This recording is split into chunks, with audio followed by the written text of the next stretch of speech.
now live. Okay, so welcome back to the second part of our meeting. This is going to be the work session of Las Cruces City Council. Today is Monday, May 24th, 2021. It's approximately 1:11 p.m. And so we're going to begin with the pet of the week. And Clint, are you going to be presenting the pets? Yes, sir. I'd love to do that for you. Can you see my screen? Yes. All right. Cat of the week is Ziggy. He's a young mother, she is a young mother to two sweet kittens, but they've moved on, and Ziggy would love to be part of your family. She's super loving. Available for adoption at the ASCMV. And the dog of the week is Sarah Connor, 8 months old, a medium-sized breed. Loves getting that attention from individuals, from people, and has a lot of energy, so needs somebody to run them around for them. Again, female, spayed. These are both ready to go home with you and your family. Please contact us at the center, Animal Service Center. Also, an exciting announcement is our off-sites are back up and running at the Farmers Market. We're there Saturdays, 9 a.m. to 12 p.m. Last Saturday was a great success. Everybody said they were happy to see us back. So, thank you. So Clint, that's the first time I've seen a pet with the first and last name. Isn't that the name of someone from the Terminator? Yeah, I believe so. We're not going to get in trouble by using that name? I don't think so. Okay, well, no. Long time ago, the city got in trouble for calling the breath analyzer called the Batmobile, and Hollywood came calling and said, hey, you can't use that name. So that was a long time ago. No. We can get her changed. They can name the dog whatever they want if they adopt it. All right. Well, we get sued, we'll direct them your way. So. Thank you, Mayor. Okay. So next we're going to go to jobs of the week. So is that going to be you, Dr. Payades? Okay. Yes, Mr. Mayor. This is Francisco Payares with Economic Development. For today's jobs of the week, and please let me know if you're able to see the presentation. Can you see that? Yes. Excellent. For today's jobs of the week, we have an internal auditor. That's with the City of Las Cruces, and that position closes on June the 4th of 2021. There's also some positions available for cooks at the Courtyard by Marriott. These positions close on June the 10th for 2021. There's also a position available at Rayos de Luz Home Health. It's for an office assistant.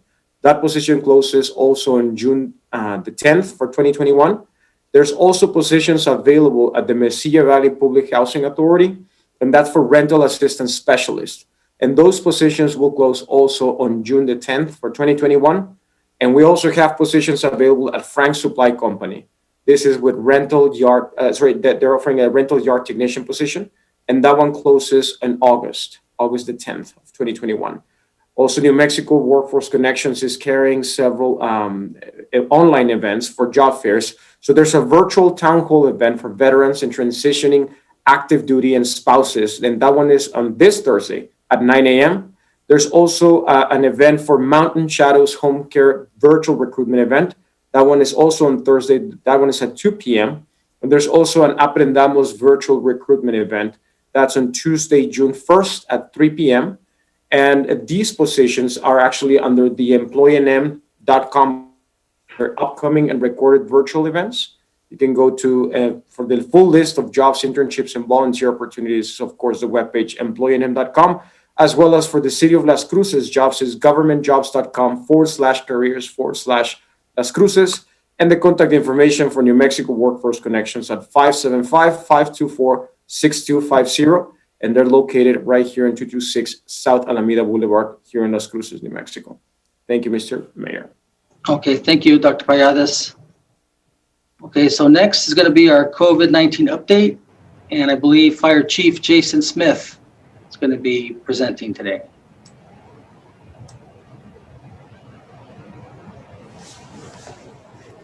Good afternoon, Mayor, members of Council. Jason Smith, Fire Chief. So I'll be doing the COVID-19 Task Force report today. Currently, Doña Ana County is turquoise. Our positivity rate is 2.33%. Fully vaccinated, we're up to 50% in the county, 85,000, almost 86,000 individuals. State of New Mexico is also inching closer to that 70% mark with a single dose for our residents here in the state. If we can go to the next slide.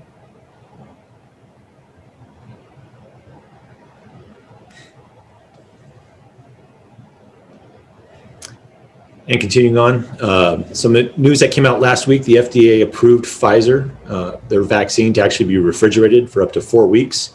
So instead of just being a shorter amount of time, we now have longer that we can store that vaccine at normal refrigerator temperatures. LCFD is still participating in the homebound vaccinations, as well as now incorporating some businesses where we're scheduling small pod sites specific to a business where we go and we can administer the vaccine to employees. After hours and Saturday events are doing quite well. There's good attendance at those events. Also, they're planning to do a farmers market event in June. Las Cruces Public Schools is moving along with their 12 to 17-year-old vaccinations in their pod sites, which I believe are on Wednesdays. And overall, the update on the asylum refugees, just keeping that on our radar. The Annunciation House in El Paso has capacity, and there are no changes there. And with that, that concludes the update on the COVID-19.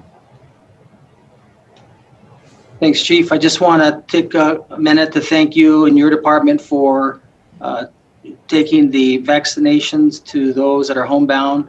Also want to take a moment to recognize Mayor Pro Tem Gandara. That was her suggestion on how we can get them out to those, and it's been working out really well. So thank you for the two of you for your ideas. Oh, Councilor Soar, Councilor Flores, and Councilor Vasquez. Thank you, Mr. Mayor, and thank you, Chief, for that report, Jason Smith, that is. And I heard on national TV, I believe it was NBC, over the weekend that New Mexico has gone to 70%, but I'm pretty sure that's at least with 1 dose of the 2-dose vaccines. So they are reporting us being over 70% now. But I have a question. So, Jason, is there vaccines that are not, when you set up a vaccination site, so there are vaccines that are not, haven't been used when you have a vaccine event? Do you have them left over? Mayor and Councilor Soar, Fire Chief Jason Smith. From some of the numbers, I don't have a specific case that I could point back to and say, yes, this is happening. Based on some of the information from Acting Battalion Chief Joe Leos, it does seem that some of the vaccines may not be used that day. So this guidance from the FDA definitely takes away some of that time constraint for using that vaccine and gives us some more latitude to get those shots into arms. Oh, excellent, excellent. So good to hear that. Yeah. So how many people got vaccinated last week? Do you know? Yeah, Councilor Sorg, I don't have that information in front of me right now. I can try to get that before the next work group and the next health PRC and try to pass that along, or I'll get that to all the counselors. Okay. I'm just wondering from week to week, are we increasing, decreasing, or staying the same number of shots given? That's the kind of information I'm kind of curious about. That would be really interesting. Yes, sir. Thank you. I'll ask our personnel to put that together and send it out. Oh, thank you so much. That's great. Thank you, Mr. Mayor. Councilor Sorg, the information I'm getting is it's been decreasing. We haven't had as many people wanting to get vaccinated as we did in the beginning. That's unfortunate, but that's the situation. Councilor Flores. You're muted, Councilor. Thank you, Mr. Mayor. And thank you, Chief Smith. Thank you very much for all your work and for the fire department's work in all of this. Do you have any specific numbers as to how many people you're reaching, the homebound people you're reaching? Mayor, Councilor Flores, Fire Chief Jason Smith. So the latest numbers put us at 291 vaccines given. So that's individual people that have actually received the vaccine. We've received 519 referrals. And of that, there's been a number of individuals who've already been vaccinated or we haven't been able to contact. Then another group, a smaller set, that actually is advised for other reasons not to actually receive the dose, or they've refused to receive the dose. So. Okay, so of the 519 referrals, you've had 291 people you've been able to vaccinate, persons you've been able to vaccinate. Are you still reaching out to the remainder, about over 200 there? Yes, ma'am. Unless there's other information that's been received that they've already been vaccinated or they're declining. They make a number of our personnel, firefighter Nathan Carr, he leads our group of making the contact with individuals, and they do try multiple times to call these citizens and see if they can schedule it. So it is more than just a one phone call attempt. Great. Thank you very much, Chief. Appreciate all your work. Thank you. You're welcome, ma'am. Councilor Flores, did you get a new computer? No, but it was fixed. Oh, it was fixed. Oh, okay. Yeah, I didn't have it for several hours, though. It took that long to fix. It sounds good. Thank you. I'm glad you pointed that out. Yeah. Thank you. Councilor Vasquez. Thank you, Mayor. Thank you, Chief Smith. I have a question similar to Councilor Stark's question about the decline in vaccination rates or just vaccination acceptance in general. From the vaccinations that we are currently getting from the state and that private providers are getting as well, do you anticipate that there at some point will be an oversupply of vaccines that we can no longer store capacity? And if so, do we have a plan when that moment happens, when the supply is greater than the demand? Mayor, Councilor Vasquez, to your point, I think like all medications that you run into, they are produced and they have a shelf life. So I think between the Department of Health and some of the other organizations that are kind of spearheading this vaccination effort and this push, we are going to have to find ways of being creative to find people willing to take those vaccinations. We run into that issue here outside of COVID with just our regular pharmacy that we run in the department, where medications expire because they're not needed. I do think we will run into that. So we're going to have to be creative in informing individuals to take that step of getting vaccinated. And there probably will be some vaccines that go unused. Thank you, Chief. I appreciate that honesty and that answer. And I think that definitely seems like a prudent next step in our vaccination plan in terms of the incentivizing. I don't think we can afford to do $1 million lottery drawing like the state of Ohio, but I'm sure we can come up with other creative ways to help get these vaccines out, perhaps partnering with local businesses as well to help do that. The other thought as well is some of my family recently in Ciudad Juarez have found themselves in positions where even folks that are immunocompromised within a certain age category are not able to get vaccines in Ciudad Juarez because they have a shortage of vaccines. And I know that they are our neighbors to the south. We have a close relationship with the Mexican consulate and some of our friends from Juarez. And so folks are actively looking for opportunities in El Paso and in southern New Mexico to get vaccinated from Ciudad Juarez. And so I would hate to see any of those vaccines go to waste and go unused when they are just 35 miles south of us. And there would be tremendous opportunity, I think, to get some of those folks vaccinated. And so perhaps that's something that we can look into as vaccines are in danger of expiring.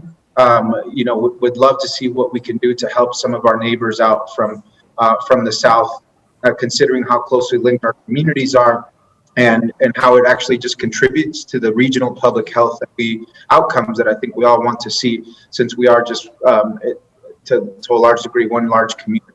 So wanted to just bring that up, Chief. I don't know if it's even legally possible, but it may be something worth looking into in terms of having vaccination drives, perhaps for our neighbors in the South, if it ever comes to having to waste them. Great. Thank you, Mayor. Thank you, Yeah. Chief.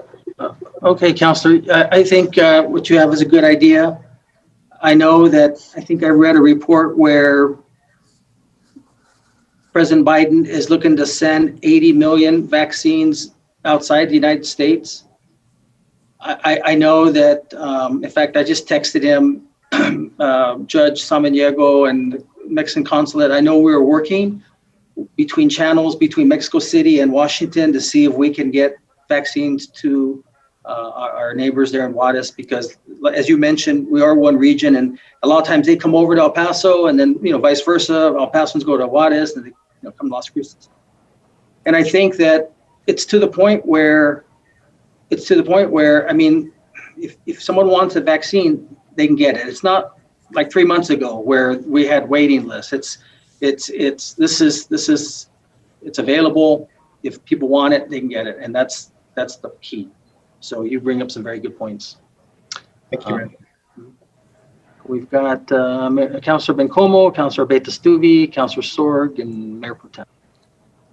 Thank you, Mayor. And Chief Smith, I sincerely apologize if I missed this, but wondering about data by zip code and if that has been available yet. Did I miss it? I really apologize if I did. Mayor, Councilor Bencomo, Chief Smith, no, that wasn't part of the presentation. Is there specific data sets that you're looking for in that? Yeah. At the number of vaccines given per zip code? Yeah, I'm really curious about equity issues, and I think potentially if there are certain zip codes that are significantly lower than others, I think it could help with targeting. It could help with the kind of efforts that are being made in the community where we could have events, right? I think it's that kind of data could tell us a lot county-wide, especially, Chief, if you're having conversations with, county officials as well in terms of coordination. I am just really curious in terms of data by zip code. Just like we had data by zip code for a number of infections, I'd like to see, I know that was a state effort, and I'm just curious, somebody had presented to us that was something that was coming, and I just haven't quite seen it yet. Councilor Bencomo and Councilor Vasquez, I'll look into both of your questions or your comments, and I'll see if they have access to that data and how we can package it for you guys for a presentation. That'd be wonderful. Thank you, Chief. You're welcome. Councilor Beta-Stuvi. Thank you, Mayor. And thank you, Chief. I'm going to be able to help you out with a few of those questions that were just brought up. One of the items that we do have, there has been populated by the DOH, the high social vulnerability index and low vaccination rate index, and it is by zip code. I have screenshots and some slides. I will send them to our city manager so that he can distribute them out to you all as well. But it does give, and I'll just briefly give off our top three, and this is by county. So the top 3 zip codes that have the lowest number of vaccinations, and this is data being used, it ends at May 18th. So we're about a week of a lag. But Sunland Park, so 88063 has a 37.6% rate. Chaparral, 88081 has a 39.9, and Anthony, 88021 has a 46.5% rate. On the opposite end, in Las Cruces, the highest vaccination areas are Las Cruces, 88005 with 57.2, Las Cruces, 88007 with 56.7, Vado, 88072 with 56.9, and Las Cruces 88001 with 50.7. So that is some of the items. We also have a little bit more detail with our vaccination rates. For partial rates, we are keeping just a little bit of below the state amount for our vaccination rates, but it is not with the same discrepancy as we saw earlier before. Our partial rate was 63.2% of our eligible population had received at least one dose. And we did have 52.5 that had received both of those dosage. With the new regulations of having the 12 plus group in, we did see a little bit of a jump with those getting that vaccine. But we also had about 62% of our eligible population for the vaccine registered. So there is a little bit of work to do with that.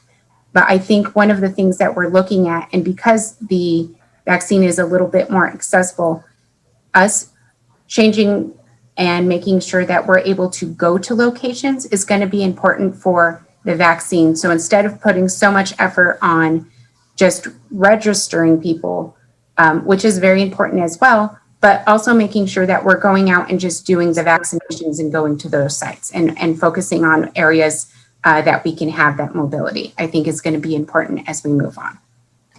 So thank you, Mayor. And also that information, as I said, with our city manager. All right, thanks. Thanks for the information. That was really good. I wondered what the percentages was as far as zip codes. So thank you for that. Thank you, Councilor Bencomo, for that question. Councilor Sorg and then Mayor Pro Tem. Just let me comment on the information that's been gathered or talked about here. Much of what you all are been asking about and information given by Councilor Abeyta-Stube, stuff I've been wondering about, just didn't think about it at this moment in time. So I'm so glad you shared all that with us. Appreciate it so much. And now the question that I wanted to ask is gone. I don't know what it is anymore. So I'm going to pass. Thank you, Mayor. Yeah, Mayor Pro Tem.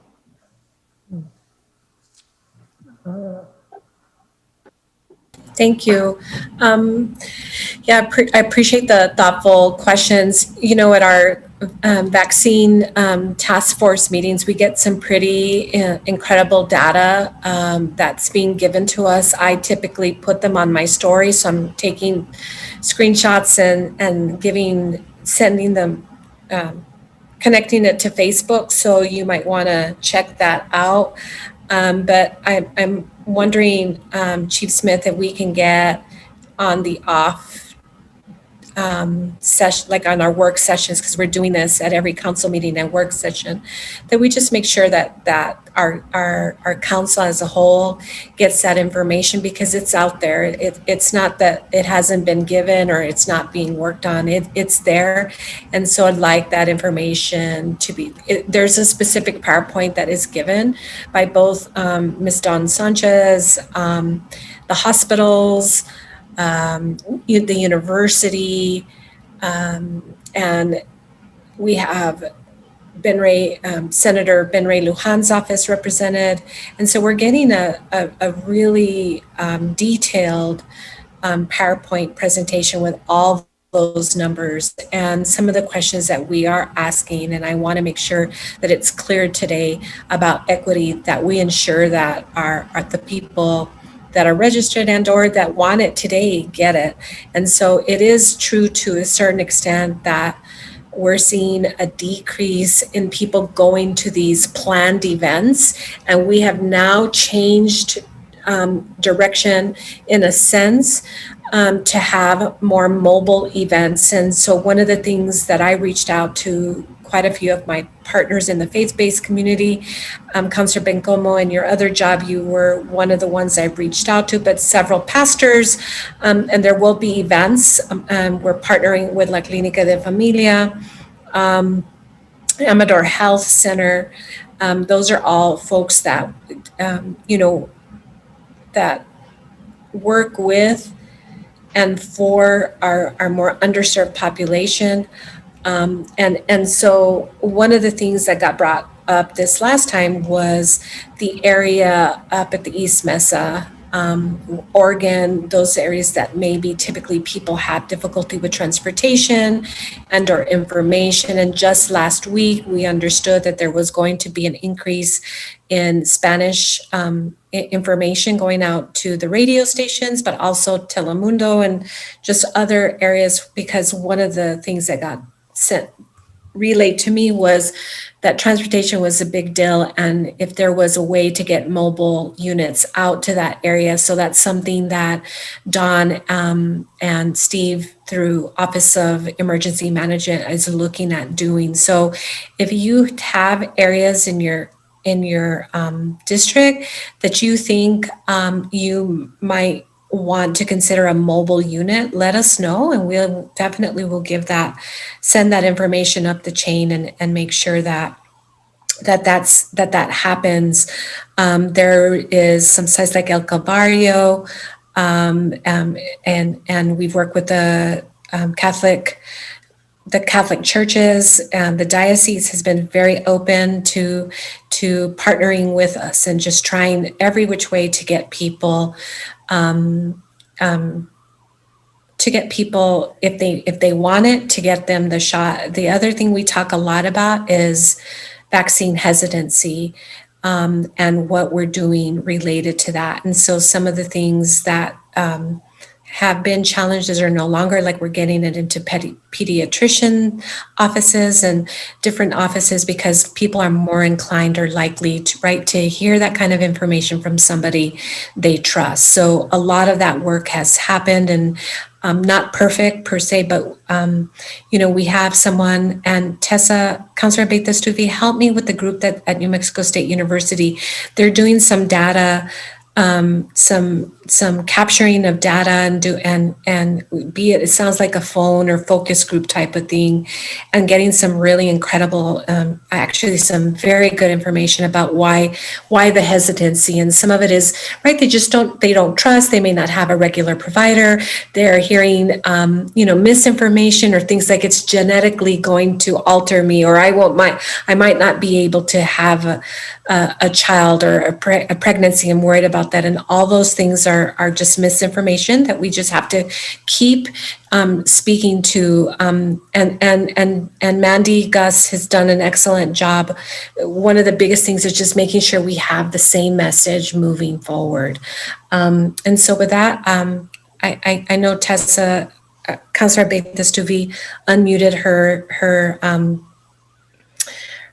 unmuted, so I wondered if she had anything further to say about that, Mayor. Thank you. Sure. Did you want to, if you don't mind, Councilor Beita-Stuvi, did you want to chime in on that? Yes, thank you, Mayor, and thank you, Mayor Pro Tem.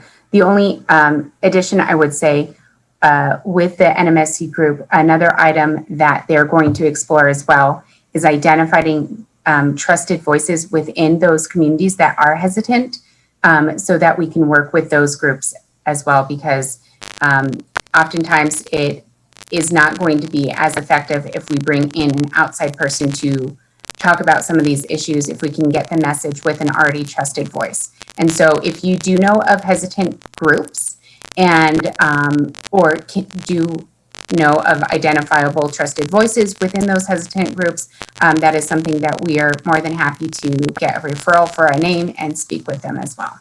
So thank you, Mayor Pro Tem, and thank you, Mayor. Before I go to Councilor Sword, Councilor, if I may, Councilor Beita-Stuvi. So I wonder, you talk about trusted voices. I just thought of La Clínica de Familia. A lot of the zip codes that you were talking about, I know they have locations there. I wonder if they haven't been reached out to, or maybe they're, I can't remember. I don't think I put them on the council, on the task force, did I? Or I wonder if that might be good, because they trust them and they work with them daily. And I wonder if they can let them know, hey, this is important. And to, at the very minimum, if we can at least get the first shot, because the studies I see, they're anywhere from 70 to 80% effective. And that's better than, that's better than no shot. And so has that been discussed at all about using La Clínica? Yes, sir. And they are helping out with vaccination efforts. And so what I can do is I will circle back and see if they are willing to even work with the state's Trusted Voices campaign, there's a little bit of media, or if we can tie them in to any sort of messaging as well. Perfect, thanks. Okay, Councilor Sorg. Just real quickly, I remembered, if there was somebody on the city government here, perhaps maybe the leader of the whole city government would be the right person to contact New Mexico State University to see if they would be willing to offer a free ticket or two to a event in their if a person gets vaccinated, for those that are most reluctant, maybe. What do you think of that idea, Mayor? I think that's great. Okay. Maybe we can buy some tickets to the football games, the city, and that we can help sponsor and then give them away. I don't know. We got to get Jennifer involved, see if we're allowed to do that. Okay, but maybe the university would do it on their own, just offer them themselves. No, it's possible, yeah. Worth an ask, anyway. Basketball might be more important than football, but both. Okay, that's all. Thank you. Okay. Councilor Flores. Thank you, Mayor. I just want to comment on the university student or representative who was addressing the COVID-19 task force. My understanding, or I believe it was abundantly clear that there will be a population of people who will not have will not be vaccinated. That was my takeaway. My takeaway was that there was just no trust, and she said it with almost a deadpan face, that there is just no trust. So I don't know what sorts of measures have to be taken to convince those who are hesitant. But this particular group seemed to be definitely against it, and so I think that has to be taken into account for the persuasion. I don't think they are open to being persuaded, but that was my takeaway on that. Thank you. Okay, well, that'll be your task, is to figure out how to get them to take it. I'm just kidding. All right, well, that pretty much concludes our update. So thank you for that, Chief. I appreciate that. So we've got two items on the agenda. The first one is going to be the 2021 legislative session debrief, and we have Mr. Larry Horan, our city lobbyist. And thanks for joining us, Larry. Thank you, Mayor, members of the council. I'll start the PowerPoint with my share. So, Mayor, members of the council, I'll just run briefly through the highlight of the tracking that issues that we were following on behalf of the city of Las Cruces, and then also talk about capital outlay. And as always, please let me know if you have any questions or want to interrupt when we're on a particular slide, and I'm happy to go into more detail. The session ended just a little over 2 months ago. It was a 60-day session that began on January 19th and ended on March 20th. They had a total of 814 pieces of legislation introduced. For a 60-day session when there was actually some money available, that's a significant reduction in volume of legislation. In a normal 60-day session, you would have over 1,000 bills introduced in each house.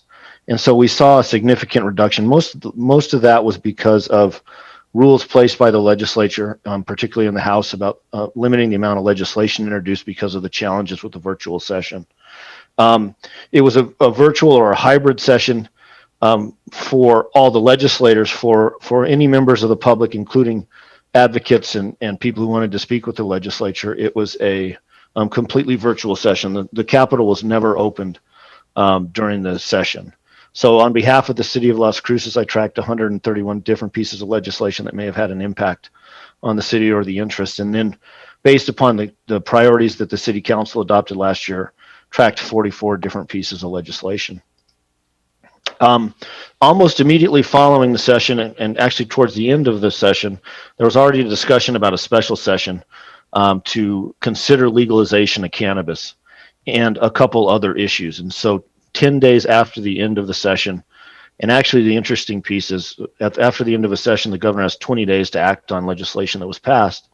In the middle of that, 10 days after the session on March 30th, she called a special session and called the legislators back to Santa Fe to consider just a couple of issues. One of them was legalization of cannabis. Another one was changes to the LEDA Act to allow large projects of over $350 million to share 50% of local GRT and state GRT to go back to the entity that actually would be performing on the project. And then there was a legislation dealing with expungement of certain criminal records, which included cannabis-related convictions. And all three of those pieces of legislation were passed and signed into law. The special session only lasted for 2 days, so they were done by March 31st, right before Easter. For capital outlay funding, the city of Las Cruces had total funding requests for all of our projects of just over $8.5 million. We received capital outlay funding of just over $2.3 million for our direct asks. And the Community of Hope also had a funding request, which we supported. We did not introduce it for them, but we're supportive of, and that was just over $1.8 million. As we're talking about capital outlay, the other thing that happened this session is the legislature passed a law that requires the disclosure of which legislators funded which projects. So for the first time after this session, we actually have a list of projects and who provided funding for us. And that's the first time that that's happened in New Mexico. So just a breakdown of what we received, and you may have already received some of this information, so I won't spend too much time on it, but the Brannigan Cultural Center received $100,000. East Mesa Road construction, $414,000. We received $400,000 for the airport construction. Our law enforcement equipment requests, $464,000. Septic system replacements of $527,000, and East Madrid Avenue improvements of $400,000. We also had 3 different reauthorizations. So a reauthorization is a change for capital outlay funding that we had received in the past, and you can either change language, extend the deadline, or actually change the purpose of the funding. And so we had to expend the time for our cinematic infrastructure capital outlay that's been on our books for a little while. That was pushed out till June 30th of 2023.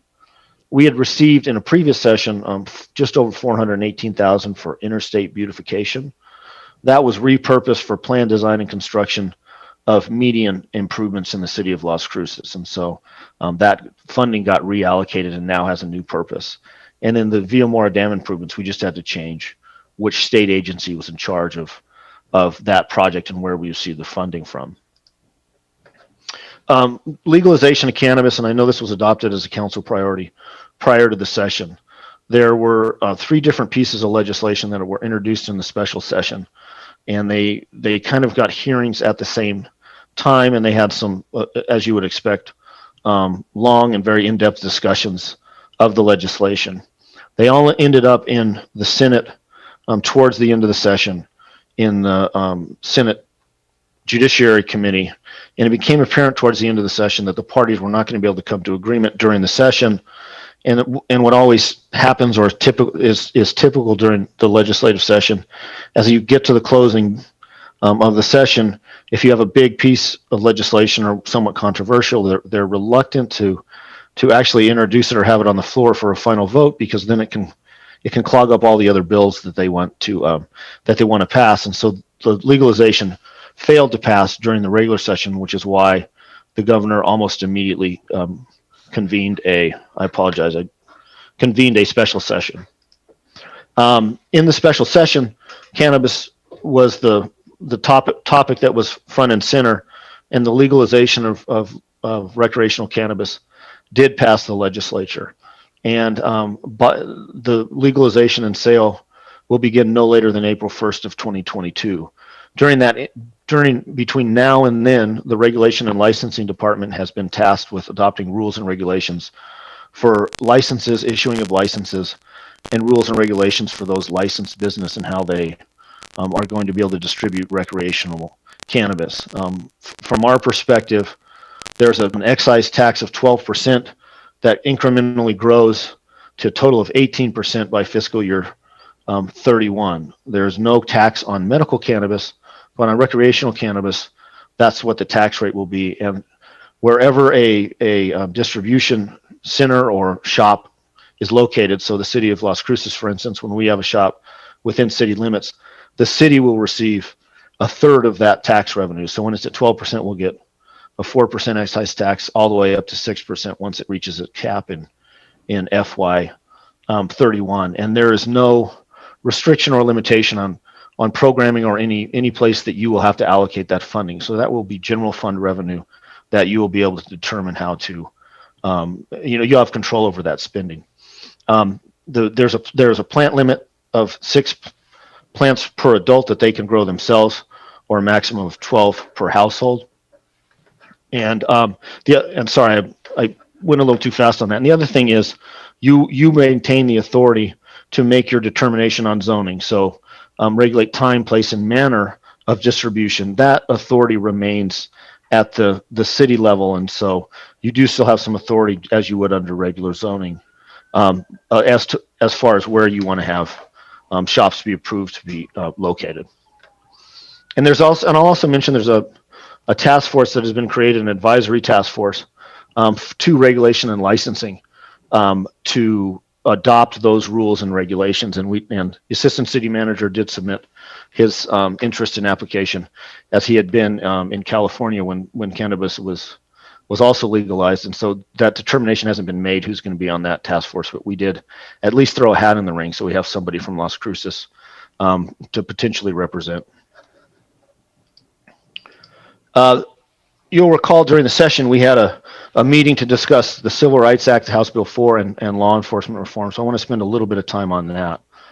House Bill 4 was the Civil Rights Act that came out of meetings during the interim of a Civil Rights Commission to determine whether or not the state should adopt a Civil Rights Act to allow for a cause of action at the state level for a violation of the state constitution. That legislation did pass and was signed into law. So now a citizen who feels that they have had a state constitutional right violated can bring an action for a civil rights constitutional violation in state court. Before this legislation was passed, the only remedy they would have would be to bring a federal lawsuit for a civil rights violation. There was a cap on damages of $2 million per claimant per occurrence. One of the concerns that the local governments and the municipal league and the association of counties really discussed was that if there was no cap on damages, that this could really cause significant financial damage to local governments. They did include a $2 million cap per claimant per occurrence. That cap also includes attorney's fees. So a claimant can be awarded attorney's fees, but there is a hard cap of $2 million per claim per occurrence. The one thing, and there's a lot of discussion on this, it's not just limited to law enforcement or correctional officers, which is where most of the issues arise. This actually applies to any governmental actor. So that includes any local, state employee, and to whatever extent it would apply now under a federal cause of action, could also include elected officials. But they are held harmless. So the local government themselves would be the ones who would be on the hook. So you could not sue an individual employee for their actions and then have them responsible for any damages. It has to be paid by the local government body. The other piece we talked about during that session was Senate Bill 375, which was the proactive law enforcement reform package that was pushed by the New Mexico Municipal League. That did several things, including it changed the makeup and duties of the Law Enforcement Academy Board, and it took away certification and decertification power from that board and had them focus solely on developing and implementing training standards across the state. And it included provisions for new training requirements that they would have for all law enforcement officers and also for any other first responders, including fire and EMS, to deal with people who are in crisis or dealing with mental health issues, and also to deal with first responders who may be having struggles with their own mental and physical health because of job-related incidents, and also included a peer-to-peer intervention aspect to it. It also added members with experience in adult education and experience in dealing with individuals in crisis to that academy board to try and professionalize the training statewide. The other thing it did is it created a new law enforcement certification board with attorneys in law on both sides of any issues. So in criminal law, DAs and public defenders, and civil, those who practice in the area of civil rights for plaintiffs and also for defendants, and added other professionals on the certification board.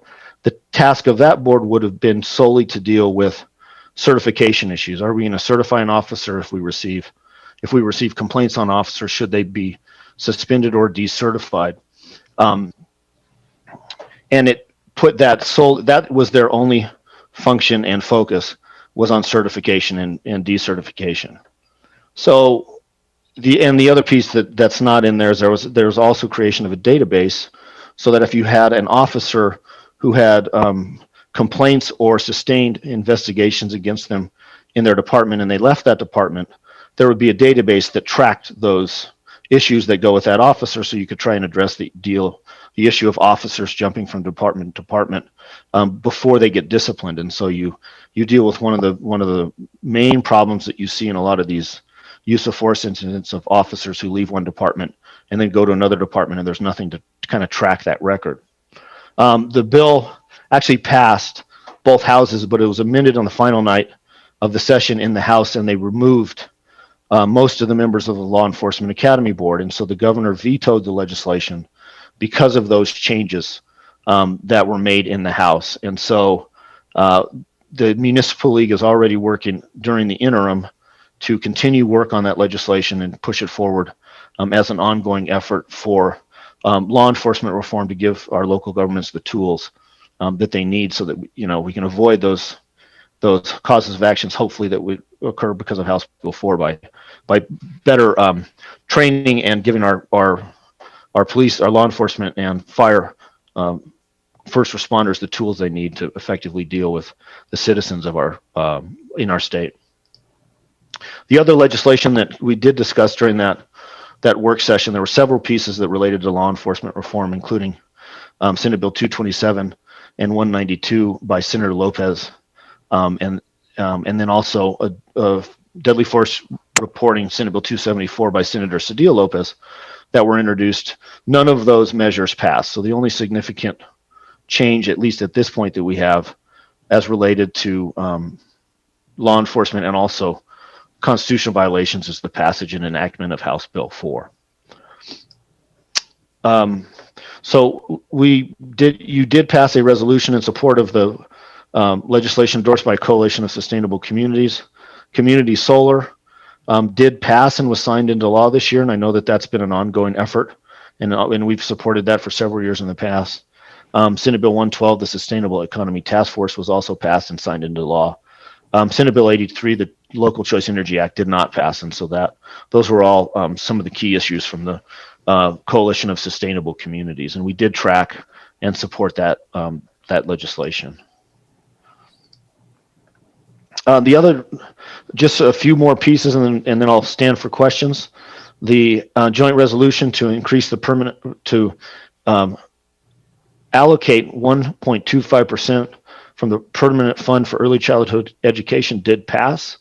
That is not subject to signature by the governor, and so once it passed, then it will be put on the next general election ballot in 2022, and it will be up to the voters as to whether or not that allocation actually occurs. The significant change was the original ask was for a 1% distribution. That was increased to 1.25%. The Elizabeth Whitefeld End of Life Options Act, excuse me, what passed and was signed into law. They did have discussions on exempting Social Security from income tax. That did not pass, nor did the local government tobacco product sales ordinance. That would have given you the authority to enact stricter regulations as it relates to sale of tobacco and e-cigarettes. That did not pass. The small loan percentage rate legislation, there was a bill that almost made it to the finish line.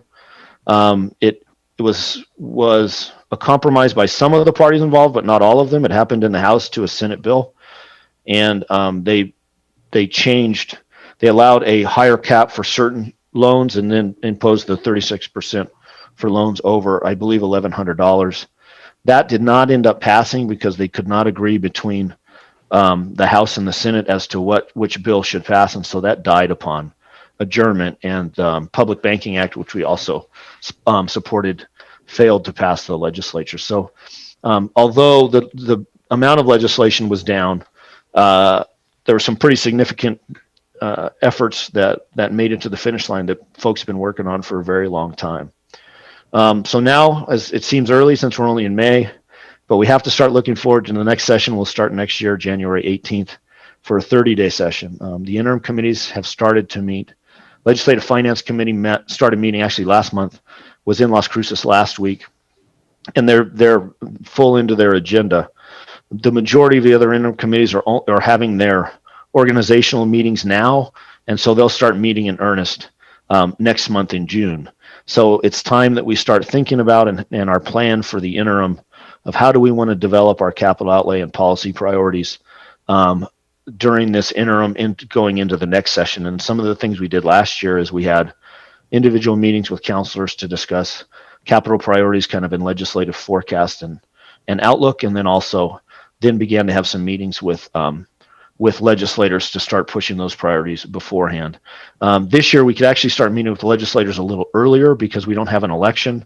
So we do know who we're going to have in the next session. As you'll recall, last year we had a lot of new legislators that we weren't sure who was actually going to be in office until after the November election. So we were kind of on a compressed timeline.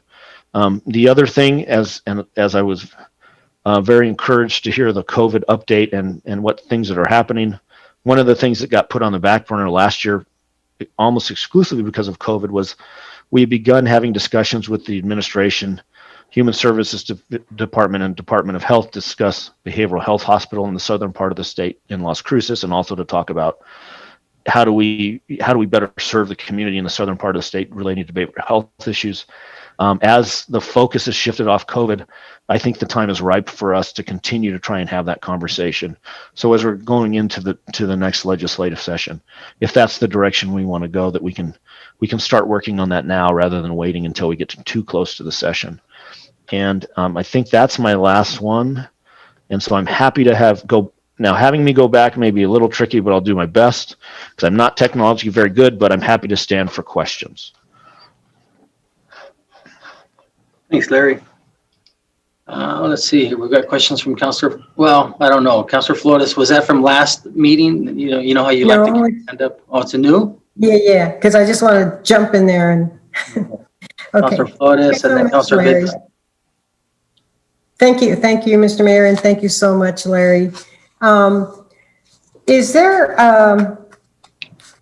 it possible for you to, or would you please send us copies of the bills that we supported, or not, the ones that were somewhat controversial? For example, HB4 Civil Rights Act. Can we get the final verbiage on that? Do you know if that's ready? Mr. Mayor, the codification. Yes, I can. I can send. So I just want to make sure I send you the right thing.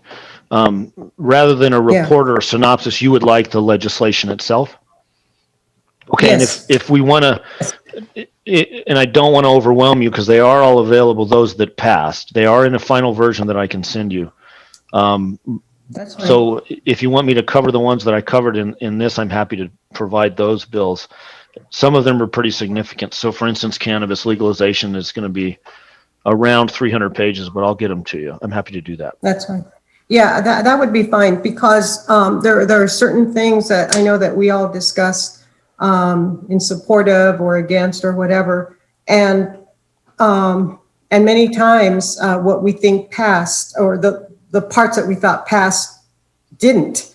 And in the end, the legislators are going back and forth and they're saying, well, look, if you add this language, then we'll accept, what you want. And so I just want to see the entire language as to what the codification is in its final stage. And then so I need to see that, especially the one, the HB4. And then as far as the HB 49, what, did you sit in on any of that legislative stuff? I mean, the goings on, when they're deliberating? Hang on, if you give me just a second, let me pull up the bill so I'm not talking on the wrong one. What is HB 49, Councilor Flores? Social Security, tax on Social Security. Oh, okay. It seems like such an outright violation of double taxation. I mean, Social Security I paid on it. We all pay on it when it's being taken out. It's taken out at the top, and now New Mexico taxes it. A lot of other states don't. So, Mayor and Councilor Flores, and I'll pull up the analysis real quick while I'm talking to you. But the issue that comes up particularly with that bill is that the legislators are in favor of it conceptually, but it creates such a fiscal impact because if they lose that revenue, trying to find a replacement for it. And so that's usually where that breaks down. So they say they're in support of it, but it'll have a significant impact on the state budget. And so then it typically fails. And that's why I want to pull up, if you give me just a moment. That's what it is. My concern is that people who are on Social Security have already paid for that tax. And it's not really an income per se. I mean, the state of New Mexico sees it as an income. The IRS sees it as an income, the IRS does not see it as an income because the taxes were already paid on that previously. So it seems to me that the legislators should really be working with economic development in the state of New Mexico to make sure that we're not taxing people who are 65 and older on Social Security and depending on that income. I mean, it may not be a lot of money to people who are earning, $80,000 to $100,000 a year, but it's a lot of money for people, especially here in New Mexico, for crying out loud. I mean, here we are, the poorest state in the country, and we're taxing our elders. I mean, it just seems so immoral to me. So if you could, next time around, that's definitely one of my priorities. And we passed a resolution here, in support of not taxing. So we definitely have to keep an eye on that. And Larry, I don't mean to in any way burden you, but on SB 227, that was a police misconduct. That didn't pass. But HB4, the Civil Rights Act, as it's called, was passed. Did you say that the liability extends to elected officials, or is that set forth strictly in that statute now? Mayor and Councilor, so anyone acting on behalf of the public entity, it would be subject to. So, which includes city councilors, mayors, municipal leaders. And Mayor and Councilor and I would defer to Ms. Vega Brown for any clarification, but I don't believe that unless it does not count towards your vote. So if you vote on a piece of legislation or an ordinance, it would be if you violated or an alleged violation of someone's constitutional rights in your role as a city councilor, but I do not believe it extends to legislation itself. Okay, that's why I'd like to see that particular sure legislation. And Mayor and Councilor Flores, I'll tell you, I thank you for your giving me a moment to pull it up, but the Social Security income tax, the issue that always gets it is, so in FY22, the state estimates they would lose $83 million if they remove the tax on Social Security, $87 million in FY23, and by FY25, it escalates to almost $100 million, a $99 million negative fiscal impact for the state.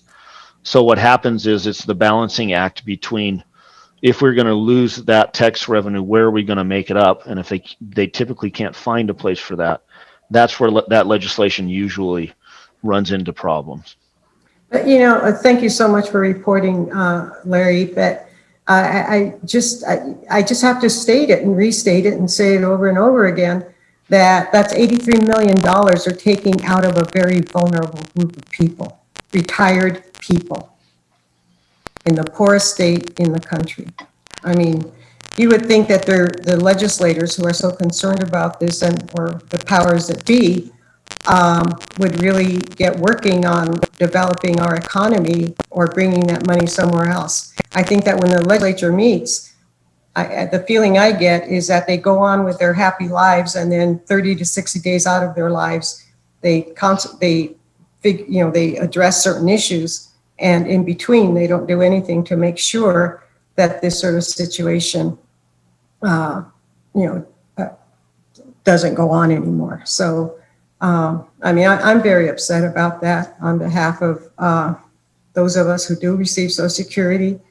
And I can't imagine, I know that there are people who live on those checks. They depend on those checks. And $83 million, that's a chunk of change taken out of a vulnerable group of people. Thank you so much, Larry. Thank you, Mr. Mayor. Thank you, Councilor. And Jennifer Vega Brown has raised her hand, so she probably is going to discuss the questions you asked, Councilor Flores. And then I actually have something I'd like to add to that, because I recall from something that happened years ago. So, Jennifer. Thank you, Mayor. Thank you, Council. Just to follow up on what Mr. Horan said, I believe that House Bill 4 does not apply to any vote that you may make in an open meeting, and it also does not apply to anything you say in an open meeting. I'll have to look at the final version of that, but I think that is the parameter. Okay, so let me share this with you, Jennifer. This happened years and years ago when there was a gentleman's club that wanted to come into Las Cruces, and the city council did not want to allow it, so they denied it. So then they appealed, and it came back that the city was denying their civil rights. I mean, their right to have this type of a business. So it was negotiated that that the city was to allow it, but that they had to pick a particular area that they could place it. And then that's how the area where off of 17th Street or I don't know, where FedEx is. I don't know what the name of that street is. That's why you see, and I don't know if it's even completed, that gentleman's club called the Bronx. That's why it was really regulated to that area, because of the potential of violating one's civil rights. So I'm thinking that that's what they're referring to when if they wanted to sue council members for violating their civil rights, because that I seem to recall specifically they said, if you don't allow that, you're violating their rights to have this. And so that's when the federal judge kind of negotiated with the city and said, listen, you guys need to allow, you guys pick a zone, and if that's where it's going to be, that's where it's going to be from this point on. But you can't keep saying no, and that's what I recall. That's what I wanted to point out. And then I want to circle back to Larry. Forgive me for jumping ahead of Councilor Bates-Stewey, but real quick, Larry, because this is germane to the discussion. So when will shops be able to start selling marijuana? Mayor, members of the council, that has to be at least by April 1st, 2022, when those rules and regulations are adopted. There are several incremental pieces that deal with rules for licensing by January 1st and starting to process some applications by September 1st. But they'll start processing applications for shops by January 1st of 2022. I did have a conversation with Linda Trujillo, who's the superintendent of regulation and licensing. She's a former legislator from Santa Fe. She is actually hoping to have those rules and regulations in place prior to April 1st of next year, but that is the hard deadline for beginning of actual sales. Okay, and the reason why I ask is because and I don't know if EFO has a particular date. I mean, that's still kind of a ways away, but I think we need to have a work session on where because it allows us to have the zoning, much like the gentleman's club that I was talking about on the federal side. I think the council needs to discuss if we're going to have a particular type of zoning for cannabis shops, because the information I'm getting obviously is, if you have, it has to be, certain distance, hopefully from schools or churches or whatever. But also, if you have it, I know just from the medical marijuana that some of the businesses that they had it there, it was causing a lot of grief for them, because they could smell it and the customers could smell it, and so I think that's something there that we need to look at soon to figure out if we're going to have any particular zoning that we want it to be, at. So that's what I wanted to say. Okay.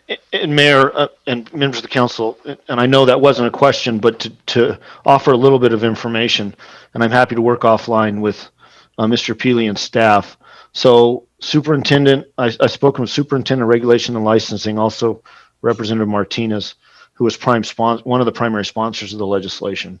There's going to be some presentations and work groups they're making, and they may actually be some recordings of that. So some panels having some discussions that are going to be available. There's also a lot of information available on the Regulation and Licensing website. And then also the Municipal League has already started some of the work on those zoning issues.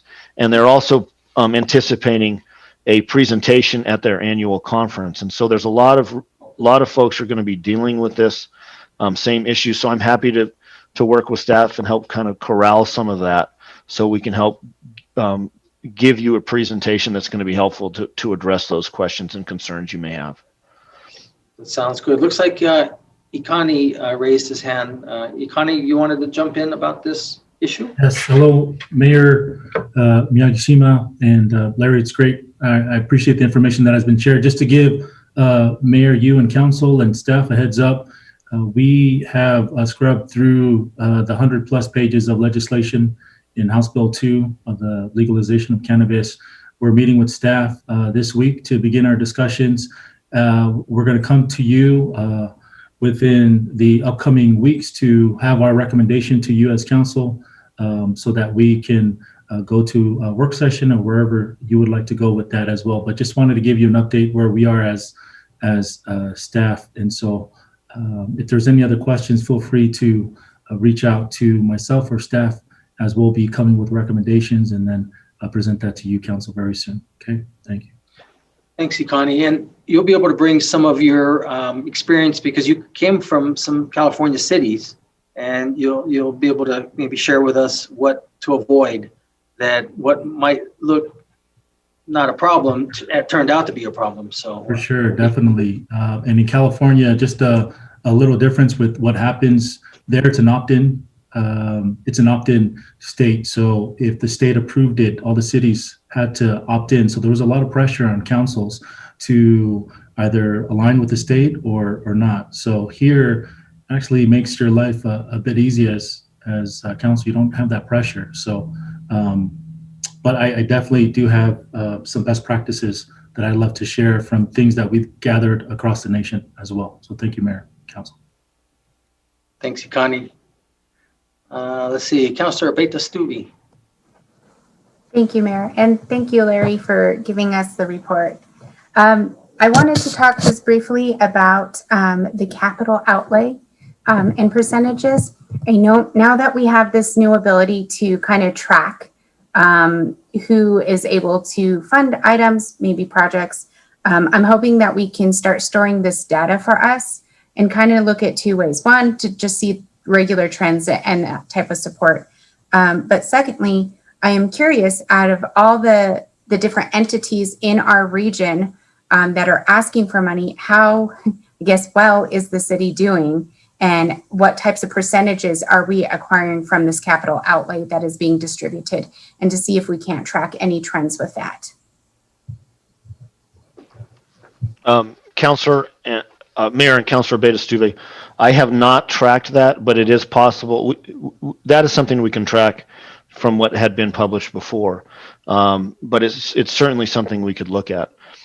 Just one of the difficulties you'll get with capital outlay and percentages, because it's a natural place we want to go, is it also depends upon numbers of legislators, that their requests are split amongst a whole bunch of different entities, and how much money they're getting, and then who is on the statewide capital outlay list. So, for instance, most, if not all, of our funding came from local funding from legislators, because we did not really have one of those regional statewide projects this year. But for instance, let's say we do the hospital and we get support from the administration, and it's a $15 million project, and you get money from the state.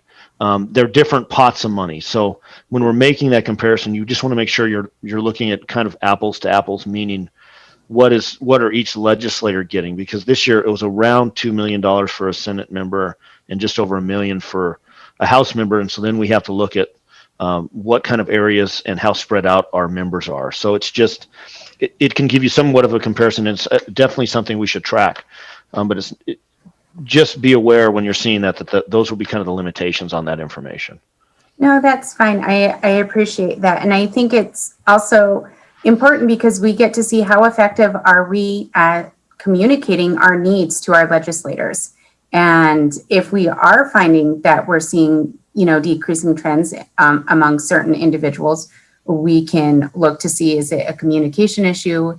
Is it just an area that is not a priority for them?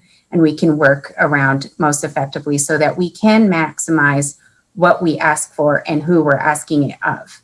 And so I think that's one of the reasons that it would be good to be able to have that information. And then secondly, when looking at HB4, is there going to be, or even the cannabis one, is there any funding that is anticipated to come from these decisions, maybe mostly from cannabis, I guess, to help with items that need to be prepared, such as training for officers or any other educational needs that are necessary before this comes into place? Or is that going to be left up to the municipalities to work on and fund? Mayor and Councilor Beta-Stuve, I'll start with House Bill 4. There is nothing in the legislation, including funding, that relates to changes of training or best practices or anything like that. The only piece that was dealing with that was the Senate Bill 375, the municipal league effort. So the state is not giving us any money to deal with this. What I will tell you about some of the discussion related to House Bill 4 is they discussed, as this is implemented and we start seeing the impacts of it, if there are any adjustments that need to be made in future sessions, that's something they anticipate they may have to do. And also in the cannabis legalization, there's not any direct funding coming to us to deal with that. Okay, thank you. And I just think that's something that we as a council have to consider, obviously, as we come up. One of the items I do think is necessary for all individuals, when we're even talking from electives, board members, those that help on our committees, is to make sure that we are using those best practices and maybe going over review for even just civil rights, just to make sure that everybody has the correct training that they need. And it extends beyond our public servants. And so thank you, Larry, and thank you, Mayor. Thanks, Councilor. Mayor Pro Tem. Thank you. Thanks, Larry. I appreciate the information, all very valuable as we move through. Honestly, I wanted to get sort of what the process is going to look like for the city and a timeline. And it seems around cannabis. I think I know of at least a couple of cities that are already talking amongst their planning and zoning committee. And so I wasn't sure where we were at, but I'd like to be as prepared as we can. So from Ikani's feedback, he said in the weeks to come. I didn't hear a specific date. How much time do you need to sit with staff and really, comb through everything and start to come up with something viable? When can we expect this to come to council?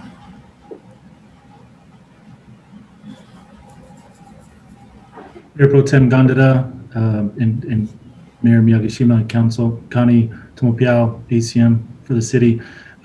We can come I do want to give our staff some time, just because staff was waiting on me. This will be the first week that we're meeting, but I've been taking the last few weeks just to scrub through legislation. If I had to give a timetable on where we can come back with a recommendation, I would say as soon as a month from now, we can come back to you if the council sees fit for a presentation and work session.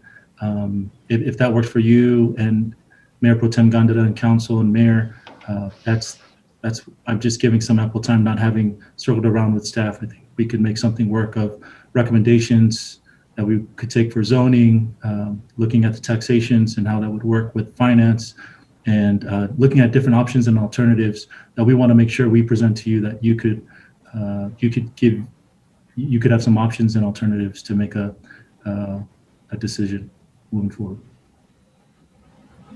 Thank you, Connie. I appreciate the sort of drilling down a little further when that time would be, and then knowing that I understand there's quite a few departments that will need to weigh in, and I'm glad to hear that you're going to consider planning and zoning, because I think that's important as well.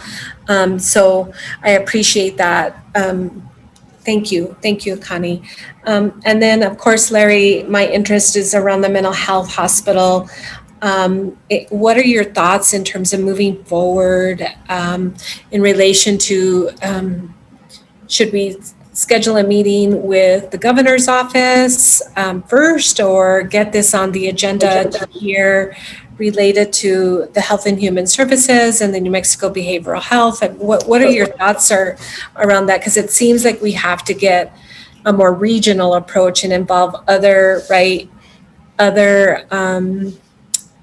legislators, both on the House and the Senate side. And I'm happy to help spearhead, a meeting if we need to moving forward. Thank you, Mayor and Mayor Pro Tem. So where it was left right as COVID hit is I had some initial discussions with the governor's health policy advisor, and the initial plan was, and I would anticipate I presumed, and I apologize if that was out of turn, that we wanted to continue to keep this as a priority. And so I think that the plan was to have an initial discussion that I'll have outreach with the governor's health policy advisor, and there was some folks from both HSD and Department of Health that she wanted to have that initial discussion. And then we will come up with a strategy to come to you as the council to convene those meetings with the city and other interested stakeholders. But I don't think that necessarily means we can't have discussion with legislators as well. So if we want to try and get on an agenda for the Health and Human Services Committee during the interim to start discussing the issue, at some point, although I think that's premature, the Legislative Finance Committee, because they're going to have to look for funding. Those are all things that can start as soon as we begin having those conversations. I just think fitting it in with since we have such Medicaid is such a dominant payer and driver and provider of services in New Mexico, I think having HSD involved initially is really important. And some of those folks have taken a look at some of that work with those initial discussions I had with Ms. Wishner. So what I would suggest is I'll reach out to her again to reignite the conversation now that they can focus on other things, and see if we can get that moving early in this interim. It's not something we want to wait on. In the next week or so, I'd hope to have a meaningful conversation with Ms. Wishner, and then move forward on HSD, DOH, and then also bringing a meeting with those necessary down here. Yeah. My idea last session after last interim was that if we convene a meeting, we actually convene it, maybe the city hosts it, so we get the folks down here so we can have them in the community, and so they can see what we want to talk about and what we're looking at. Right. I appreciate that, Larry. That would be what my first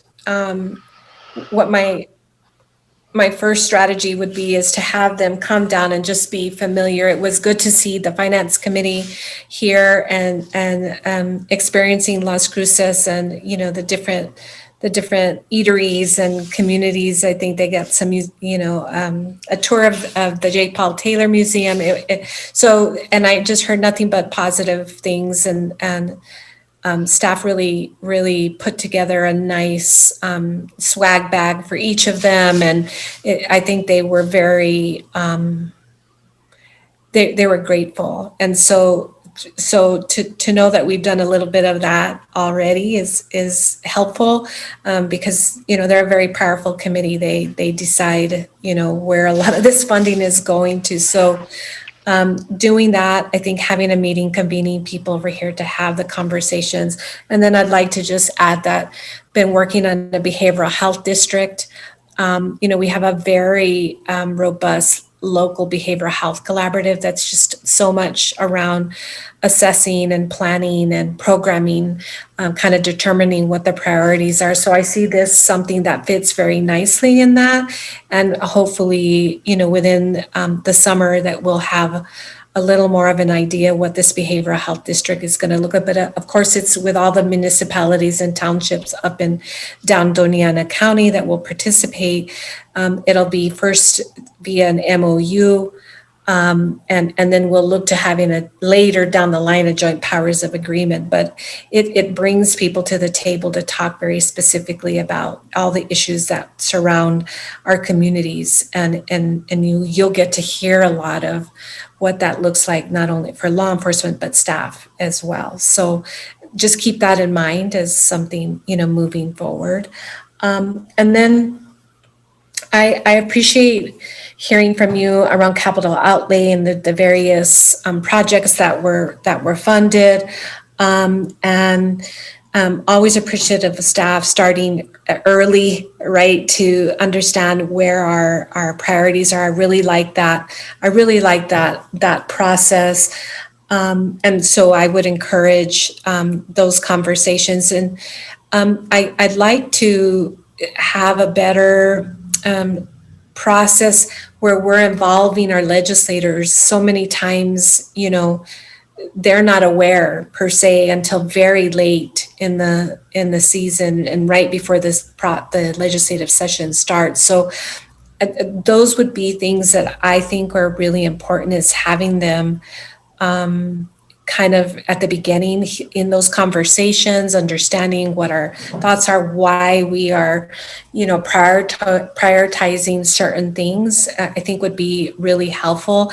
It's overwhelming, and you're right. We had a lot of new legislators, but it's overwhelming with all the other things that they're having to deal with. So if there's a way, I think there's two things, and I know the staff is working on a report in terms of, because we hear individually, well, where are you at with the parking garage? Where are you at with this and that? And so being able to update our legislators more regularly in terms of where we're at as it relates to each of those projects, I think is going to be very important. So looking to maybe 6 months. I know a report is being worked on, and I'd like to share our COVID response. So many of them aren't aware of the things we've done to help our citizenry related to COVID. So those are two things that I think really need to, and will continue to need to happen in terms of updates, especially as we determine how to use the ARPA money as well. So Larry, anything you can do to help us with our communication with them, with our legislators, I think is really helpful, because I bet we each get different legislators asking us, updates on, well, we gave a significant amount of money, but we haven't heard too much. And the other thing is, and lastly, is the money that we reestablish, I guess, related to the cinema. What are your thoughts around that, and what do we need to do to ensure that money is being used appropriately and timely? Because I would hate to ask for another extension. Thank you, Mayor and Mayor Pro Tem. And just when you're talking about capital outlay and reporting and making that process better, that's been an ongoing process. And even as you get new legislators, what worked in the past is sometimes not what they're expecting. And so we really try and adapt the process we have to the legislators that are currently serving. But I will tell you, Mr. Peely and I met very shortly after the session to kind of have some of those discussions. Are there ways that we can improve that information in kind of an ongoing list with legislators? And we've had some of those talks, and figuring out how it works best for the city is a good idea, because one of the best things you can do with a legislator is say, you gave us X amount of money for streets or septic or whatever it is, and this is all the other money we brought in to help with that project, and this is what we've done, and this is when we finished it, and they really like ground breakings and ribbon cuttings. And so those are all the kind of things that we continue to talk about. And Councilor Beda-Stuve talked a little bit about it as well, is the more we can align council, your priorities as a council, with the legislators' priorities for spending, the better off we are, because the more they're going to want to fund our projects. But that can be difficult sometimes, because they may have something completely different in mind versus what you think is a city priority. So that's kind of an ongoing struggle. And with the cinematic infrastructure money, I know that's been a challenge. We've had to get that reallocated several times. And we have some legislators who are really passionate about bringing more film projects to Las Cruces and Doña Ana County. And so how we get it done, I think Mr. Peely started to have some of those discussions with economic development in the film office. And so as we start bringing more films down here, I think it would be, one thing we might do is ask that film community is what is going to be beneficial to you that we can provide as a public entity, and then use that funding to fit that need. And it's been reauthorized a couple of times, and Senator Steinborn is one of the primary drivers in it and really wants to get it spinning. So I think it's good for us if we can figure out the best way to do that. Otherwise, we don't want his money sitting there, or the money from the legislator sitting there. And if we need to find a different way to spend it, we should do that. But right. I think that's got to be an ongoing conversation with what's going to fit for the community down here that's going to be of the most benefit. Is it a sound stage? Is it education programming? Is it facilities for training of students? That's what we need to find out, and it's kind of been the ongoing challenge with that money. I appreciate that, Larry. Thank you. Thank you, Mayor. Those are all my questions. Thank you. Mr. Mayor, I can help answer Mayor Pro Tem's question about the cinematic money. Okay. The key here is having a manager for this facility, for the soundstage. That's what we've been lacking. And what Film Las Cruces is going to do is put together a package that we can spread around to all the different production companies that are in the country, and try to sell it so that they would come and we would finance the facility, and they would manage it.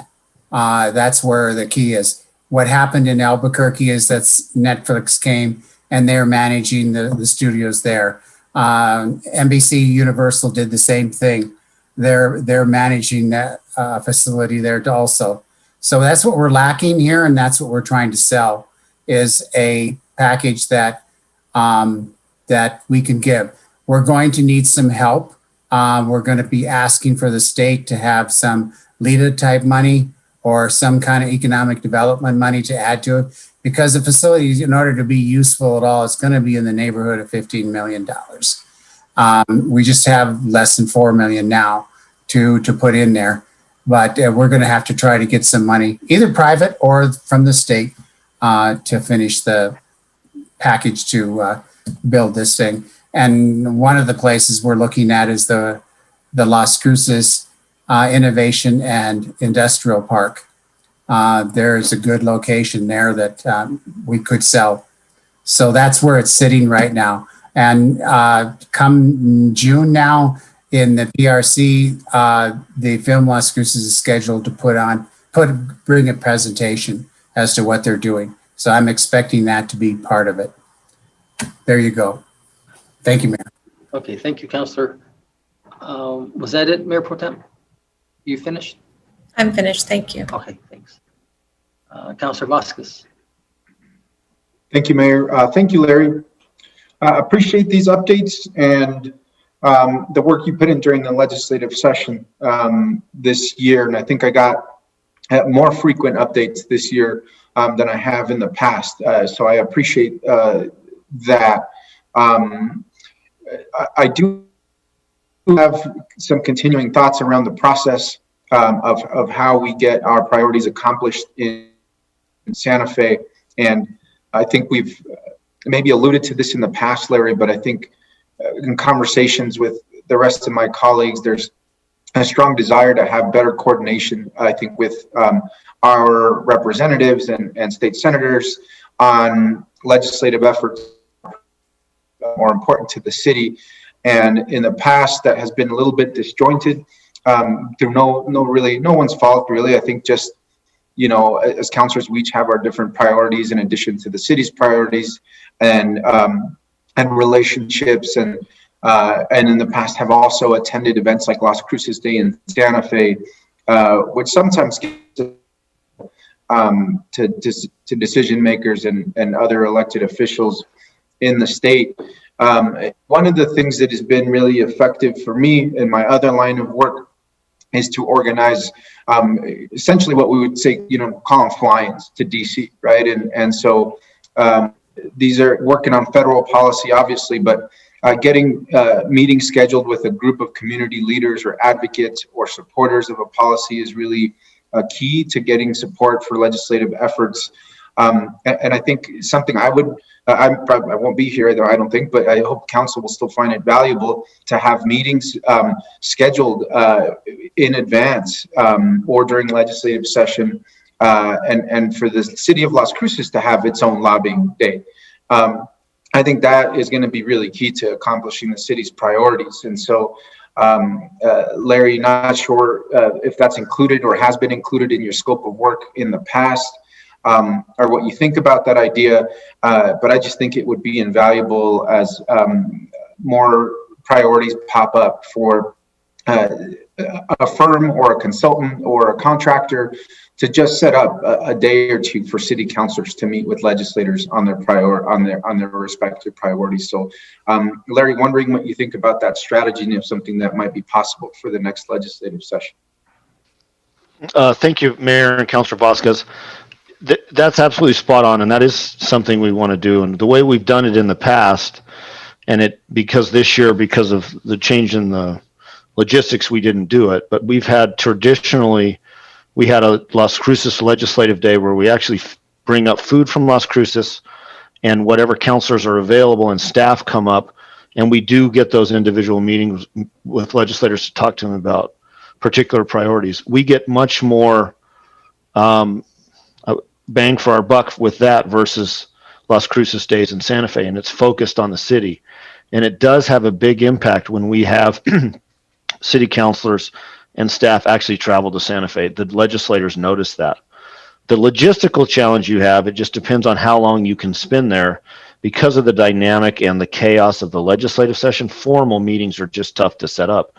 But that's something that we can do in the interim, because when we're in the interim period, we can set up those meetings once we've identified our priorities and have those discussions with legislators individually. And you'll get a lot more time and you'll get a lot more focus from them. And they'll remember that then when they come into the session. So I think it's a combination of those things. Always increased efforts once we know what our priorities are here in Las Cruces before they go up. But it's always good at least once to come up to Santa Fe and have discussions with them. It's just, you know, I understand from the council perspective, you all have other things that you're doing as well. It's tough because you have to take a couple of days out of your schedule, but that's invaluable coming up, because, well, I'll always say they see me every day during the session and I can provide them information and help liaison. But when they hear from you, it's a different kind of message and a different kind of impact, because, you know, that elected official to elected official respect is just, there is a dynamic there, and you both have an appreciation of what it means to run for office and to serve. And so it's important to have those meetings and discussions. Thanks, Larry. And I appreciate you thinking it's a good idea. And certainly the different sessions, 30 and 60, to the different time allowances perhaps for but I know I went up just a couple of weeks before the session ended to talk cannabis with a couple of folks up there, and was able to get meetings, after hours or after legislative sessions, because it was important to me to do that. But again, the council, either as a whole or with individuals, meeting with respective legislators, just the investment that we get in our community from capital outlay is worthwhile for us to go up there and have those meetings. I've never been asked or been a part of any organized effort besides Las Cruces in Santa Fe to be part of those meetings. So I'm not sure if you're talking about a different set of or a different legislative day. I don't recall being part of that effort. And so I'm just thinking, yes, as the session starts, I'm pretty sure our local legislators here, for the most part, will agree to meet with us. They will make the time to meet with us. And so just hope that that's something that we can plan out in this next legislative session, so that that those direct communication and that direct, as you mentioned, communication about priorities happens in a way that's more organized and targeted, and that in particular with those capital outlay asks that we get our priorities met. So thank you, Larry. Appreciate all your hard work and these updates. And I think we had one of the most productive legislative sessions that I've seen in a long time. So these are all good updates. Thank you. So Councilor Vasquez, I think it's been about 2 years that we've done it. The last time we did it. So you never went to Santa Fe when we would take some Roberto's food up there and have lunch with the legislators? You've never gone to that? No, just Las Cruces Day in Santa Fe. That's the only. Yeah, that's the only. I think the last time I can probably say was 2018. But it's possible, and usually 2 or 3 council members would go, at will. And we used to do it more regularly before 2018. But and I remember Janice sending out messages to everyone. Sometimes we'd even rent a van years before that too, and all of us go up there. So it was good. Okay. Mayor, I think that was 2017, because I do not recall. I was a councilor elected in late 2017, so I was here in 2018. Yeah, we probably just didn't invite you. No, yeah. Oh, I forgot that minor detail. Yeah. I went in 2018. Gil and I. Well, you left me out. The mayor was right. No, everybody gets equal opportunity here. I'm just messing with you, Councilor. I don't know. Yeah. Maybe you need to start looking at your emails. I don't know. Ha. Okay, we'll figure it out. But I think it would be fun. I think it's good. I think also when you get that list of reps who funded certain projects, Larry, I would love to be able to send them a letter, and perhaps also with the counselor from that district, maybe sign on to that. We don't want to do the whole council because we don't want to run afoul of the Open Meetings Act, but I think it'd be a nice little touch for maybe the council member from that district and myself, and we'll send them a letter thanking them personally for their support. Okay, anything else, Councilor Vasquez? You're good? You're done? Okay. Councilor Bencomo. Thank you, Mayor. I think that's a great idea. I would love to do that thank you letter to legislators. Yeah, I have a couple thoughts and just a couple questions. I will also say that the only time I was able to attend Las Cruces Days was last year, and it was more celebratory than lobbying, in my opinion. And I would certainly like to see a more intentional effort in terms of city councilors doing some meetings and lobbying with legislators on behalf of our priorities and on behalf of our constituents. I'm an organizer, so I would love to continue organizing groups of directly impacted people by any particular legislation to go with me or us. But I would like to see, like I said, a more intentional effort as we move forward. I will say that a big silver lining this year, even though it was virtual, I think there was like 19,000 individual IDs that logged on to Zoom for any particular committee meeting or like people were participating. People in rural New Mexico got to participate in the session, whereas perhaps other times they wouldn't have been able to. Don't get me wrong, I think it was a lot harder to get a hold of legislators, but people were able to participate in the process virtually. So I think that was a very good thing. That was a little bit of a side note. I will say that paid sick leave also passed with a pretty significant change, which is to be implemented in 2022, beginning July 2022. So I think it's important that we do some education for workers and businesses in terms of when that goes in next year. I wanted to ask Larry, I know that you said the Connie's name was put in to the task force. When are we expected to hear that final list of task force members? Mayor and Councilor Bencomo, I don't know when they're expecting that. I would, it should be pretty soon because their first deadline is September 21st. So I'll reach out again to regulation and licensing and see if they have a timeline. I just had a conversation with her last week and got that paperwork into her. And who does that? Who will make the ultimate decision for task force members? Mayor and Councilor Bencomo, I believe ultimately it's going to be the superintendent of regulation and licensing who will make the decision. She may have some input, but she's the one who is tasked with that. And I apologize if I may, on your side note, what I've had conversations with legislative leadership both in the House and Senate. Although they anticipate going back to in person, of course, they also are planning to have a version or a way to have Zoom participation or virtual participation continue, because they saw the same thing that you did. So that'll be something that will also continue. I hope so, for sure. And if that's something we can lobby around, that I'd be interested. But yeah, I mean, and I guess I ask in terms of who will make the final decision on the cannabis task force in the event that there was some lobbying we could do, if there was legislators or whatnot. But if you're saying it's potentially the superintendent of licensing, then that might not be an option. Though I am very excited to have Ikani on our team, because I think the legislator was really intentional about equity and fairness in this new legislation and legalizing cannabis. And I hope that Las Cruces, that we can center that as well and keep ensuring that we keep whatever zoning policies we adopt, that they're still fair and equitable, and not restrictive and exclusive, and that, we're able to have a thriving and safe industry here in Las Cruces. So I'm excited to have.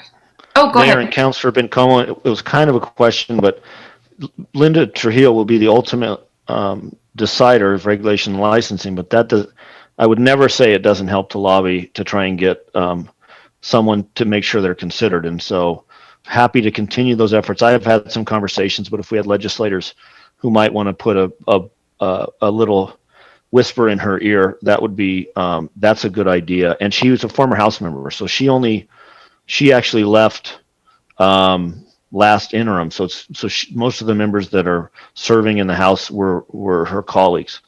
And now she's at regulation licensing. That's very helpful, Larry. Thank you. I'm glad I asked. And then just my last question, Larry, what's your sense regarding the policing oversight and some of those bills that did not pass that were being led by Senator Linda Lopez? I'm curious if there's conversations about those returning, changing, that kind of conversation. So Mayor and Councilor Bencomo, the Municipal League, even as soon as the bill passed or was changed, they actually anticipated working on an ongoing effort. So the fact that it did not pass this session actually did not impact that effort at all. And we actually had some good conversations with Senator Lopez during the session, because what we saw happen is you had a lot of law enforcement reform bills, and he started picking pieces of different ones and putting it into a reform. So what I would anticipate, excuse me, one thing I think will get even more active participation from the governor's office and from the administration on law enforcement reform, and hopefully buy-in and input into the Municipal League bill. And I would anticipate that we also get more participation from the more advocate groups. And I think what you're going to see is, hopefully in this next 30-day session, you'll see a piece of legislation very similar to what was in 375 as an initial start. And then you're going to see an ongoing effort of legislation going forward. Hopefully with participation of local governments, the state, and advocate groups to come up with kind of comprehensive reform. I think after what happened with the Civil Rights Commission and starting to see introduction of that legislation, everybody's understanding the need to come together to come up with some reform that's going to work for all parties. So I think this is going to be, much as tax reform is, although that never really sees any significant changes, this will be one of those issues we're going to continue to see. And we'll see legislation every year for several years until we get to a place where some changes are made. Thanks, Larry. I really appreciate that analysis and sort of something to for sure look forward to and be involved in. And yes, in terms of tax changes, there was no increase to the wealthiest New Mexicans, which I thought should have happened, but there was, and tax reform did become a lot more inclusive and to include now ITIN filers. So people who might be undocumented who have an ITIN number can now access the Working Families Tax Credit and the Low Income Comprehensive Tax Rebate. So there are some changes in tax reform, but I think definitely getting to a much fairer place for sure. Thank you for your work, Larry. I really appreciate it. Thank you. Councilor Bencomo and Larry, I'm pretty sure the state income tax went up a little bit. Went up about 0.5% to 5-point-something%. Yeah, so it went up a little bit. Mayor, I'll have to double check. I know it was included in legislation. I'm just not sure whether or not that was enacted or not, but I'm happy to double check on that for you. Yeah, okay. I'm pretty sure it did. I'm sure you're probably right. Let's see. So, Councilor Beta-Stubbe. Yes, thank you, Mayor. I actually just wanted to address a bit of what Councilor Vasquez was kind of requesting for the future, and to let my colleagues on the council know a lot of the talks that I've had with Mr. Peely have been centered around changing a little bit of the structure of what we do as far as really leveraging Las Cruces and showcasing the best of it and pairing it also with our legislative priorities and really making those intentional moments with our legislators and anybody from the governor's office that we can help tie in with projects. And so I've really appreciated being able to kind of chat about that, to recognize that perhaps some of the, and as a new counselor coming on, like Councilor Bencomo said, we got invited, I believe it was, I initially thought it was the Las Cruces Days, but it was an event actually with our Chamber of Commerce. And that, while very exciting for a lot of people, was not perhaps the right venue for us to leverage Las Cruces in the capacity that we need to for policy and for that funding. And so really making sure that we are staying focused on that and being as inclusive as possible to all of our legislators all around us. And in our neighboring communities, because we know that even Las Cruces is able to serve those communities in other ways too, often, especially with our, our SWAT teams and things like that. And so when we're asking for funding, when we're asking for stuff, we need to be inclusive. And so it's just changing up a few of those items and then being very intentional about interims, advocating for them to be down south and showcasing that. And so I'm really happy to have done that. So thank you, Mayor. Thank you. Councilor Sword. Just briefly, Mr. Mayor, thank you. Yes, I'm all in favor of us as a city government and council to spend a day at least up at the legislative session like we used to. And don't forget Roberto's. He was a big hit up there. Everybody liked his enchiladas, et cetera, et cetera, et cetera. So if he's willing to do it, we should always invite him to provide lunch for the legislators. And there, as Larry and all said, lobbying the various legislators that we have up there. Meetings with them, of course, would be great. So yeah, I'm just putting a pitch in to go back to those days again when we used to do that. Okay, that's all I wanted to say, Mayor. Thank you. Thanks, Counselor. Yeah, Larry, I'm still trying to check. I know it advanced in the Senate to 6.5% from 5.9, and I can't find if the governor signed the increase in the tax rate. So it was 5.9%, went to 6.5%, but I'm pretty sure it passed, but I'm not too sure. I'll verify for you, Mayor, and let you know for sure. Okay, as usual, thank you for this recap. You do a fantastic job for us here at the city. You're really invaluable, so we can't thank you enough for all the hard work that you do. I know you enjoy it as well, so that's doubly good. So thank you, Mayor. If there's nothing further, thanks again, and we're going to move on to the next item. Thank you. Thank you, Larry. Okay, so next we're going to go to the police department update. And I believe, who's going to be kicking that off? Is that going to be you, Chief? Yeah. Yes, sir. Good afternoon, everybody. Afternoon. Try to share my screen here. Good afternoon, Chief. Good afternoon, everyone.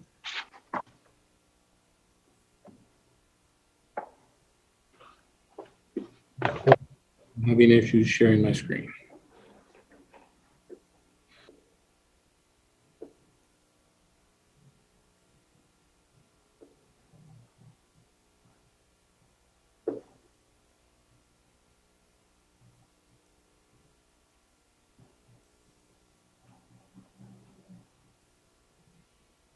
Did they make you a host, Chief? If not, I think it might be difficult. I don't know. I don't believe I'm a host, Mayor. I don't know. Barbara or Adrian, can you, someone either make the chief a host so he can share, or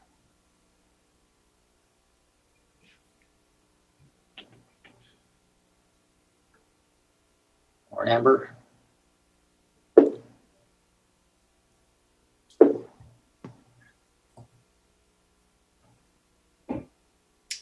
Mayor, this is Barbara DeLeon, actually.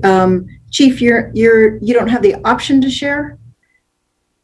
I have a share screen, but it's not, oh, looks like I just got it. Okay, thank you. Okay, good, thanks.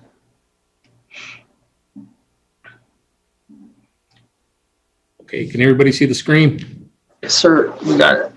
All right, thank you all for allowing us the opportunity to provide an update from the Las Cruces Police Department. Today's presentation is going to be on 2020, the year of 2020 and 2021 year to date through April. Assisting with the presentation, I have Deputy Chief Paul Brock, Deputy Chief Kiri Daines, Lieutenant Jeremy Story, Lieutenant Rob Gutierrez, and Lieutenant Joey Wiedela from Community Engagement.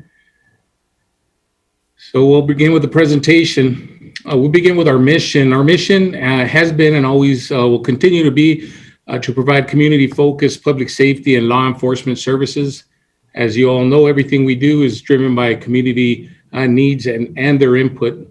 We'd like to take this opportunity to thank the Las Cruces community for the great relationship that we do share with them. And I'd also like to point out that they have been supporting us through a very difficult 2020 and beginning of 2021. They've continued to write us through emails and social media, as well as come by and bring food, things of that nature. We had a large outpouring of support during Police Week a couple of weeks ago. So we'd like to express our thank you for the great relationship that we do share with our community. 2020 and 2021 had many challenges for the Las Cruces Police Department. As you all know, with the pandemic, there was local and national protests in regards to police reform. There was a rise in both property and violent crime, several critical incidents that we had to deal with. And we had an increase in officer assaults as well. This year we started off with a large increase in which we had a couple of officers that were actually hurt as a result of being run over, and we had an officer that was shot. So those are some very very hard things to deal with as a police department, but I do want to point out that our core values of pride, of professionalism, respect, integrity, dedication, and excellence were in full display during the entire 2020 and 2021 challenges. I couldn't be prouder of our department and our civilian staff and officers, the way they responded. I want to point out that they've showed up, they've been dedicated. The entire pandemic, we did not relent on our services. We continue to provide uninterrupted services throughout the entire 2020 and currently. So again, I want to just take the opportunity to tell our officers and our civilian staff that I'm very, very proud of them and their efforts. As I was appointed chief of police, we had a meeting with our command staff and identified 3 areas to focus on to continue improving on our relationship with our community. In addition to crime reduction efforts, we also wanted to focus in on our accountability, our transparency, and our community engagement. Several of these things we have already discussed through our community mitigation meetings that we've been having over the last few months. Accountability, we wanted to improve on, obviously, holding ourselves accountable when there is misconduct and policy violations, things of that nature. But we also want to stay on the forefront and make sure that our policies are constantly under review and revision, making sure that we're doing right by our training, keeping up to date on best practices when it comes to training, as well as providing or modifying policies as case law and things of that nature come up. Our transparency, we wanted to continue to improve on our transparency. We've instituted several processes to improve on our transparency. We've had approximately 600 public requests from the department in 2020. We've put processes in place to make sure that we're processing these requests as fast as possible and making sure that we're allowing as many community members to come in and request things of that nature. We even offer them without the request, but we've also done a lot of work on our transparency page. Still a work in progress, but it's come light years from where it was at the same time a year ago. Our community engagement efforts, we continue to engage our community both through services and events. Although events were stymied a little bit because of the pandemic, we still were able to put together a few events. But we also want to include the community in our training, not just attending, but also allowing for community members to come in and put classes on for our officers. These are 3 areas of interest. As we move on through this presentation, we'll be pointing out different initiatives and different processes that we put in place specifically with these 3 topics in mind. I'll go on to our 2020 year-end violent crimes, or our violent crime report out. This is what we reported out to the FBI at the end of 2020. I do need to point out that some of these cases are still being investigated, so the total number might go up or down a little bit. There's a small variance in there, approximately 20% to 10% variance. As investigations bear out, the numbers could change. We ended up with a 13% increase in violent crime, driven, as you can see, by aggravated assaults. Our aggravated assaults are very difficult to investigate and find the perpetrators in most cases. Approximately 34 to 35% of those aggravated assaults were domestic related. It was again part of a domestic disturbance, and approximately 20%, this was through 2020 as well as current year, about 20% of our victims do not want to pursue charges, which makes it very difficult on us as far as prosecutions are concerned. Our 5-year trend for for violent crime continues to go up, which is significant. I want to point out right now that the difference between 2016 and 2017, the difference is that we used to do uniform crime reporting through the FBI, which was had a hierarchies type system. 2018 and 19 and 20 have numbers, which is the NIBRS system, which reports out all crimes that occurred in each individual incident. Quick way to describe that is if in 2017, if there was a burglary that occurred inside a home and a vehicle was stolen, only the burglary was reported out at the end of the year to the FBI. With the NIBRS system, the burglary and the auto theft are reported out. So you can see that 546 number, about 20% of those involved another crime, such as a robbery, burglary, an auto theft, things of that nature, but it had an aggravated assault component to it. So that's the big increase in our violent crime is aggravated assaults. Property crimes through 2020, we put together many projects to try to mitigate a lot of the property crime that we were having, especially at the beginning of the pandemic. The burglaries, as you can see there, drove a large portion of our increase.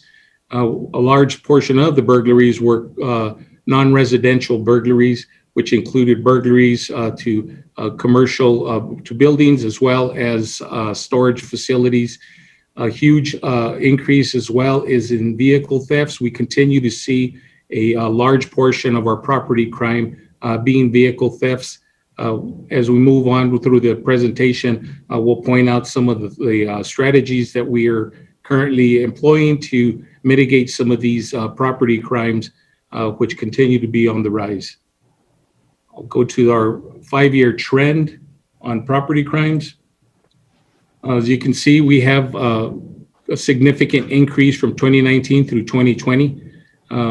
The 2016 and 2017 downward trend towards 2019, I can tell you that there was a large shoplifting issue within Las Cruces. Approximately 30% of the numbers for both 16 and 17 had to do with shoplifting.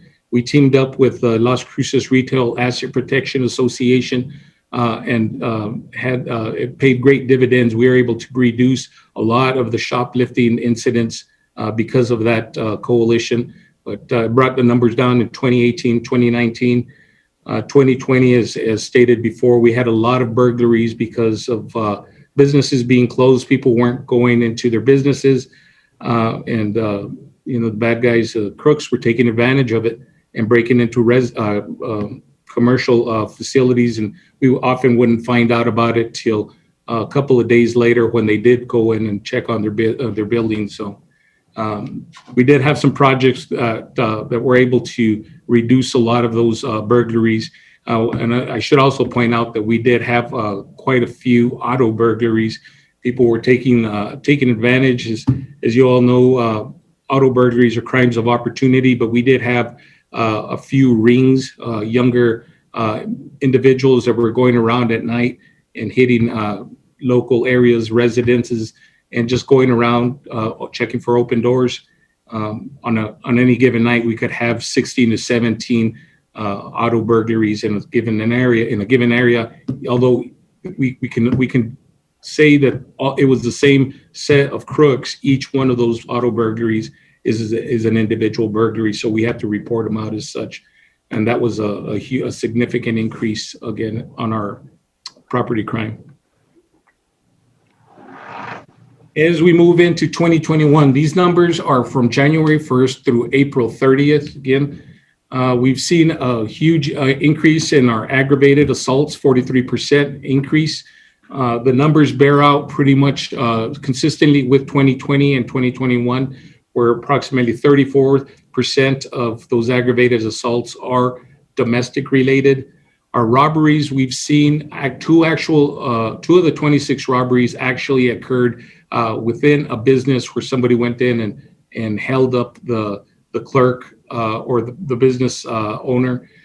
The other robberies actually have occurred in parking lots, businesses, taking purses by force or threat of force, things of that nature. We have seen a significant increase, again, in parking lots, in local retailers, as well as hotels. We've been able to make a few arrests on those suspects, and we appear to have decreased them a little bit. We were trending upward at the beginning of the year, and have since kind of flattened out. So we're hoping that our efforts with our street crimes unit and intel and the detectives that work this section have been able to come up with some strategies to mitigate the robberies. Property crimes, we decided to break it down a little bit so we could see exactly and show you exactly where the actual property crimes were occurring. As in the other slides, the residential burglary, commercial burglary, non-res breaking and entering, and auto burglary are all combined as we report out to FBI. But we wanted to break those out a little bit so you could see exactly where and what type of property crime is actually occurring. The auto burglaries, as I mentioned earlier, have been pretty much crimes of opportunity. We've had several nights where there was 10 to 20 auto burglaries in the same area, which really drives up that number. But there are some projects that we've worked, that deputy chiefs will be discussing here in a little bit, that have been able to identify some of these subjects, and we have been making some arrests on those auto burglaries. Our commercial burglary and non-residential burglary, we wanted to separate that out. 2020, when we were talking about non-residential burglaries, it was kind of assumed that if it was a non-residential burglary, it was actually the burglary of a business, which it's not necessarily true. Our non-residential burglaries, the 45% increase is storage facilities or have a storage nexus to it. We have had several commercial burglaries that are actually smash and grabs. They go and break the window and go in and grab a couple items and then leave before we're able to arrive. But the majority of our non-residential burglaries are on storage facilities. Our calls for service in 2020 had a huge increase from the year before. 2019, we had approximately 143,000 calls for service. 2020 saw 168,000 calls for service. We were getting inundated at the beginning of COVID with a lot of mask type calls, which may have contributed to the large increase, but we were able to, through our proactive efforts, bring those calls down, just to make sure that our officers and our resources are available for priority calls. But that is a significant increase when you're looking at over 20,000 calls for service increase from year to year. Thus far, year to date, this year we had 55,000 calls for service. Our incident reports from those calls for service right now through 2021 is 47,300 reports.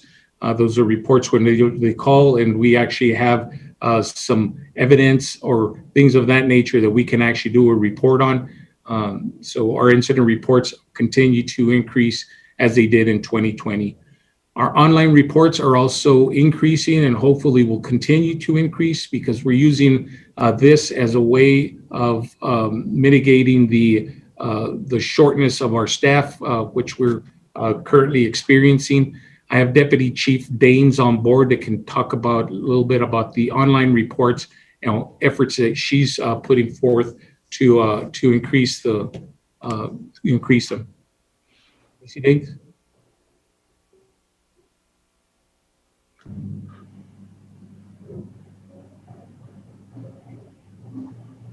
you want me to discuss that now or wait till we go to strategy, sir? Go ahead. Go and bring it up right now. Okay. Hello, council and everyone. I'm trying to move my video feed around. I'm sorry.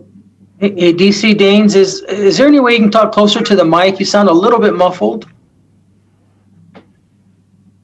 Yes, sir. Let me turn up my. How is that? How long? A little bit better. Okay.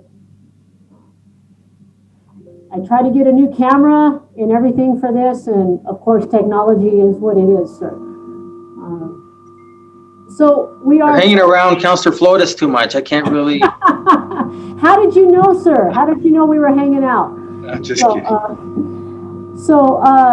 What we want to do is a lot of the reports that we take for citizens, and I know every report is important, but many of them are just being made for insurance purposes, or they just want it documented, but it may not have a criminal nexus to it, or there is no suspect. You know, for example, we've been getting a lot of the unemployment. You know, people are having their identities, people are filing for unemployment and stuff like that. We do follow all those up, but it's not necessarily something that an officer needs to be right there, or a lost cell phone. So we're trying to increase the availability of doing that online, especially you know, a younger generation. They kind of prefer that, and obviously for the older folks like me that are a little more technology impaired, we will still respond or take a report over the phone. And we're working on some stuff in the future where even if people want to come into the station, we'll have some report portals there, so some computers, we'll have some staff that can walk them through it. That doesn't necessarily have to be an officer. I'm hoping for the future. It also sounds good, but it's also very expensive. But we're looking at maybe even, again, to make sure that we're getting to everybody, every demographic area. You know, everybody's using a cell phone now. Hopefully in the future, we'll be able to develop an app so you can go straight to our online reporting, something of that nature. That's still in the works, but we are updating our online reporting. So for example, unfortunately, I hope no one ever has to go through this, but if you're a victim of, let's say, an auto burglary, and something was stolen out of your vehicle or out of your home for a residential burglary that had a serial number, but you know, we all don't walk around with, oh, hey, I've got my serial numbers right here on my phone. So a lot of times they'll call and say, I want to make a supplemental report. An officer, of course, will take it, but that's something that, hey, I have a screenshot, I have the serial number for my TV or what have you. You can just do that online. It automatically gets entered. And we're working on a lot of those things being funneled directly via email directly to our criminal investigations division, so it doesn't have to go through a patrol officer that gets approved to go through to get sent over. So we're trying to streamline those processes. So for online reporting for the folks it works for, and we're trying to make it as user-friendly as possible, we will streamline that process. But of course, you know, if someone needs to speak to a police officer, maybe, you know, it's beyond their technical capabilities, or they actually have a question, we'll always, you know, be able to take a phone call or respond in person. Although depending on our call volume and our priority calls, we don't want folks to have to wait. So this is an alternative. So they can just, hey, I'm thinking about it. I'm here at dinner waiting for my chilies to come in. I'll do my supplemental report or something like that. So we're going to be offering a lot more reports online as well. And later on, if you have more questions about it, I'll be happy to address those. Thank you, DC Daines. I appreciate that. Some information before we move on with the presentation that you might find useful and helpful as you're discussing things with your constituents in your meetings. Motor vehicle thefts. We broke them down by district, and districts 2, 3, and 4 are at 26, 24, and 23% of the entire volume. That's the bulk of it, pretty much. So what we're looking at doing is educating through through our PIO as well, but we could use your assistance in letting these constituents know that, don't leave your vehicles unlocked, don't leave your keys where somebody can find them, things of that nature. Our non-residential burglaries, against storage sheds and storage areas, are large increases there are District 3, 4, and 5 with a 20%, 33%, and 19% of the total volume of burglaries that are occurring there. We have some other percentages that we can break down for you if you'd like a little later on, but those are areas where we definitely could use your help in getting the word out that there is an increase in property crime. And thank you for doing that for us. Hey, Chief, let me just share something with you and the public. I have a storage right outside my office here, and I guess I'm in District 3, and I would be broken into about every, 3 months, 6 months. So, and I don't have really anything, that anyone really wants other than there's just, some garden hoses, whatever, shovel. So I started leaving a 1-inch gap, a 1.5-inch gap, and sometimes I'd even leave a light. So they want to look inside. And you know what? Knock on wood, it's been over a year and no one's messed with it. So, sometimes when it's closed and it's locked, people think, oh, there's all this great stuff. They go in there and then they're mad and they probably just take whatever. But if the residents don't have anything that's really something that they can't get rid of, I mean, I wouldn't recommend they keep it in there. But I mean, their garden stuff, things that work on the yard, or things of that nature. I took that initiative, and so far, like I said, watch me tonight get broken into, but I haven't in the last year, and leaving that little gap. And anyways, I just thought I'd share that with you. That's a good point, Mayor. A little bit of diligence goes a long way, and if you can point out there's nothing in here to steal, they won't go in there and they won't break your door down. But anything helps. But appreciate that. Now we're going to move into our strategies, and I'll turn it over to Deputy Chief Brock and Deputy Chief Daines that are going to discuss some of the strategies that we're putting forward to mitigate against some of this crime that's on the rise. Brock. Good afternoon, Mayor, City Council. Paul Brock, Deputy Chief of Operations. As Chief Dominguez mentioned, I'm going to talk a little bit about some of the strategies that not all of them, but I'll cover a few that we use here in operations at the police department to address crime trends here in the city.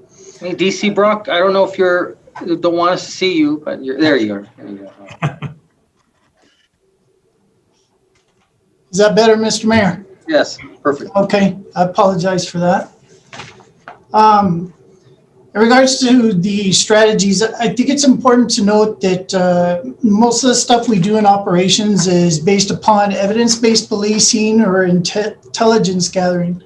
Here at the police department, we have a intelligence unit in section comprised of both sworn and non-sworn that read through police reports. They read through shift notes that are put out after every patrol shift. They analyze crime trends, the areas, times that crimes are occurring, also the types of crimes. And then they share this back with everyone in operations, the patrol shift, street crimes unit, the traffic section.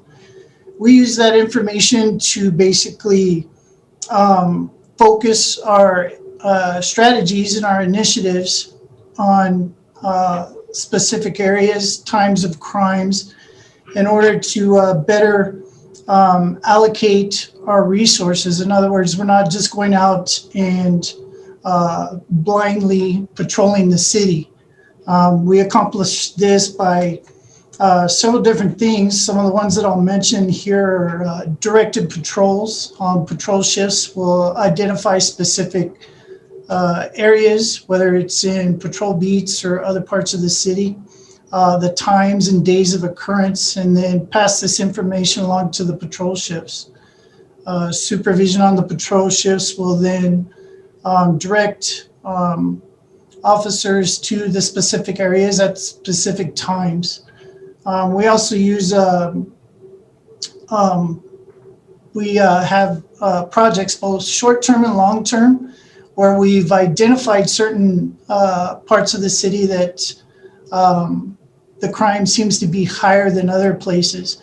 And sometimes these can be addressed with short-term projects. Sometimes it takes longer depending on the types of crimes that are occurring there, and they may take a long-term project.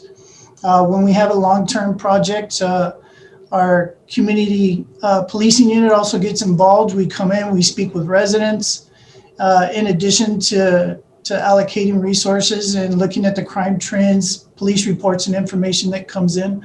But we speak with the residents and the public and find out as much intelligence as we can, and then come up with a game plan. A lot of it is additional resources to the area. But then again, we have limited resources here at the police department. So we try to put the best use to our resources that we can in operations. We try to do as much proactive policing as we can. We also work with our detective division and receive intelligence and information gathering from them. A lot of that information comes from persons that have been arrested for certain crimes.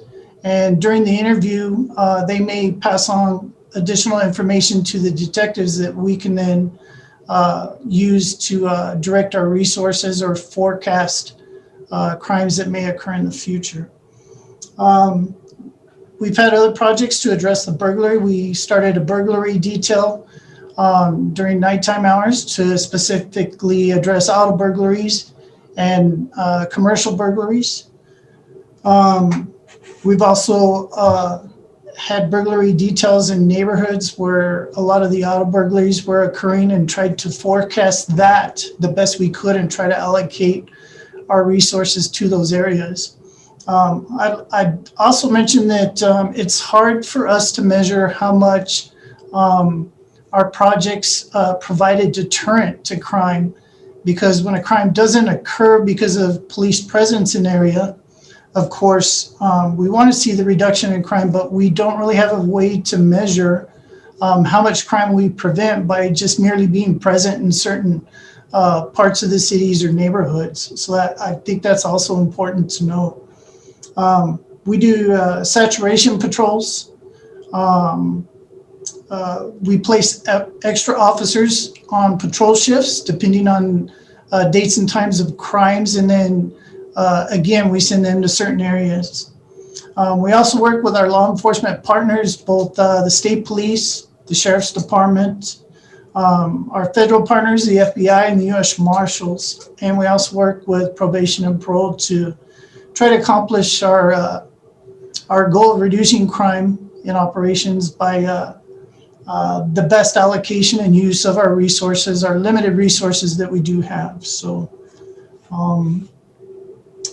if I left anything out, I would encourage DC Daines if she would like to chime in, but I think that kind of gives you an overview of the type of strategies we use here in operations at the police department.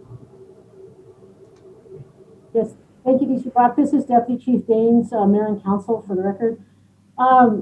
Also, a lot of things that we also have been trying to do is we've been pushing to see something, say something. So if people, you know, sometimes if you live in certain areas of town, well, they're going to know that I said something. So we want to make it available, that let everybody know that you can make an anonymous report. We actually get a lot of those, and we do check on the validity of them, and we do follow up. The community and retail partnerships that we've been able to have that Chief Dominguez alluded to earlier with the retail asset protection. And we've also partnered with the local hospitality and tourism areas, specifically hotels and things of that nature, because a lot of times those are being used as for a nexus for criminal activity, not by any fault of the hotels, but you know, you can rent a hotel and then they'll maybe that's where the stolen property will be gathered, or we see a rise in auto thefts in general, just even coming from out of state. It's very transitory. So we've worked with our hotel partners And, you know, they advise us, hey, these vehicles are suspicious, or, you know, I've seen this kind of activity, and we're able to share information that way as well. So that's been very helpful.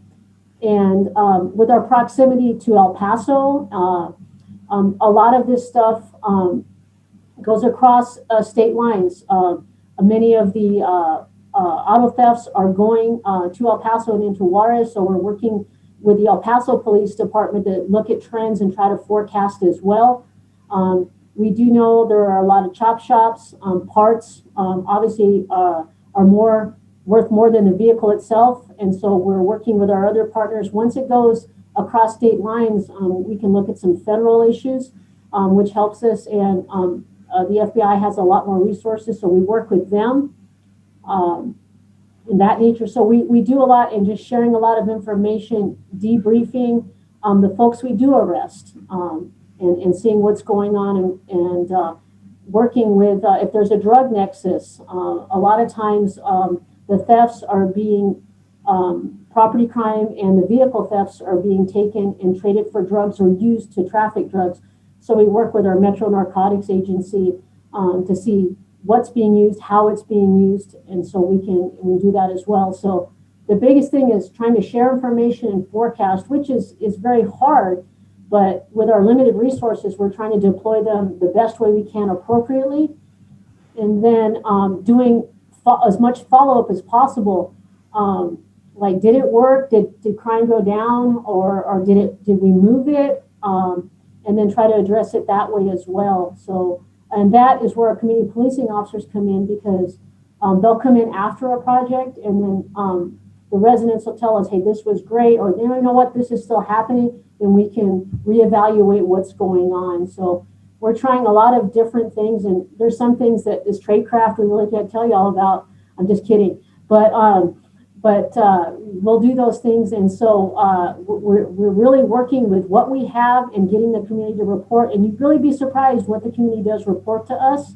And we take it and use it. We have to verify it all, obviously. But we appreciate all the ring camera footage that we get, things of that nature. And we're working on being able to make it easier for community members to share that with us as well. So that's just a little bit of what we're working on. And, you know, if an idea comes up and we try it, we'll take it and run with it. If it doesn't, then we know, well, we gave that the good college try. Let's move on to something that's a little more effective for us. So I've got something else to add. I don't know if you keep track of this, but several years ago, I see various tapes or videos, and there was a discussion with a top-notch auto burglar, right? And for any of you, you may or may not even be aware of that. I use the club on my vehicle, and they asked him about that, and he goes, "Oh, I can break through the club in 20 or 25 seconds." He says, "But it slows me down." He says, "You wouldn't believe how many cars leave their keys in the ignition." He says, so I'm not going to waste my time. 20 seconds or 25 seconds to an auto burglar is a lot of time. That's what he said. And so to me, I know that they can break through that club, even though there's $1,000 award if your vehicle gets stolen, you can apply that towards your insurance. But do you all keep track of how many vehicles that were stolen have keys in the car? I've seen statistics, now not just recently, but a few years back, that it was as high as almost 40 or 40% or so of the cars that were stolen is because they left the keys in the car unlocked, which is hard to believe. But do you all have any of those statistics? Mayor, thus far this year, 11% of all of our auto thefts were stolen because the keys were in the vehicle. So that's a high percentage right there, just on vehicle thefts. That's pretty incredible. You know what? I'm going to let Councilor Sorg answer. He has a question. So, Councilor Sorg, you have a question? Thank you, Mayor. Actually, Mayor, I have a point to make. That if we all had electric vehicles, those thefts would go way down, because you can't steal an electric vehicle because people won't leave their keys in a car like that. You can't. Can't be done. So another benefit of an EV. Okay, that's true, and they're getting to the point where they'll know exactly where that car is at. So, yeah, it's a lot easier, and your insurance a little cheaper. Okay, please continue. So one of the other strategies, we had our community partnership go out, and they were doing flyers. They were going door to door and actually putting some, brochures in there. The see something, say something. Kudos to Councilor Vasquez through one of our mitigation meetings. He actually requested banners to be placed strategically throughout the city, and we've done so, and we've actually received calls due to those banners being up and people mentioning them. So kudos to Councilor Vasquez for that. Now we're going to change gears a little bit. We're going to move into internal affairs. We have Lieutenant Robert Gutierrez, that is the newly minted Internal Affairs Lieutenant. Many of you remember Lieutenant Rebecca Kinney, who retired late last year. Lieutenant Gutierrez, once he became a lieutenant, was selected to run our internal affairs. He's done a great job with his team. He's added positions, and I want to go and let him run us through the next couple of slides and introduce the staff to us, if you will. Lieutenant Gutierrez. Thank you, Chief. Mayor, City Council, Rob Gutierrez, Lieutenant of Internal Affairs. Thank you. I've been in this position since December of 2020. So just to take you back where I'm at, I had the honor and privilege to grow this department a little bit since I've been here. The Internal Affairs Department, I have a Sergeant, Sean Mullins. He's the Internal Affairs Sergeant. I have Detective Israel Rodriguez and Detective Eric Cook. They are the Internal Affairs Investigators. Also, we have the Research and Development section. A newly created position was the Compliance Sergeant, which is filled by Sergeant Vincent Shad, and he oversees the R&D department, Research and Development. And Rob Benavides is our R&D specialist. Basically, the new position that was created in the R&D is the Compliance Sergeant. He oversees the general orders, otherwise known as policies. His duties in that are to scrutinize and amend as needed to stay consistent with state and local laws. This allows us to be transparent and have a lot more accountability in this area. R&D is also responsible for the department's ongoing accreditation with the New Mexico Municipal League accreditation. We'd like to remain a professional unit and be accredited and recognized as such by the New Mexico Municipal League. Transparency, we have a publication and revision of the general orders manual that are published on our transparency page. The Compliance Sergeant oversees that and revises it and changes it as necessary. Our early intervention system, which is a really cool system, is an accountability tool that's separate from our disciplinary system, in which it works with our wellness program. We hold ourselves accountable by identifying potential problematic patterns and adjusting our needs to them, as well as the community's needs. So not just letting the community know what we're doing, but being transparent about it and having a higher standard of accountability on that.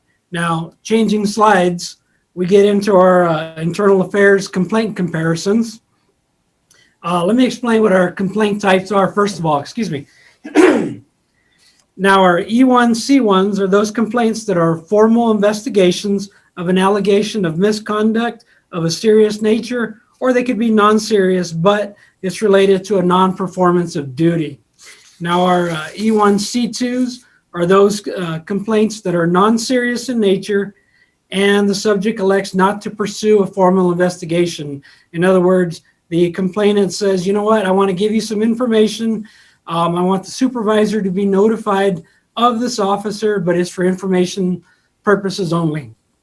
Now, our E1C3 allegations are those of non-serious nature where the subject is unable to articulate a bona fide complaint. They want to complain about an officer or complain about a situation, but they really don't have a complaint. There's no facts or no general order violations. Now, our IIs, or our internal investigations, these are formal internal investigations which are initiated due to allegations of misconduct and or policy violations. Now, these violations can occur on or off duty. So with those explanations, now our complaints are trending downward as they're shown by the graph here. Out of 168,156 calls, only 68 complaints were generated. So this is a demonstration of our transparency and high level of accountability, as Chief Dominguez explained in the earlier slides. So continue on to the next slide. Now, I took over in December of 2020. This right here is our complaint investigations and our carryovers.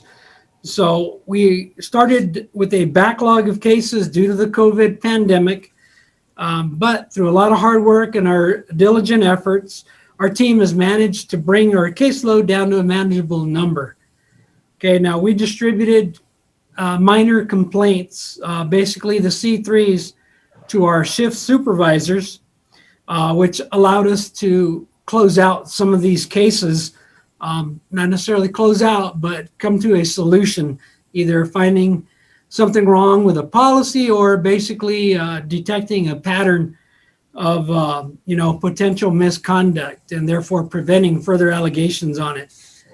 Now, this allowed us to be a little bit more transparency and accountable to our line officers. Once everybody knows what's occurring, they know what to look for. You see something, you say something. It goes along with the LCPD cares, and it goes along with our transparency and so forth.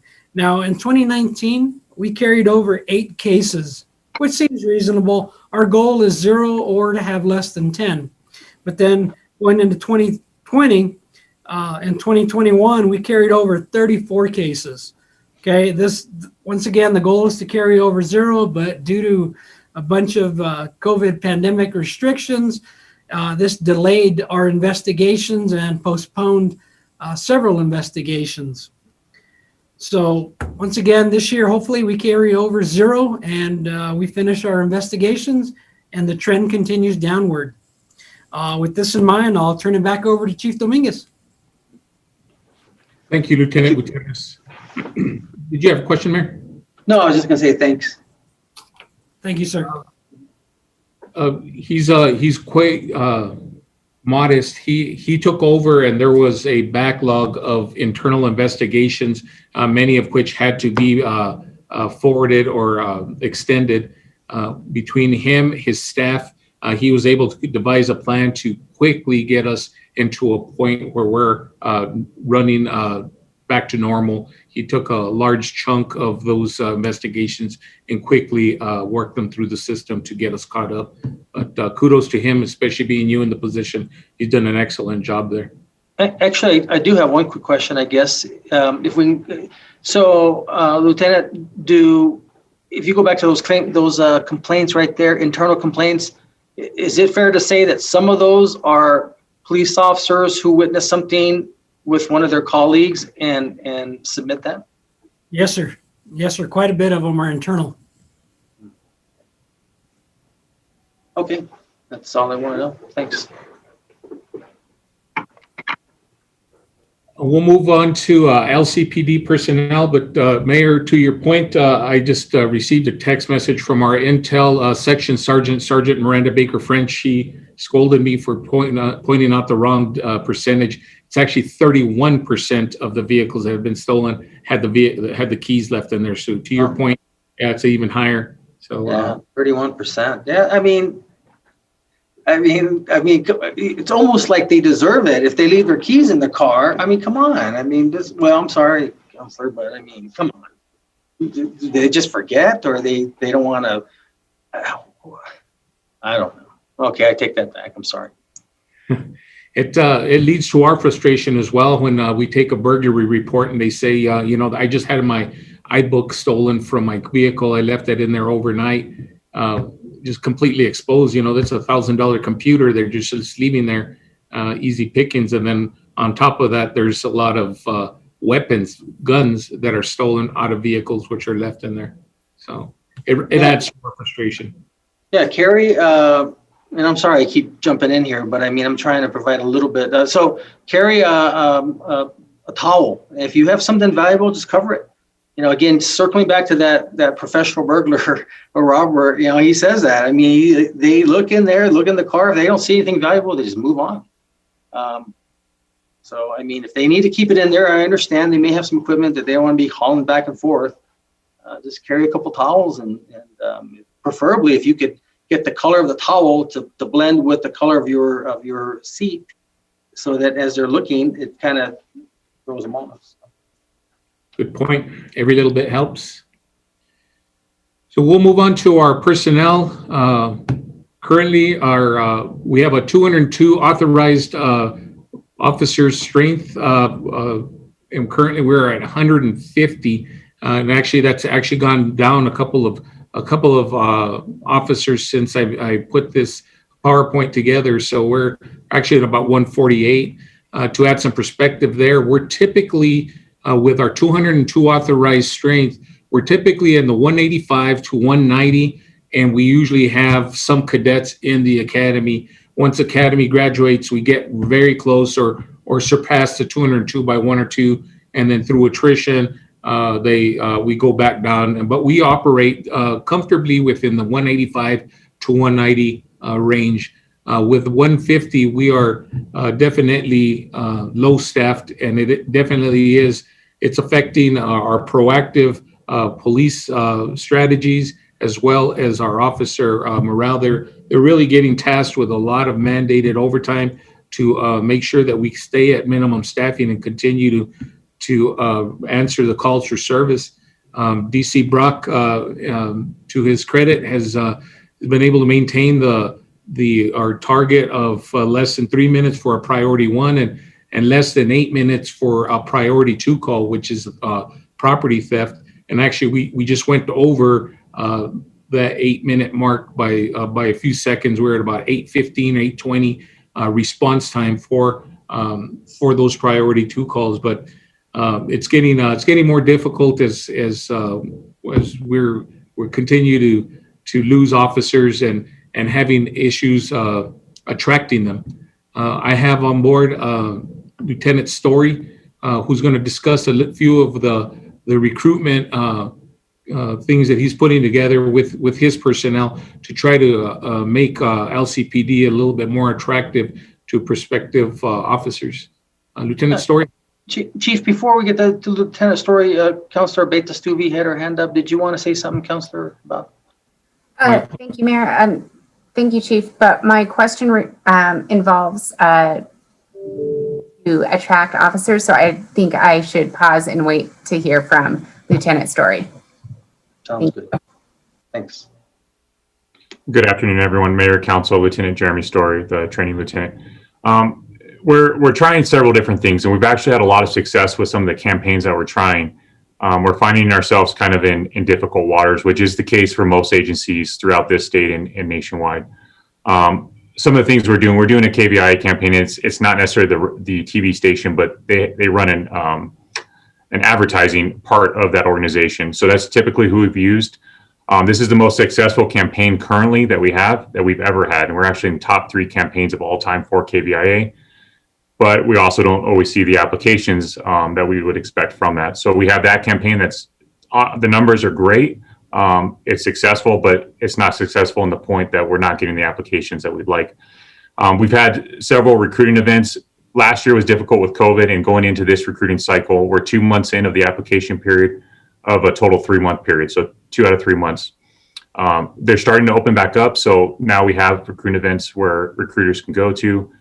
They're at Fort Bliss almost every week. They've gone to every university and community college in this area, to include UTEP and El Paso Community College, DACC, NMSU, Holloman Air Force Base. So they branched out and done a great job of trying to reach these people, along with just traditional advertising, of course, banners, posters, which can go a long way, and they tend to be cheap advertising. If you look at the views of the applications that we have, so on our application page for the city for police cadet, we're currently at 7,790 views, but only 324 applications. So we're getting the views, we're just not getting the applications. There's a number of factors. Right now, it seems to be that there's a smaller pool of qualified applicants than ever that want to become police officers.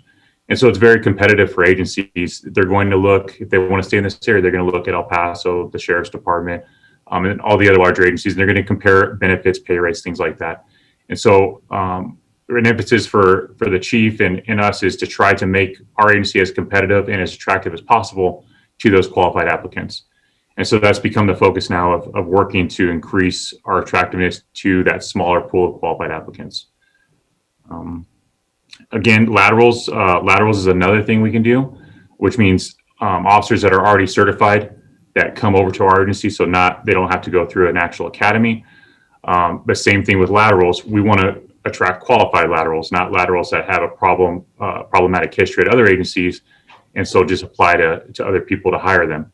So in order to attract qualified laterals, we have to do the same thing. We have to make ourselves attractive. So, and that is definitely one of the easiest ways to deal with staffing issues, to get those qualified laterals to come over. Thank you, Lieutenant Story. And to his point, we live in a beautiful city. We have a large university. We're close to a very large city in the nation, close to a lot of things. So demographically, we're active, but to Lieutenant Story's point, we lag behind in compensation packages. With Mr. Peely's backing and support, we're currently working on improving that.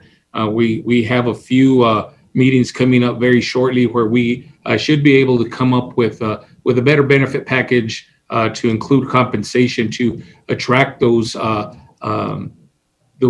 students and potential officers that are going elsewhere for these large bonus paying departments. For example, there's Hobbs Police Department is paying $30,000 for a qualified officer. That's a lot of money to be throwing around. But we have people that would rather go live in Hobbs, where there's a large shortage, or there's a shortage of housing. The cost of living is higher over there, but they'd rather go over there because the compensation package is a little better. But we're working on things to make it more attractive to come here to Las Cruces. Like I said, this is a beautiful city, a beautiful community. We have the university here and all these other things that would attract people if we can just be competitive with our hiring packets. We're going to move. Chief, you want to let Councilor Beta-Stubbe talk about her? You wanted to say something about the hiring, Councilor?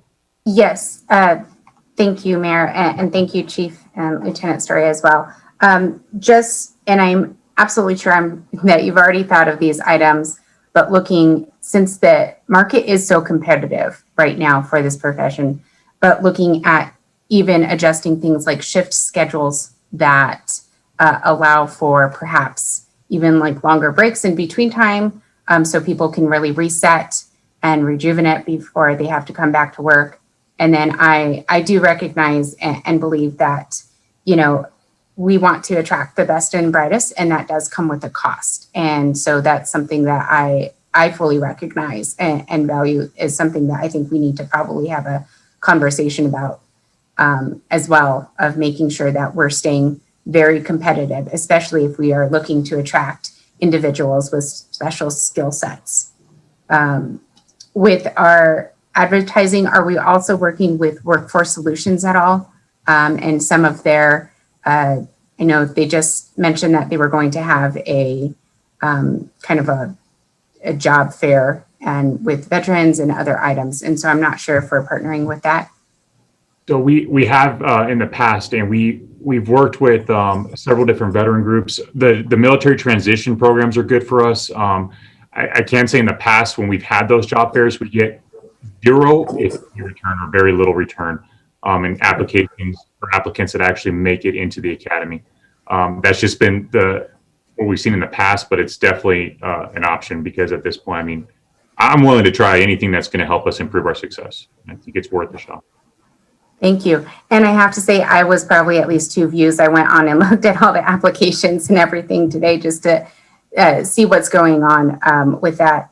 And Chief, I'm wondering, are we able to partner with even like Sheriff's Office or other places in case we are having issues with making sure that we are fully staffed? Are we able to have those types of conversations?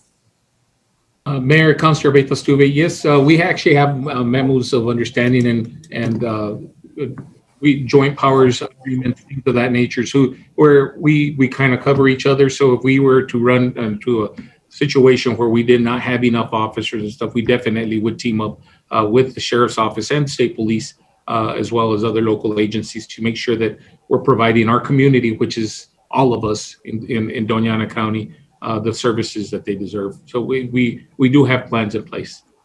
Okay, fantastic. And just for my edification, when those happen, the process for us as counselors to be able to know and make sure we can really talk to our community members and constituents to reassure them about all that. I assume that you'll just be speaking with City Manager Peely and then we'll be informed of those types of changes. Mayor, Councilor Betas-Tuve, that's correct. He would know and he would share the information if we do reduce services in any way, shape, or form. You would know before we did anything. Okay. Thank you, Mayor. Thank you, Lieutenant, and thank you, Chief. So let me throw some out here, Lieutenant and Chief. So I think I would think, because I seem to recall this several years ago. Okay, so we start the new officers at about $18, $19 an hour, give or take, in that ballpark, I think, or in the academy, $20 an hour. So I estimate, so that's $3,200 a month. You take out the taxes, then you take out the para and all the benefits. Their take-home pay is anywhere from $900 to $1,000 a pay period, and that's a challenge. So what I was thinking, and I think a lot of council members, I know Councilor Sorgs in his district, he's getting a lot, and I see the emails, but I'm wondering and they still have the take-home car policy, and I'm wondering if the city is allowed to rent houses in these high areas, and then for the new officers, they get free housing for the first, I don't know, 2 years or something, so until they get increased in salary, but they get free housing.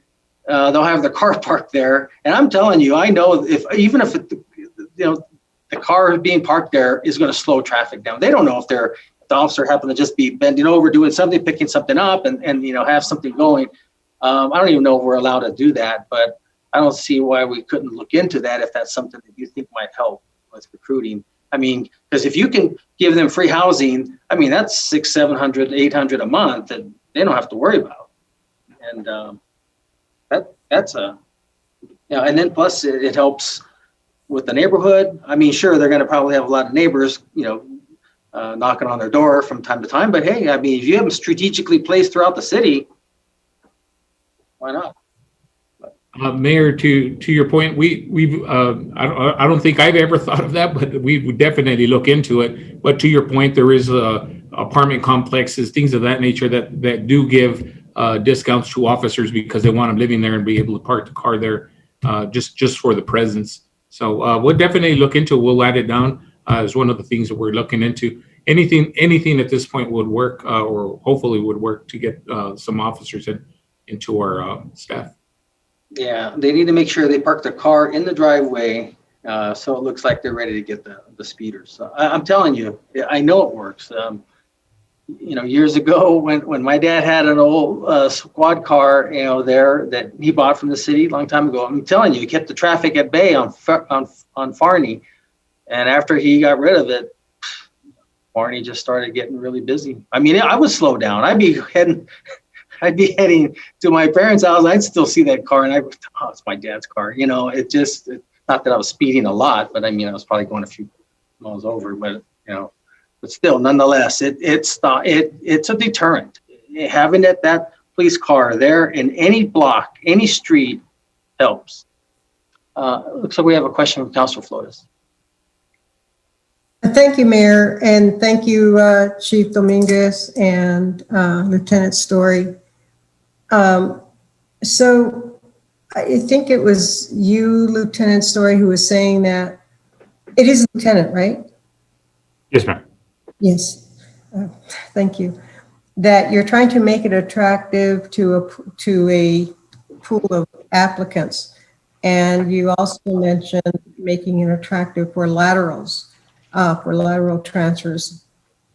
And what do you mean by make it attractive?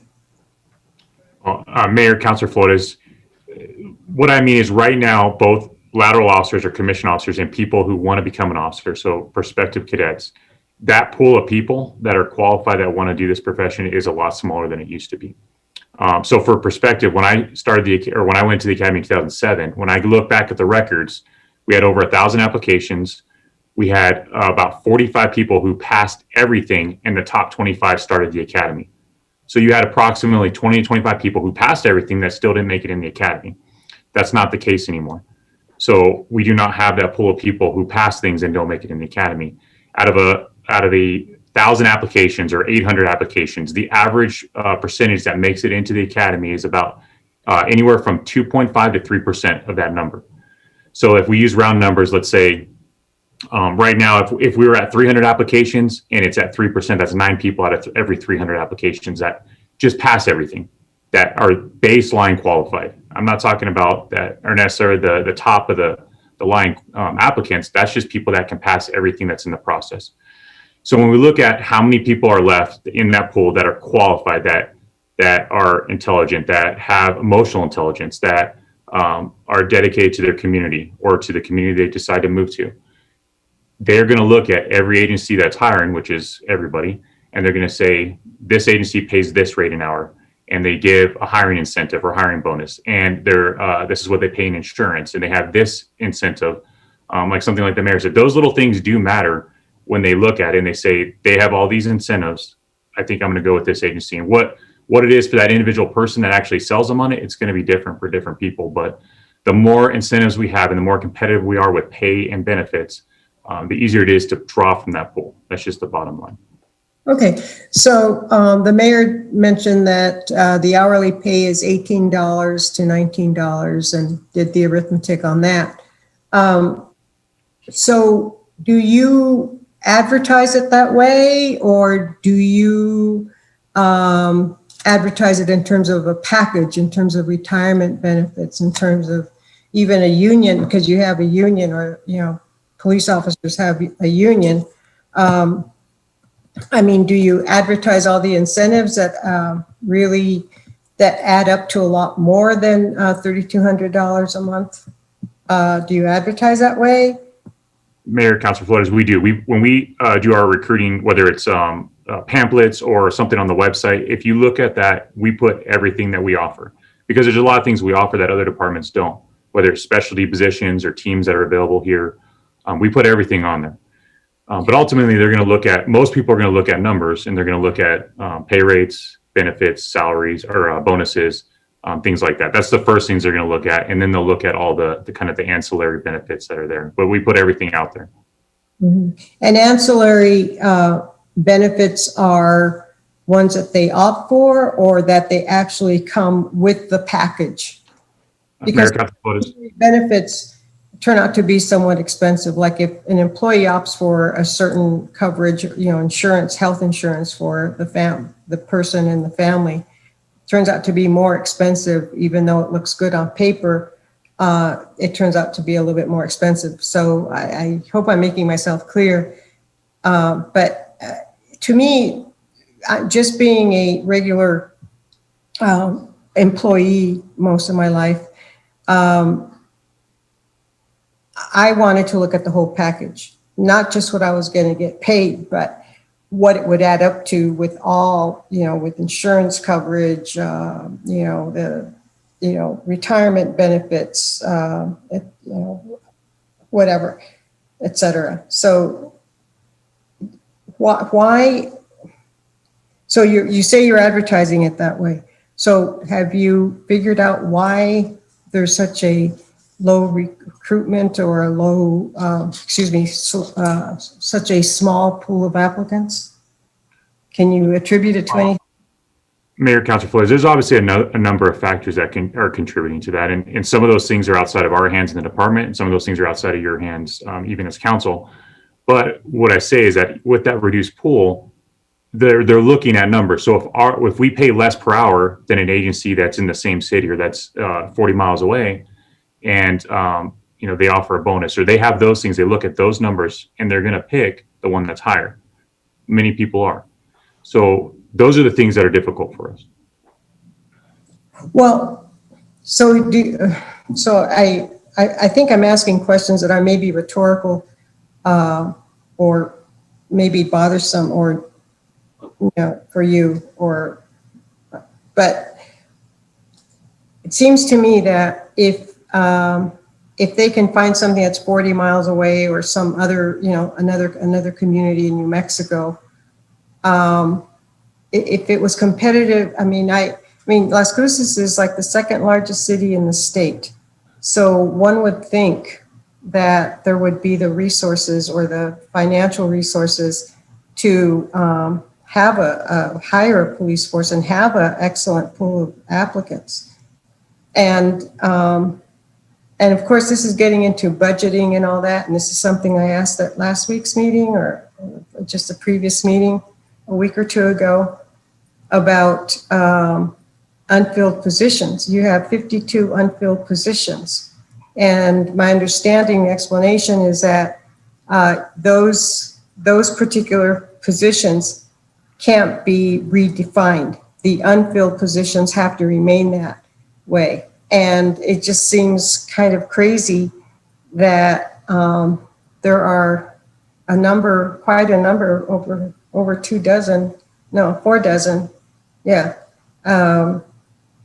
Quite a few positions that aren't filled, that you have vacancies. So is there any way of working that around to maybe use that money to increase salaries? I'm just trying to figure out I'm just trying to figure out what it is, what is going on? Why do we have that vacancy when we do have a need?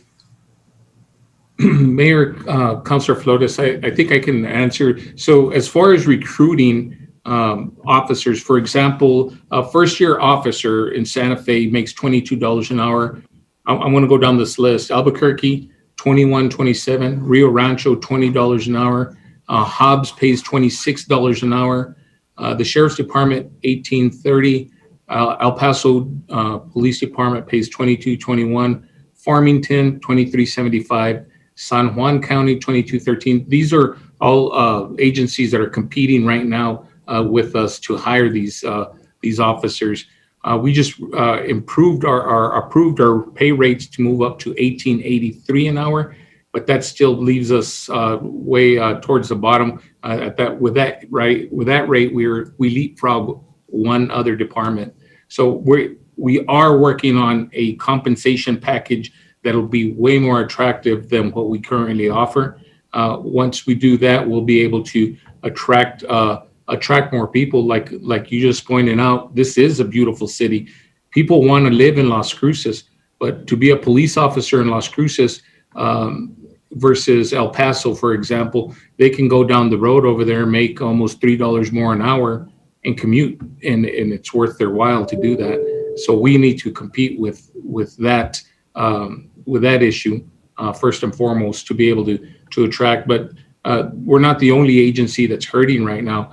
Other agencies, including federal agencies, are all hurting. Typically, federal agencies do not hire out of PDs, but they are recruiting currently at a very aggressive rate.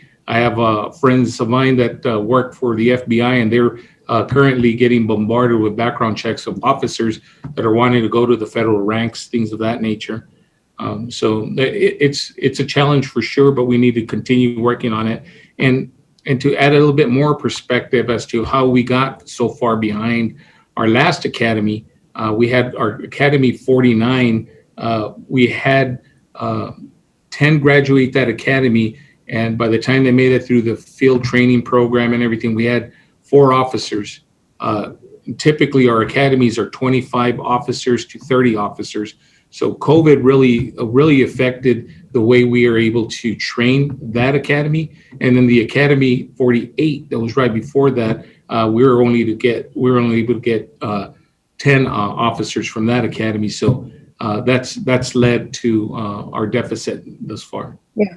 Back in, I think it was 2018, it could have been 2019, but I think it was 2018. There were a lot of graduates. I went to that graduation at Doña Ana Community College. And it was jam packed. I mean, it was just families just packed in there, very proud. So it sounds like you're attributing it to COVID. COVID is a factor. COVID is a factor for so many things these days. You know, your hair screwed up. Oh, it's COVID. I gained 20 pounds. Oh, it's COVID. You know, my car broke down. I can't fix it. Oh, it's COVID. So, but you're saying it is COVID is necessarily a factor as well. Academy 49, which was last academy that we put through, was definitely affected by the pandemic, as the academy lasted forever. We had to do everything virtually. Some of their physical stuff that they had to be able to do. It was very, very tricky trying to get that academy to graduate, and we had people in the academy that quit because they were so frustrated with the way things were happening, not just with us, but just nationwide with academies as well. Mm-hmm. Mm-hmm. And then you also said, Chief Dominguez, or maybe it was Lieutenant Story, who said that housing was a factor as well. Housing is getting pretty expensive and hard to find. Mayor Councilor Flores, that was a point to make when they go to Hobbs. Hobbs has a housing shortage, or they did during the last couple of years, but they would rather go over there and live in RVs, believe it or not, and make good money than come here because we don't pay that much. We've lost several officers here because of that. Well, do you think that the salaries can go up, Chief? I mean, Mayor, Councilor Flores, absolutely. Like I said, we're working on a plan. We should have something on paper very, very soon. By the end of this week, we should be meeting with Mr. Peely to discuss options that we have, as well as Joe Richards from HR. mm-hmm. You know, when I think of police officers, I think of them, all of you, putting your life on the line every time you step out of your house. And with all due respect to the powers that be that decide what people should be paid, the going, you know, with the hourly rate is with all due respect, dismal. And I hope that you're able to find a way to really attract a police force that complements our community. And so when you're advertising, do you show how beautiful Las Cruces is and how nice people are around here and all that sort of stuff? I mean, maybe you should use a visitors bureau so they can help you put a beautiful pamphlet together or something to really sell the city as well. Yeah. Thank you, Mr. Mayor, and thank you, Chief Dominguez and Lieutenant Story. I appreciate your Councilor. Looks like DC Brock has his hand up. He wants to say a comment or two. Thank you, Mr. Mayor, Council. Just to kind of add to what Lieutenant Story and Chief Dominguez were talking about, another issue we've seen here at the police department is there's been several changes in para in regards to retirement. So retention here at the police department has also been an issue because a lot of current officers are retiring as soon as they can or before or right at their 20-year mark. There's a change in retiree health care that becomes effective in July of this year. And the increase is is quite a substantial amount. Just individual, you're going from like 230 to 600 something a month for employee healthcare. So if a current employee is eligible to retire, they're choosing to retire, before July. In other words, they would have to retire in June in order to avoid the cost of the retiree healthcare. Retiree healthcare for a family is over $1,000 a month. So that's another thing that's affected us here at the police department is retention. So thank you. I just wanted to add that in. Thank you. Wow, that's pretty incredible. Thank you, DC Brox. But Councilor Flores, I just wanted to share a couple of things that I'm aware of. So let's just take the two cities, Farmington and Hobbs. So Hobbs, I mean, we have a lot in reserves in our money, but Hobbs has almost 60 million in reserves. So they have they obviously have a lot of money that they get from the oil and gas industry. So they can do this, and they know they can raise the ante. Farmington is a city that's struggling, but they know how important police is, and so they're willing to go even. I didn't realize we were still in the 18s. I was hoping that we were at least 19, but I guess we're not. That's why I just used the example of $20 an hour. But that's the challenge, and I think it's imperative that we do our best to look at increasing whatever. Well, that's the reason why I like the housing, and I will tell you twofold. One, because it acts as it also acts as a deterrent, in my opinion, for speeders. And we get a lot. You all get a lot of emails because they copy me when they send things to you. That's one thing. And two, yes, it's nice to increase the salary, but then the city has to pay extra on FICA. They got to pay extra on PERA. Whereas if we provide housing, that's just a flat cost. But that's still a great benefit. If we provide $700-800 of housing, I mean, we provide them and I say this in strategic locations. I see a lot of it being in District 5, District 3, District 4. It's literally all over District 6.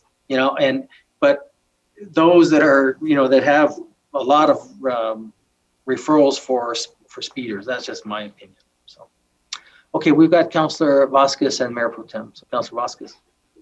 Thank you, Mayor. Thank you, Chief, Lieutenant, Deputy Chief, and others who have appreciate this conversation and appreciate all the work of the department through what has been a very tough time for everybody in Las Cruces, including folks who perhaps have committed these types of crime out of desperation during a time when lots of people in our community are suffering. I think it's good to recognize that as a community as a whole, last year was really hard. Just have a thought on the recruiting piece in general. I see an opportunity here in what is a challenge, and I do get that, and I'm not sure how long some of these other smaller cities are going to be able to be competitive, especially during the boom and bust years of the oil and gas industry. Hobbs may be able to pay a lot of money now. They may not be able to pay as much in 5 years or 10 years, depending on how that industry is doing. And I think Las Cruces still is one of the most desirable places to live. While money does matter, I know to a lot of folks, quality of life and the community, I think that we have here is really a great asset. But I think the opportunity here, and something that I could support, is tying pay increases or bonuses to our community policing outcomes that we want to see in the city. Some of the most successful officers, at least that I have seen, that that folks have sang their praises to me, are some of our community police officers that our community has gotten to know really well, and that people in my district in particular have gotten to know really well and have built that trust with our community members, and who are well known and engage in activities even outside their duties in strict law enforcement, right? But they are community leaders or their community officers, their peace officers. They are involved in a greater degree. I think the places that they patrol and the people that they interact with. And so, there could be potentially a list or a different set of activities that an officer could do to fulfill that community policing role that might merit the bonus or the increase, right? Attending public meetings, visiting schools, how many interactions they may have with a community member in a manner that's not for law enforcement purposes. All of those measures, I could see being part of the attraction of becoming an integrated member of a community in addition to a law enforcement officer, that I would say would help us meet our goals as a city, right? As one that I think wants to really increase its community policing and its relationship building with local law enforcement, and that would merit a pay raise or a bonus every time these certain benchmarks are met. That way it's a mutual help, right? It helps both our community, helps accomplish what the council I think wants to see, and then gives officers an incentive to come to a community where they will be valued and respected for this type of work and get pay increases, get bonuses, reach benchmarks.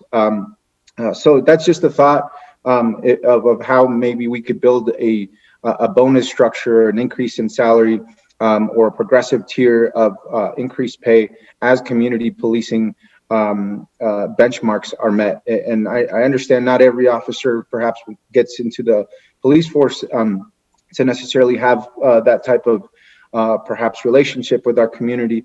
Everyone has different personalities. I get that. But I'm just thinking about, I think after 2 years of this lead diversion program that we tried to pilot here under former Chief Gallagher, and Chief Gallagher saying that only one officer had part of that program after 2 years, to me just seemed like, why are we doing this, right? If there's only one officer that's doing this. So maybe if you enroll in a program like LEAD or participate in those other types of activities, it helps meet our goals and folks get some extra pay out of it. So I would love to see that kind of structure, right, that helps meet some mutual goals. And I think it also reflects some of what our community is asked for in terms of police officers who are more embedded into the community. And I know that work's been ongoing, but again, I see it as an opportunity to increase that. So just some thoughts from my end. Thank you, Chief. Thank you, Mayor. Thank you. Mayor Vasquez, we are adding incentives to the package that we're going to be presenting to Mr. Peely. But that's one of the areas that we missed, but we're definitely going to add it. We're also, Spanish speaking, the shift differential, things of that nature that you get a little bit extra, get that incentive when you do work specialty units. So that's one of the things that I'll add, and I thank you for that, for adding that. I'm gonna, if I may, Chief, kind of follow through with Councilor Vasquez's comment. I have to tell you, that's pretty interesting, Councilor Vasquez. So I'm gonna, I seriously, I don't know, Chief Dominguez or DC Daines, if you're still online, or DC Brock or Lieutenant Story, if you've ever seen a map of the city broken down into political precincts. So there's roughly about 150 precincts in the city, give or take. So I think what Councilor Vasquez is talking about, I'm just guessing, please correct me if I'm wrong, Councilor, is that let's say you had of the 150 officers, because that probably includes yourself and your lieutenants and your captains. So let's say you have 75 that are actually out in patrol. Maybe they're assigned like a little area, much like a little precinct in a political map, and if they can bring crime down in their little area by involving themselves with the public, with that little area, reaching out, doing what they need to, and then of course they still patrol the city like they do, but that's their area. And if they do a little bit extra things, reach out to those members of that community, of that little precinct, then if they can bring that part down, then they get a bonus. Is that what you're talking about, Councilor Vasquez?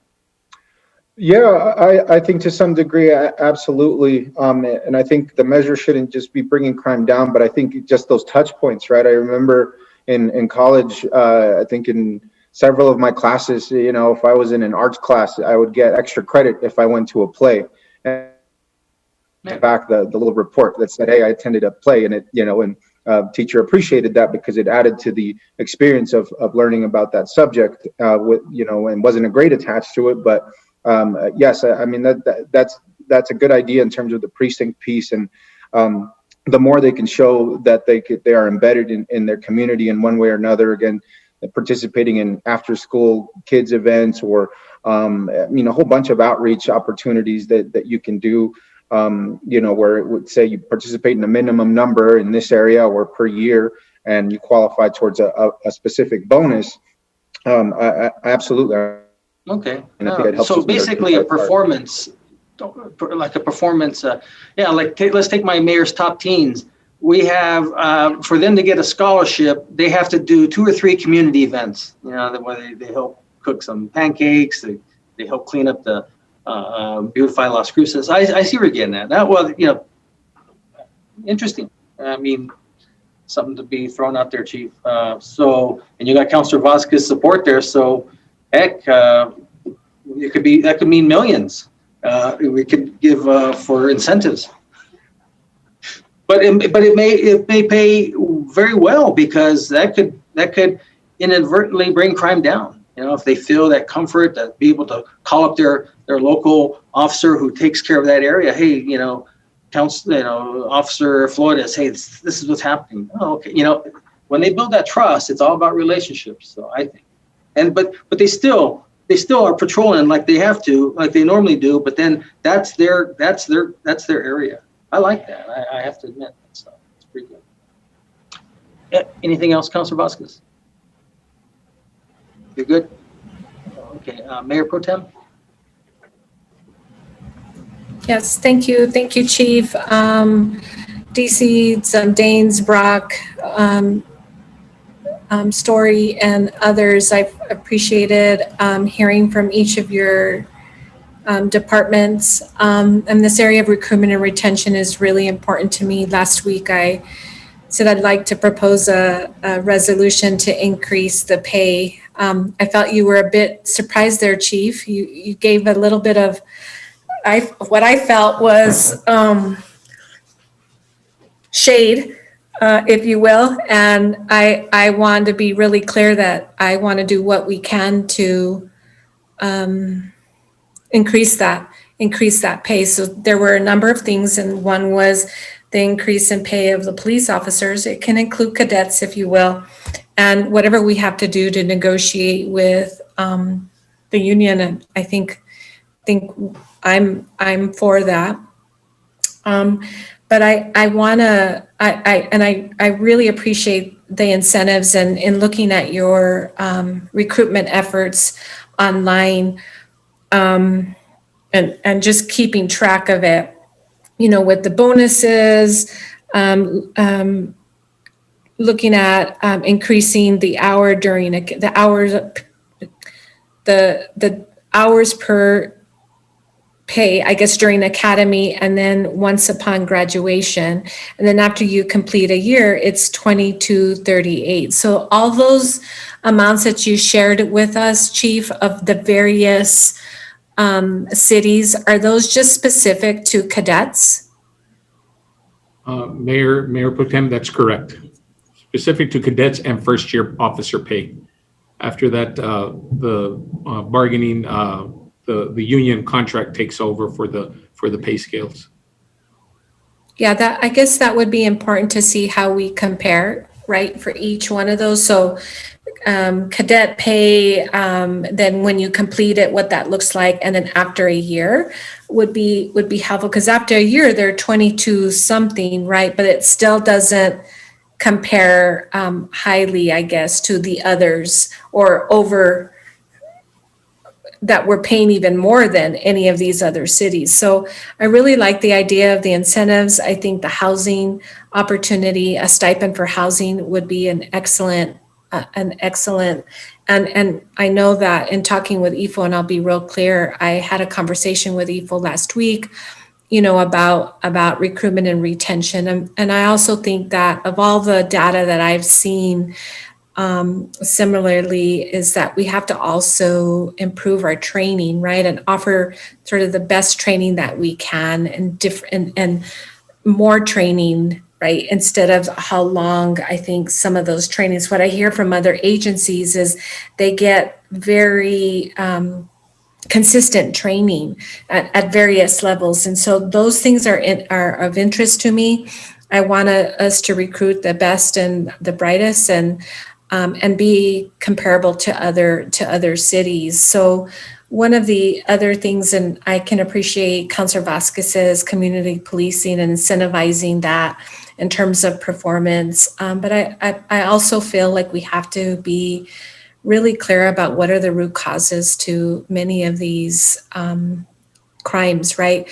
From the safest city in New Mexico to now the third most violent city. I think it's a perfect storm, and it's one that I'm really encouraging our colleagues here to really look at what that looks like. There's so many things that we're behind the curve on it, as it relates to substance abuse, addiction, treatment facilities. And so, I call it this perfect storm, although, Chief, you gave a lot of data to us and you gave us dates and whatnot. When you talk about the reporting that goes to the federal government, what are the timeframes? Is it their fiscal year, which is September to August, if you will, or is that our fiscal year? Mayor Pro Tem, that's actually January through December. So that's when we report out to the FBI, we're talking calendar year. Calendar year. So the information that you've reported from 2020 to 21, we still have a ways to go, right? And some of those marks are pretty close, even from last year, and the year hasn't completed. We haven't completed the year yet.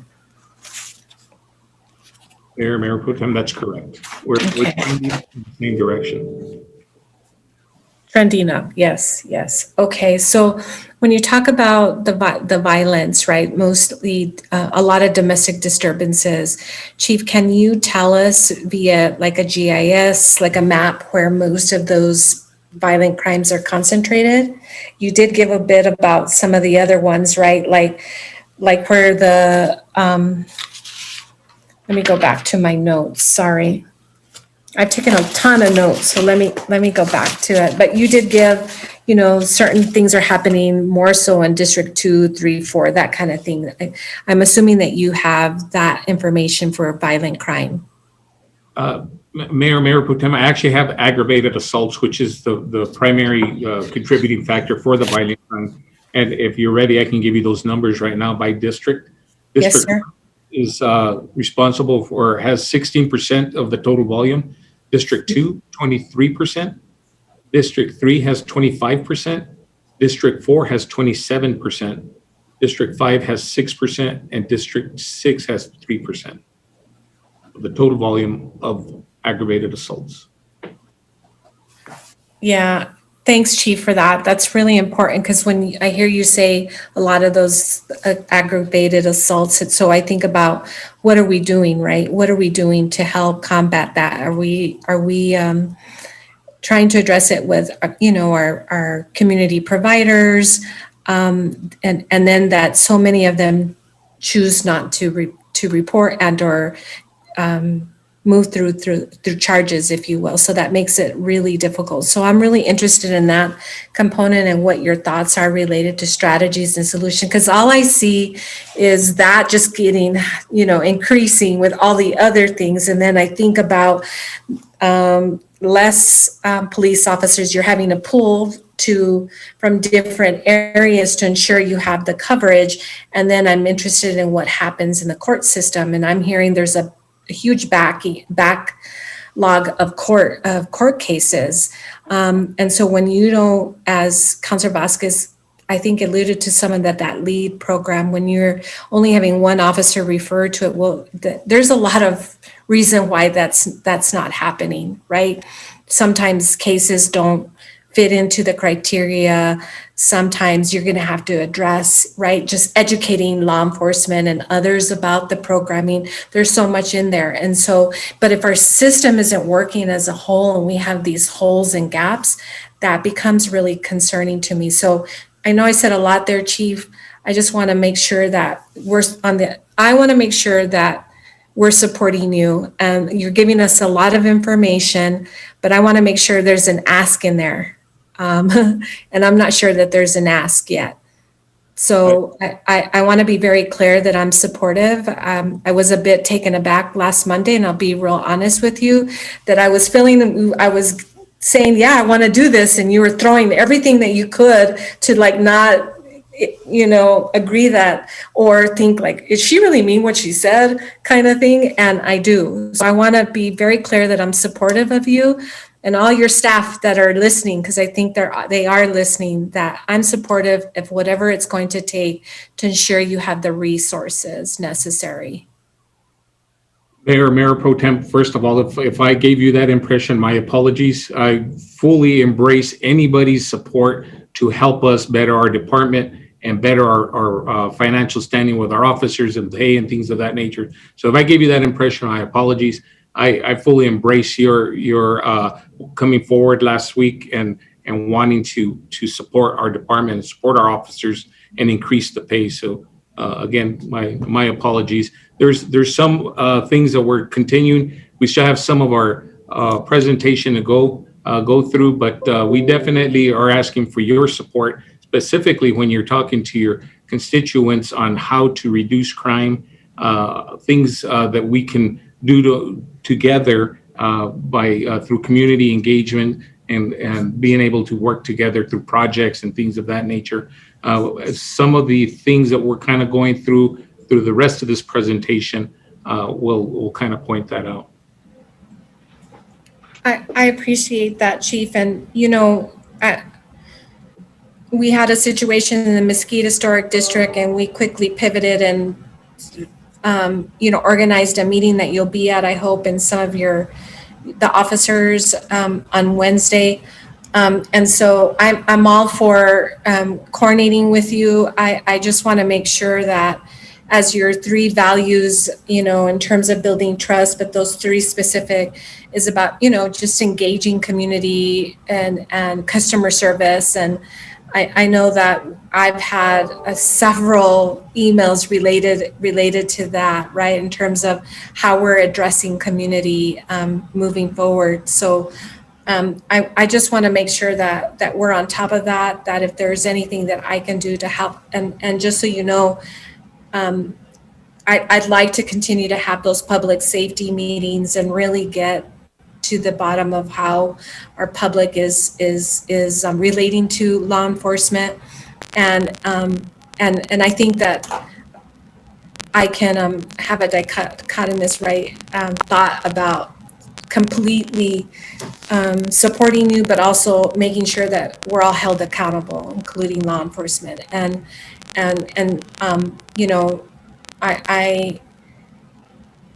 I just want to say that out loud. I think I'm getting a ton of emails and complaints about just how we're addressing the public, and I'm sure it's because you are down and not have the necessary coverage. And I get it. I was an administrator. I understand when you're required to go out and investigate things within certain timeframes and such, and you don't have what you need. I completely understand that. So whatever I can do to help to ensure that the public's safe, I'm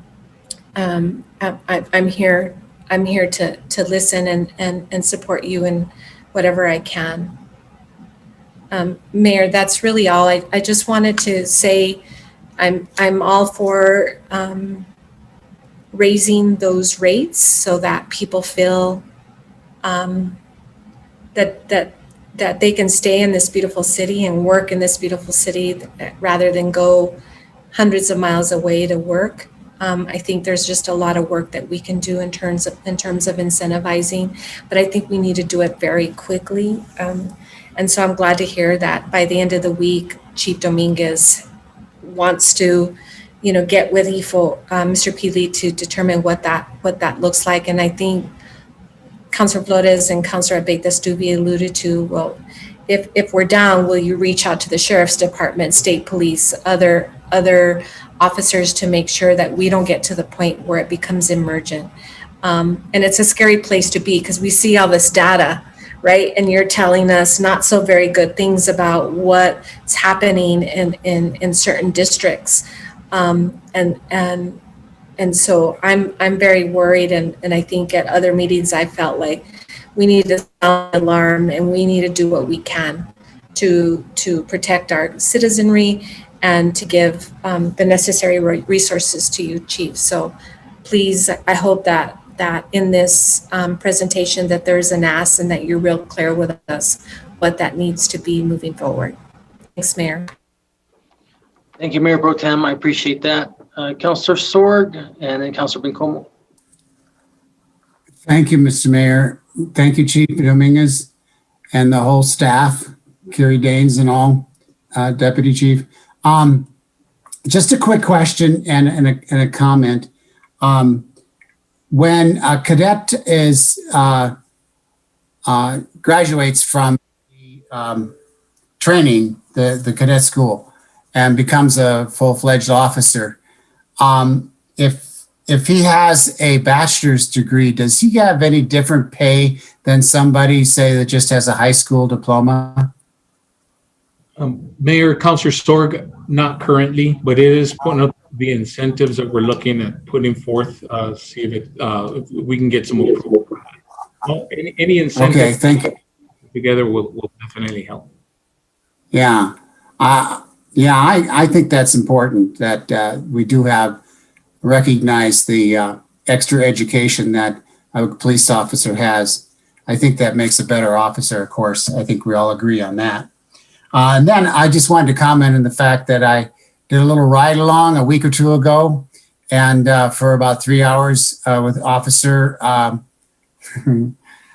I tried to look up his name. I just totally forgot about it. You know who he is, Chief. And I just comment. What, say again? Officer Palos. Palos, yes, that's it. Anyway, I really enjoyed it. We had an excellent conversation. He gave me a lot of good information on how he police, what he does, and then what the police department does. But he did make a comment that he's been doing community policing, I believe he calls it, and something he said he really enjoyed. He get out on his bicycle and he meets people, etc. But now, because of the shortage, he can't do that anymore. Is that right? I mean, explain that a little bit, if you could, to us. Mayor and Councilor, yes. Let's take calls. We do. We have a community partnership program, and we want to increase the community partnership program. But right now, all field operations, anybody in a uniform has to be available to answer calls for service. Because of the shortage, we are having to consolidate a couple of sections until we can get back up to full strength or what's comfortable strength for us. So he's still part of the community partnership program and still doing some proactive work. But to his point and to your point, we have to limit some of that proactive police work because of call volume. Yeah. Okay, I understand completely, and it's good to know what the situation is and how important it is that we get a good full police department, fully staffed. Yes, fully staffed is the word. Okay, that's all I had, Mr. Mayor. Thank you. Thanks, Councilor. Councilor Bencomo. Thanks, Mayor. Thank you so much, Chief, and all of your staff for the presentation today.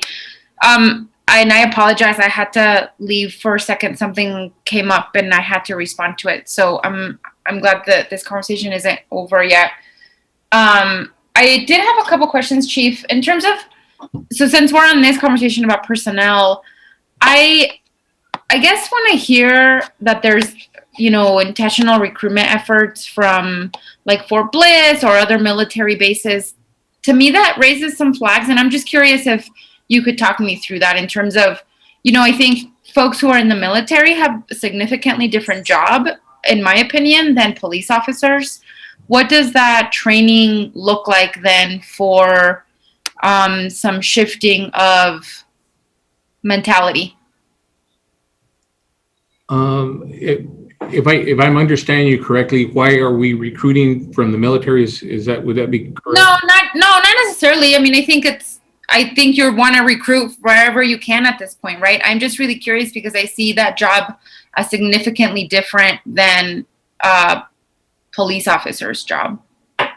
Mayor and Councilor Bencomo, you're correct. The primary reason that we go for military personnel is because they're ending their tour of duty. For example, they're at 4 years, and some of them don't have any career plans after that. So that's a big pool that we can select from and try to attract them into police work.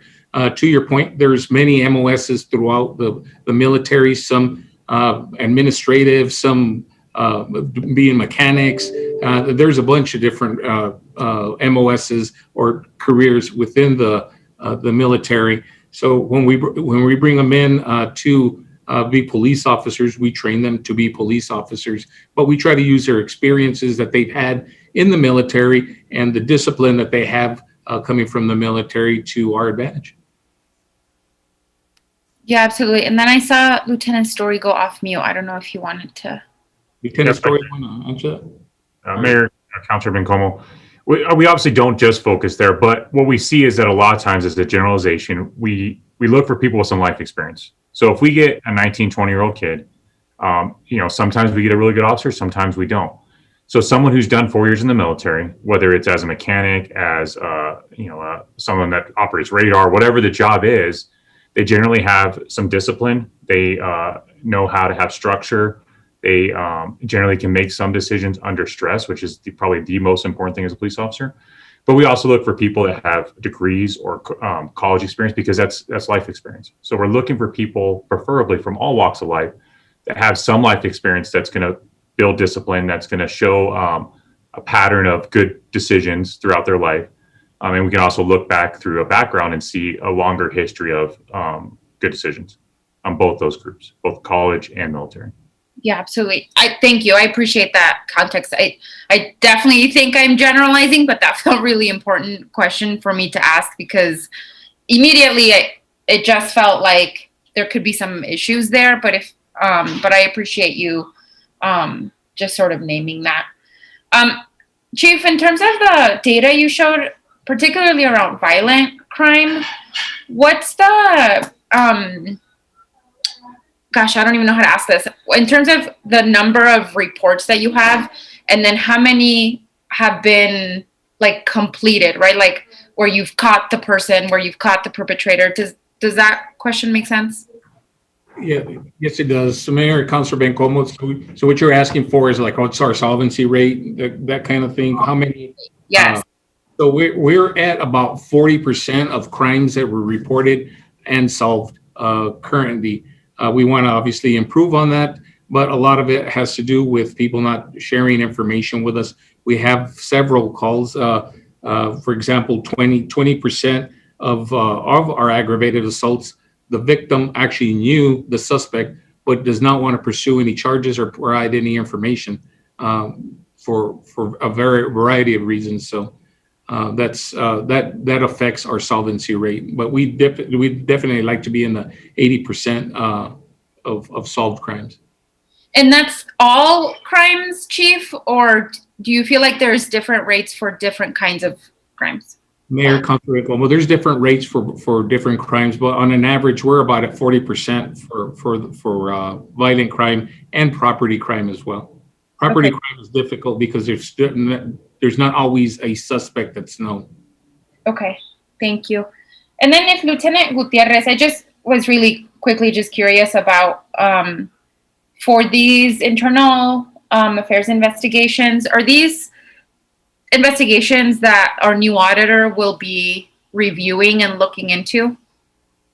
The new auditor will be reviewing and looking into anything that was closed after May 1st. Couldn't tell you exactly when these will be closed or if they've already been closed. Okay. And then again, council will be able to receive information on that? Yes, ma'am. Okay. Okay. Thank you. Those are all my questions. Okay, thank you, Counselor. I think that's it. So you want to finish your presentation? Mayor, yes, sir. Now we're going to move into training, and since Lieutenant Story is up, we're going to have them walk us through the training portion of this presentation. Okay. Well, good afternoon, good Mayor, Council. So I tried to break training down into kind of simple categories. It's fairly nuanced, but we have our basic academy, which is our cadets, our basic training. We have in-service training, which is mandatory training essentially for all officers, and we have advanced training. As far as our basic academy, the state requirement is 677 hours. That's the minimum that we have to do as a satellite academy. The current academy is at 1,081 hours, which I believe is the highest amount in the state of any of the 9 satellite academies. There's 2 ways we can exceed the 677 hours. So we can take a category that's required by state. There's a minimum number of hours. So for instance, domestic violence is 20 hours minimum, and then we can just add hours and do additional things on top of that. So these are just examples of how we would do that. So domestic violence is 20 hours. We do 32 hours. A lot of that is scenario-based training that we add on top of it.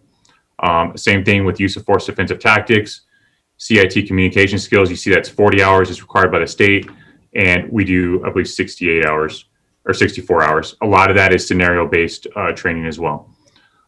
The other way, so that's one way you can increase hours. The other way is we actually add our own topics, or we add our own classes that are not required at all by the state. And a large number of the difference in hours between the 677 and the 1,081 is from us doing that. So just as examples, categories that we add that are not required or mandated by the state would be fair and impartial policing for 8 hours, scenario-based law application, community policing, verbal judo, the CIT scenarios I talked about, dealing with the hard of hearing, autism awareness, response to active shooter, use of force scenario-based discussion, duty to intervene, low light search techniques, less lethal, Narcan, and then we do a lot of reality-based training to include deadly force decision-making, CIT de-escalation, and ethical decision-making. That's all scenario-based training. And that's not an all-inclusive list, but that's just to give you guys some of the more important topics that we expand on. For in-service training, so that's basic, that's the academy. For in-service training, these categories right here are all in addition to what's required by the state. So the New Mexico Administrative Code requires that we do a whole list of training, and that's every officer, every department in the state. So I didn't even list those. If you guys want me to read them out, I can, but these are what we do in addition to those requirements. This is for 2021. Now 2020, because of COVID and everything, we did not get nearly as much accomplished. We did the minimum. We did what was required.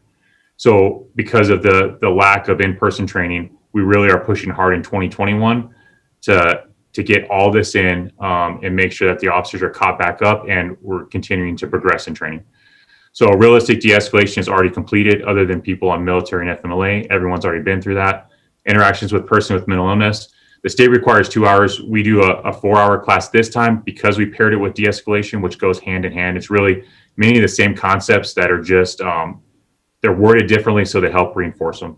They're just seeing it from a slightly different angle. That included the virtual reality empathy training. All officers went through that. That's part of the Axon contract, which is for those, I've tried to show it to anybody that's come by the academy that's from other organizations, because I think it's cool for them to see what's out there. And it opens up a whole nother realm of training for us, I think, for the future. Right now, those 3 scenarios that are included are schizophrenia, suicidal ideations, and autism. In addition to that, everybody went through autism awareness. We partnered with Hearts for Autism for that course. And that was successful, and I'm very proud of that course. I think it's a good example of how we can work with the community to train officers, and it'd be beneficial to both parties.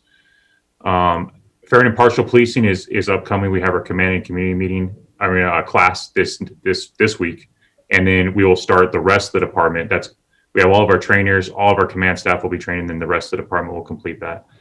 Duty to intervene is already accredited, that curriculum's written, and that will be completed by the end of the year. And then reality-based training scenarios, we intend to do at a minimum twice a year. And this includes anything. This is the spring scenarios where the duty to intervene a scenario, the de-escalation scenario, and then we do one that's just on the streets. So things that we're seeing that are a pattern, we try to address them with scenario-based training. So we're allowing officers to make better decisions under stress, and if they don't, then we can work on it in training instead of in real life. So that's in-service plan for this year. And then advanced training for 2021. The 2020 report is out on the transparency page.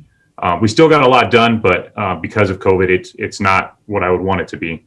But so far, year to date for 2021, there's over 25 advanced courses that we've either hosted, sent officers to, or conducted ourselves. And there's a wide range of topics, then from instructor training, classes that we write and accredit, classes that we send officers to, things that we host where we bring in a training company or an organization to run a training. And then, of course, you still have webinars and online training as well. And so that's a very quick synopsis of those three categories. Within any of these advanced training, there's a whole bunch of different breakdowns. Even within in-service, there is. But I try to give you the biggest picture of the different categories we deal with for training. Thank you, Lieutenant Story. As he pointed out, there's many training courses that we put on, and a lot of this training that we put on is mandated.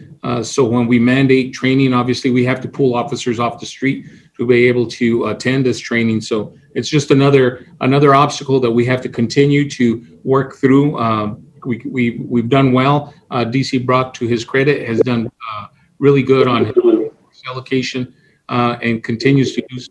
But we will continue to produce as much training as we can and get cutting edge with it.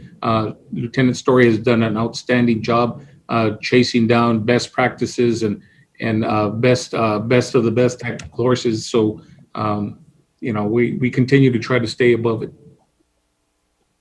I'm going to move on to officer wellness now. Our officer wellness is huge, especially right now.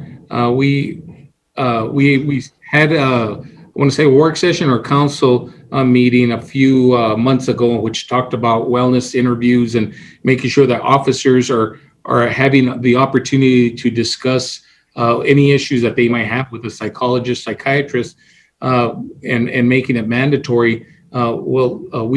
We actually put it together, and our psychiatrist, as well as our EAP with Bernie, have done wellness interviews with close to 95% of our officers already, including myself and command staff. So we've gone through this, and it's been a really positive experience for our officers to go through and given the opportunity that they wouldn't normally seek out for themselves. And I'd like to thank City Council for championing that and bringing it to our attention. And we put it at the forefront after that meeting and made sure that we got it done. So we're moving in the right direction as far as our officers are concerned. Our Cortico app. Well, let me just jump over that because Lieutenant Story will talk about that. But we've looked at different ways of physical wellness as well as mental wellness as well. We've updated our weight rooms. Here specifically, we had a 1995 built weight room. We've been able to update a lot of the equipment so officers can go in there and de-stress by running or lifting weights, things of that nature. We currently are in the process of having our PT instructors put training workouts and regimen that would fit within a time frame that officers would use during lunch or an extended lunch hour, which goes to the fitness time incentive. Once we get to comfortable operating employees or staffing levels, we will be implementing some fitness time incentives to where if officers want to take advantage of an extra 2 or 3 hours to work out on time, on PD time, they would be afforded that opportunity. again, just to help them with their physical wellness, but in doing so, they'll be able to de-stress and things of that nature. Our Cortico Shield Wellness app, I'm going to let Lieutenant Story discuss that and our critical incident debriefing. And then I'm going to turn it over to DC Daines, who will be discussing the satellite offices that we've been putting together as a request from Councilor Beta Stewie. Lieutenant Story. Mayor, Council, for the Cortical Shield app, I think it's been mentioned before, but this is an app now we've had probably for about 8 months. And it's an officer wellness app. So basically this company, they put together an app that's specific to the department, and it has some general information so they can go in there and they can look at information on alcohol abuse or on PTSD or a number of things. So they look at they have information that's just generalized information, but there's also a part where they can get help right now. So if they're struggling with something, it connects them with either a hotline or there's actually a direct link to therapists or counselors or mental health providers that are within Las Cruces that would like to work with first responders. There's a ton of stuff that's on it. I'm probably not doing it justice in a short period of time, but it's a good resource for officers to always have on their phone. It's completely anonymous. So it's something that we try to encourage officers to go into. We put the city calendar, all the pay periods, city holidays are on there. We're trying to encourage them to open it up occasionally and just be reminded that there's resources there to deal with a number of issues that they probably have going on in their life. There's financial wellness on there, physical wellness. There's a bunch of workout programs, yoga and meditation stuff. So it's a good resource. It's one of many things that's part of the wellness program, but it's a good resource. The critical incident debriefing, our department, I feel like, has done a good job in this area. However, we're continuing to move forward. So there's two parts to this. There's group critical incident stress debriefing, and there's individual. We do both. There's data to support the effectiveness of both. And depending on which study you look at, one may be more effective than the other. So I think it's important that we continue to do both. When we have some of these critical incidents, so obviously we had an officer that was shot. That was a significant critical incident. We generally do a critical incident stress debrief, both here in-house for the department and other agencies that are involved, and dispatch usually does a separate one that officers are involved with, so that there's two opportunities to get together and talk about some issues that may be going on in their lives related to that incident. And then officers that are involved also do an individual debriefing with a psychologist for the department prior to going back on duty. Thank you. DC Daines, you want to cover the satellite office that you're working on? Yes, Mayor and Council, Deputy Chief Daines for the record. Thank you again.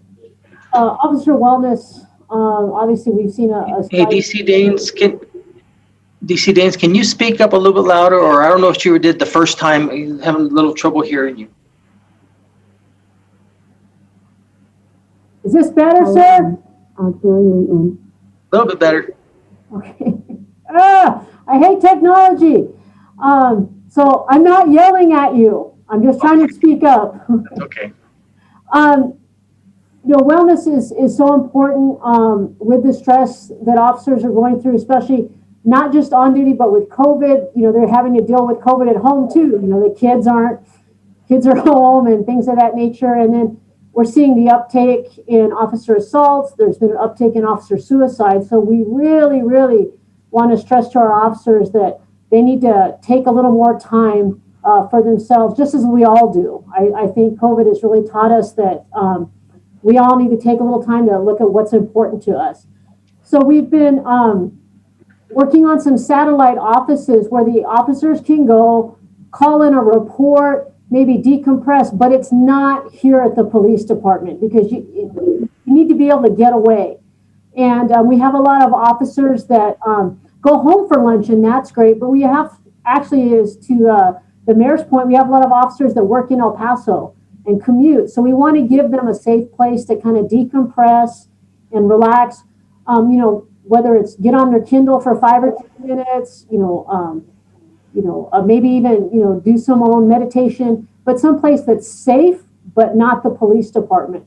So we've been looking at some city facilities. I'd like to thank Ms. Gallagher for helping me out, for helping me identify some facilities. So we're still going to have to do some access issues with keys and stuff. We're working through that with facilities, but it's a safe place that they can go, decompress, just take a little bit of time and then go back out, because you can go to a very high stress call. Unfortunately, if there's a very stressful or sad event, someone's been injured or hurt, whether it's the public or one of our own, sometimes you just want to go be by yourself for a little bit and just decompress. So we're working on those satellite offices, but 2 of them are actually city facilities.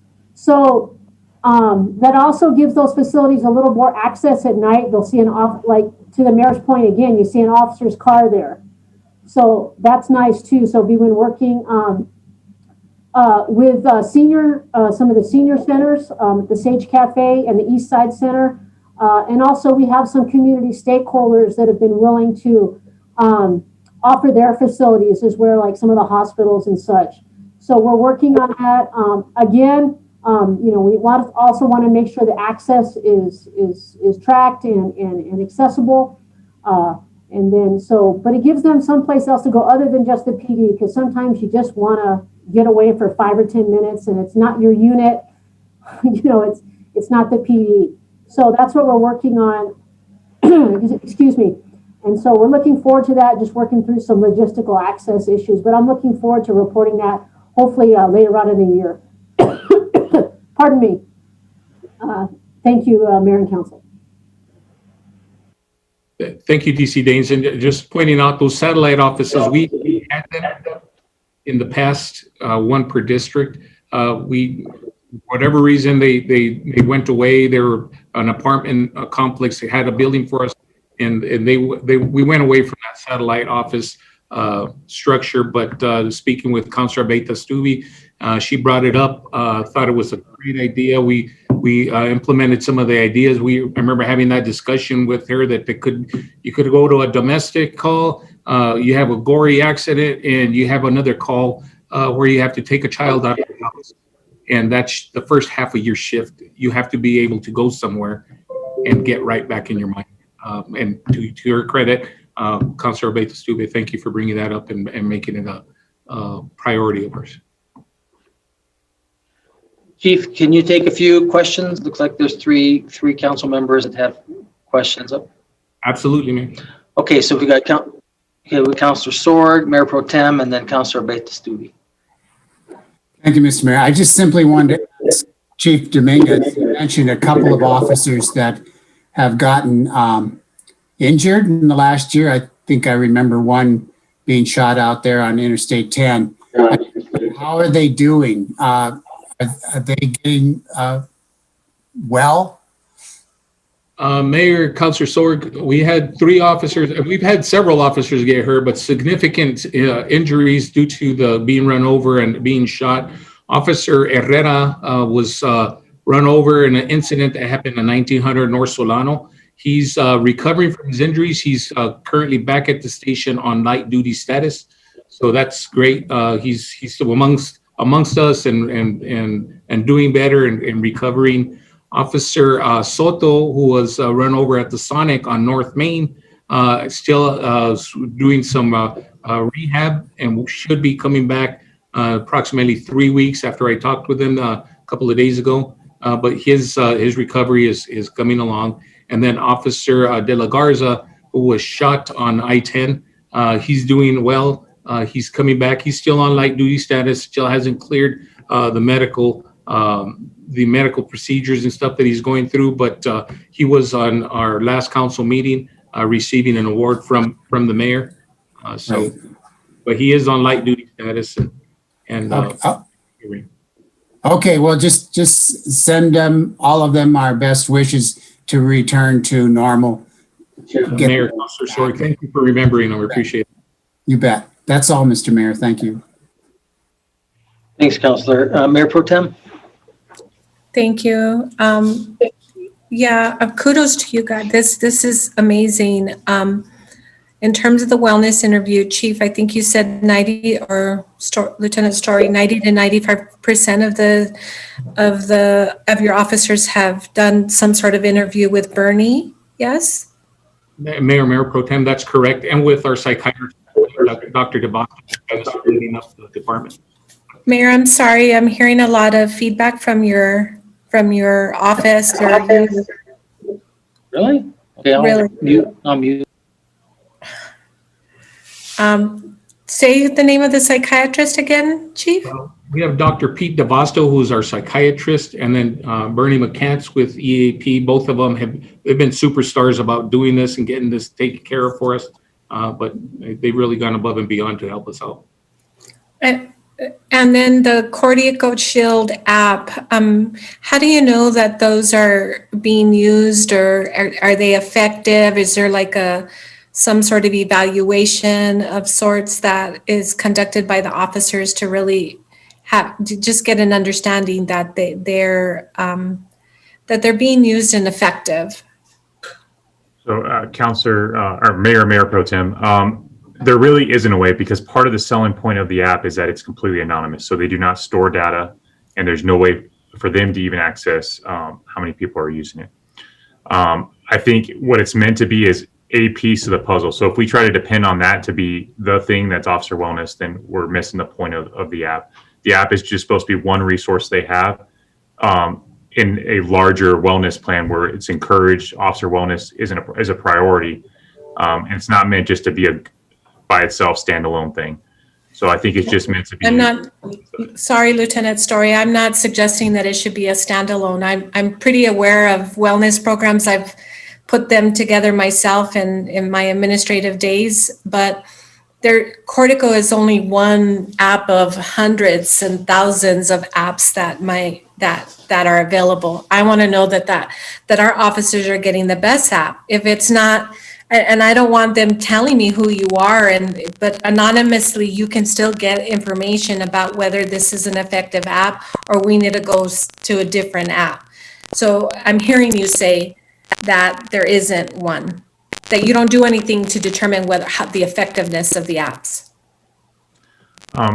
Mayor Pro Tem, I'm not suggesting you said that. First of all, I just was trying to reiterate that the way the app is right now is that there is no way to really pull that data. So there's two ways we could do it. Is to, number one, we encourage officers to use it by keeping it posted, constantly keeping it in the forefront of their mind. There's posters posted in all the briefing rooms and the where the detectives are, in the administrative office where the chief is, because we want it always in front of them and to remind them that it's there. We also put things like the city calendar. So if they want to remember when the pay period ends or which holidays are city holidays, they can go to the app and they're all marked. So those are things we do to encourage it. I guess the only other thing we could do to really track how people feel about it is to survey. And I think that's definitely an option if we can do an anonymous survey with employees to see how they feel about it now that it's been 6 to 8 months of it being out there. And that might be a way to do it where we keep, we're not tracking who's using it necessarily, but we're seeing as a whole whether it's effective or not. Yeah, I appreciate that. Like I said, I know there's many apps, and I just want to make sure that it's the right one for your law enforcement officers and that they're getting what they need out of it. And if they're not, we need to know, right, some way that that's not the right thing and might pivot to get something different. So maybe I would recommend to Peely that we contract with some outfit outside of the police department to possibly provide an evaluation of the wellness program to just make sure that everybody is, and asking anonymous questions, questions that could lead us to ensure that we're as effective as we can, because I know this is really important. I know with the data that I'm reading about suicide rates amongst our officers, I'm not per se our LCPD officers, but officers in general, to include mental health issues, substance abuse, addiction. Those things are really, unfortunately, very common. So I want to make sure that whatever we've developed or you all have developed, that it's sound, it's effective, and if it's not, that we pivot to making sure that we're offering, the best, because you all are doing significant work in the public. You see some really, as Chief says, gory things, and it's really hard to be able to debrief and then be on for, the next 8 to 10 hours. And so I'm very sensitive to that. I know my expertise, and just trying to do a lot of work around mental health and reducing the stigma. And I know this isn't easy. It's not easy to talk about your mental health, especially as in the helping profession. So thank you, Lieutenant Story. Thank you, Mayor. Thank you. Councilor Beta-Stubbe. Thank you, Mayor, and thank you, Chief and Deputy Chief James, for moving forward with the satellite offices. When I really appreciated being able to do the ride-alongs. It's one of the first things I requested as a new counselor last year. And after my ride, I basically had 5 sets of items that I wanted to work on, and this was one. And so I thought it was especially important when we had swing shifts and the evening shifts. There's not a lot of places that they can go before they have to transition back to that kind of civilian life, and making sure that we have those places to help with that. And so I just really appreciate you working on these, and I'm excited to see how best I can support. Okay, thank you. Thank you for that suggestion. I like that. It's sounds like it's really beneficial. Councilor Bencomo. Thanks, Mayor. Yeah, I'm really glad we're talking about this, that this is part of your presentation. You know, look, I know that my perspective on policing is difficult to understand for many. I think, Chief, I'm excited to talk to you in a couple weeks, for your staff, for many of my colleagues on the council even.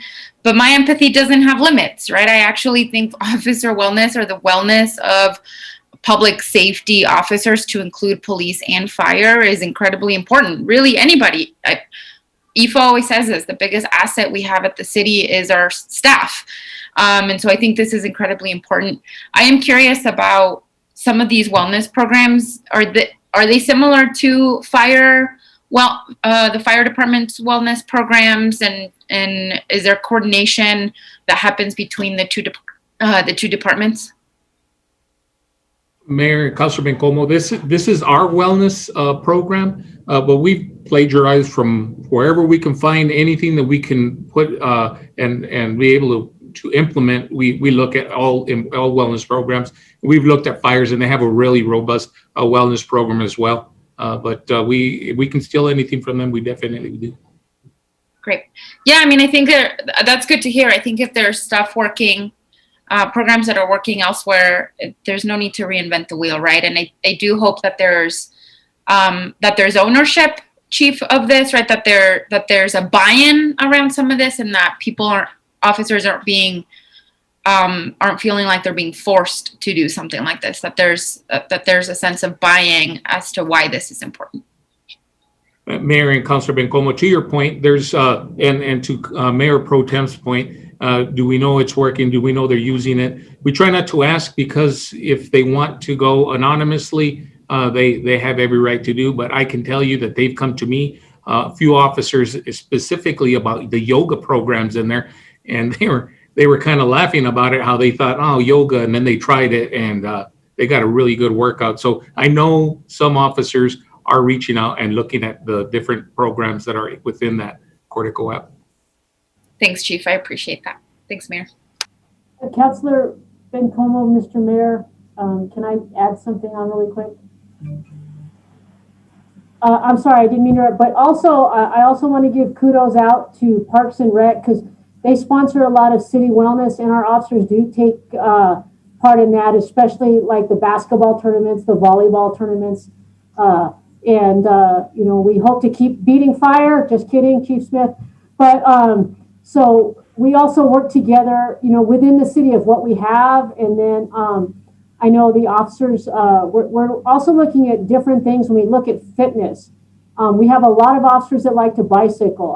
DC Brock, blows me away on all the trails. It's because I have really short legs and I can't keep up with him.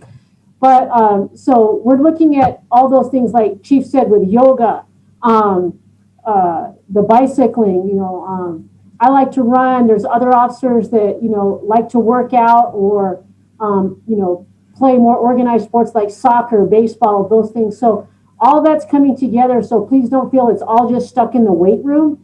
You know, I like picking up heavy things and putting them out as much as everybody else, but we try to really target it to what every officer is, because every officer is unique. So we take advantage of what the city provides as well, what we're coming up with, and listening to the officers and getting their feedback of, hey, what about this? Sounds great, you know. So I want you to know that we're always thinking out of the box for that. It's not just Planet Fitness per se. Okay, sounds good. You want to continue on with your program or with your presentation, Chief? Will do. We're getting close to the end, but there's still a little bit to go. So we've talked about the three areas of focus for us: accountability, community engagement, and transparency. So we've put a few initiatives together since the beginning of the year. Those of you that have sat in on the community mitigation meetings have heard a few of these things that we've looked forward to doing, but we were very, very close into getting actually getting it done. And to just so everybody knows, Mayor Pro Tem and Councilor Vasquez are part of those mitigation meetings, and they've actually had a lot of input into some of these initiatives that we're putting together. The LCPD Cares campaign encompasses everything that we do, everything, including crime mitigation. I was asked the other day, what does LCPD Cares stand for?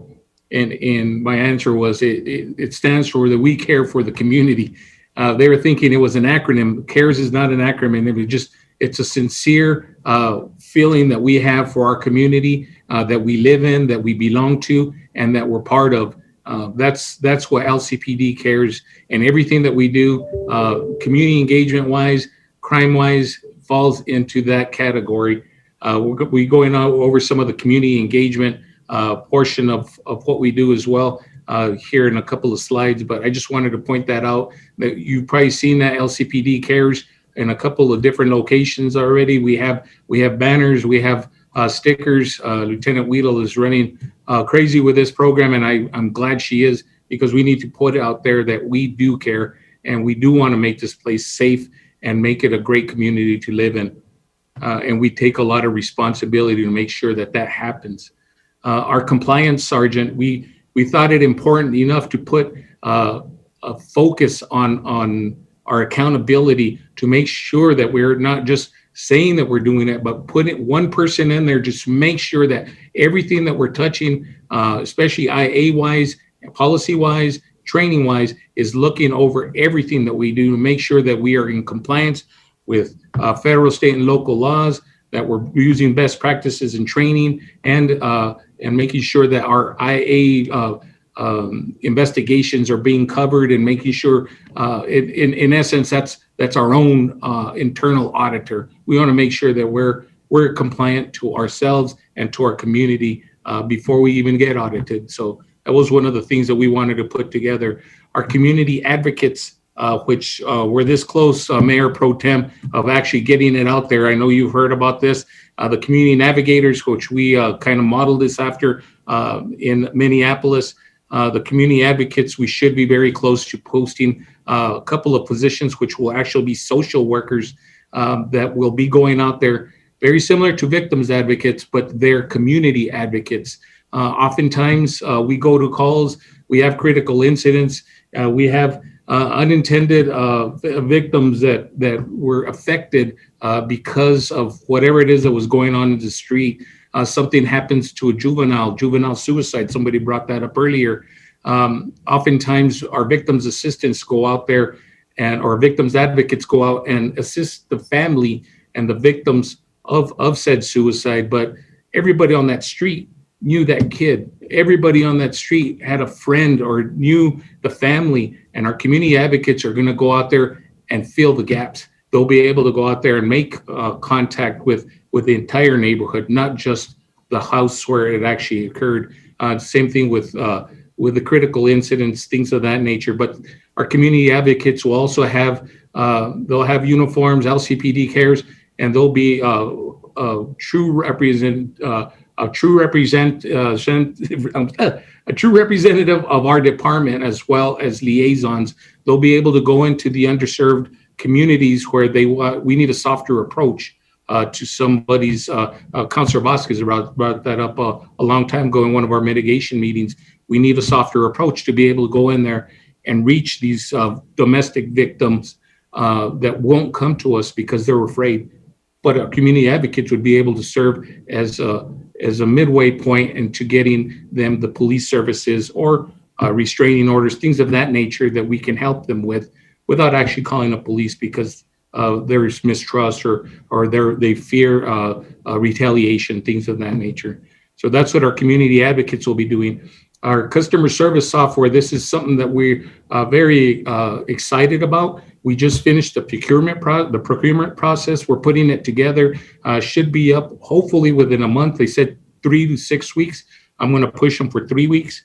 Our customer service software, it's actually an app that goes out. So anybody with a smartphone that calls for services from the Las Cruces Police Department will receive a survey to get feedback from our customers, the people that are calling for our services.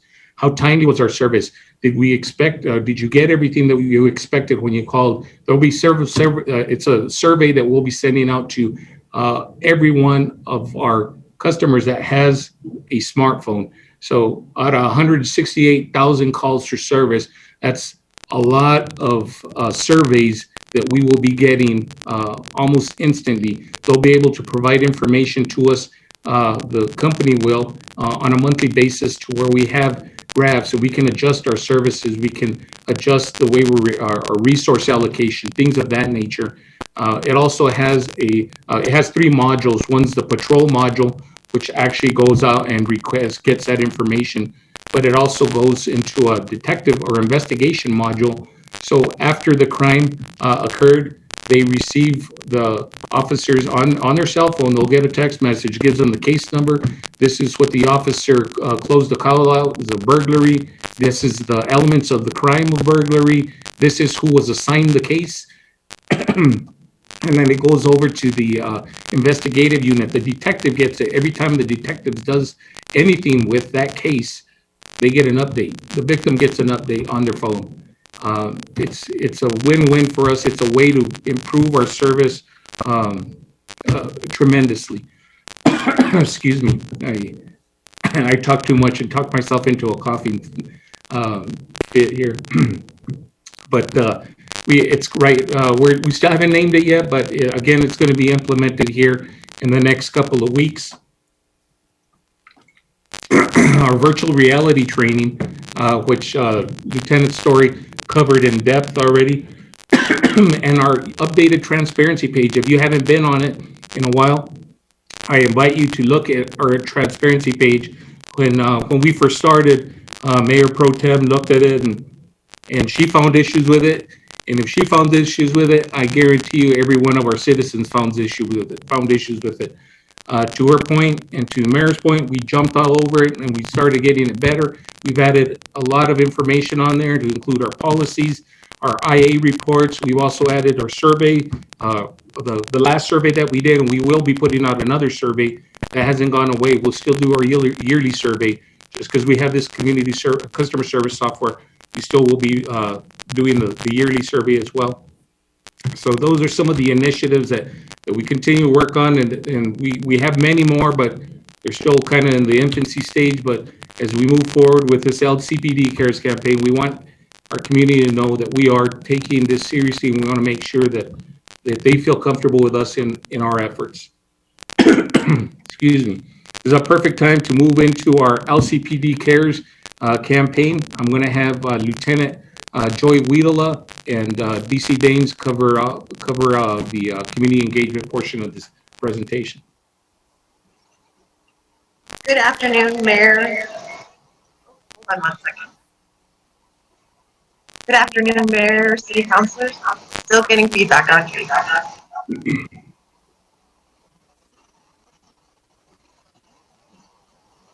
How about now?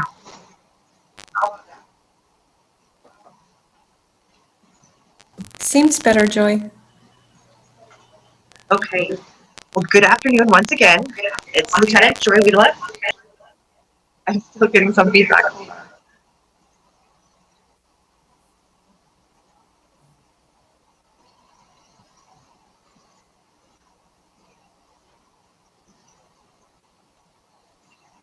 We're just talking technology learning. All right, let's try this. How does everybody hear me now? Great. All right, good afternoon, Mayor, City Councilors. I'm happy to be here to talk about our LCPD CARES initiative. First off, I just want to thank you. It's great hearing the discussions that we are having. It's really great to just bring it to the forefront as far as what's occurring within our Las Cruces community and what we're doing to address those needs. I get the privilege to share what we are doing as far as the community engagement portion. And speaking back to what the chief was addressing, how did we come up with that whole LCPD CARES? It was just that. If you refer back to our mission statement, it's that we're community-focused public safety and law enforcement services to area residents, businesses, and visitors so they can live and thrive in a safe, peaceful environment. When you really sum that up, what is it? It's saying LCPD CARES. And that CARES is all-encompassing. In other words, it's covering everyone in this community, whether it's the 5-year-old that is your child, or whether it's the stakeholders and the business owners, it's everyone involved. And so I was asked to go over some of the community engagement projects that we are doing. First and foremost, though, I would like to say that when it comes to my section in particular, which is the community engagement and the community outreach, we are privileged enough to work in these engagement areas. However, we realize that ultimately we want every officer to be those community policing officers. And so for us, it's saying, okay, we are giving the privilege to do this. However, we still want everybody to have that mindset of you are a community policing officer, and it's taking that bigger picture mentality. So let's get right into it. We're going to go over again some community engagement activities that we're involved in, and this is both activities that happen on an annual basis, but then also recent activities that we've been a part of. That first one there is the neighborhood watch meetings. This is where Officer Aaron Glimp, which I'm sure several councilors are familiar with him, he is in charge of this, and it's community-based groups that are organized to facilitate residential safety awareness and communication. Pretty much it's organizing the groups in those neighborhoods to come together. And again, when you have that campaign of see something, say something, making sure that they're talking to one another. And then on top of that, getting with us as a section to say, hey, this is what I saw, this is what's going on. When we first started our initiatives as far as creating these groups, we started with 7 neighborhood watches. We're currently up to 23. The next initiative there is that National Night Out, which again occurs nationally around the nation. It's a free fun event for families hosted by law enforcement agencies nationwide, and it's there to promote safe communities and positive interactions. It's usually always held the first Tuesday in August. Obviously, in 2020, we did not hold it. However, we are excited, as long as things keep continuing as far as COVID-19 is concerned in the right direction, to be hosting it here in 2020. The next bullet that you'll see there is that youth leadership camp. This is a collaboration that we've joined into. And again, part of that community policing is identifying stakeholders within your area. So this is what we've done, where we've collaborated with New Mexico State University Foundation and our Las Cruces Public Schools to be able to put on summer camps for our youth, specifically 12 years of age to 15 years of age during the summertime. What they do is they work specifically with their school resource officers, but then other stakeholders as well. For instance, this year we were able to reach out to the National Guard, and they're going to be willing to come in and provide some services to the youth in the community. The next one, we have Coffee with a Cop.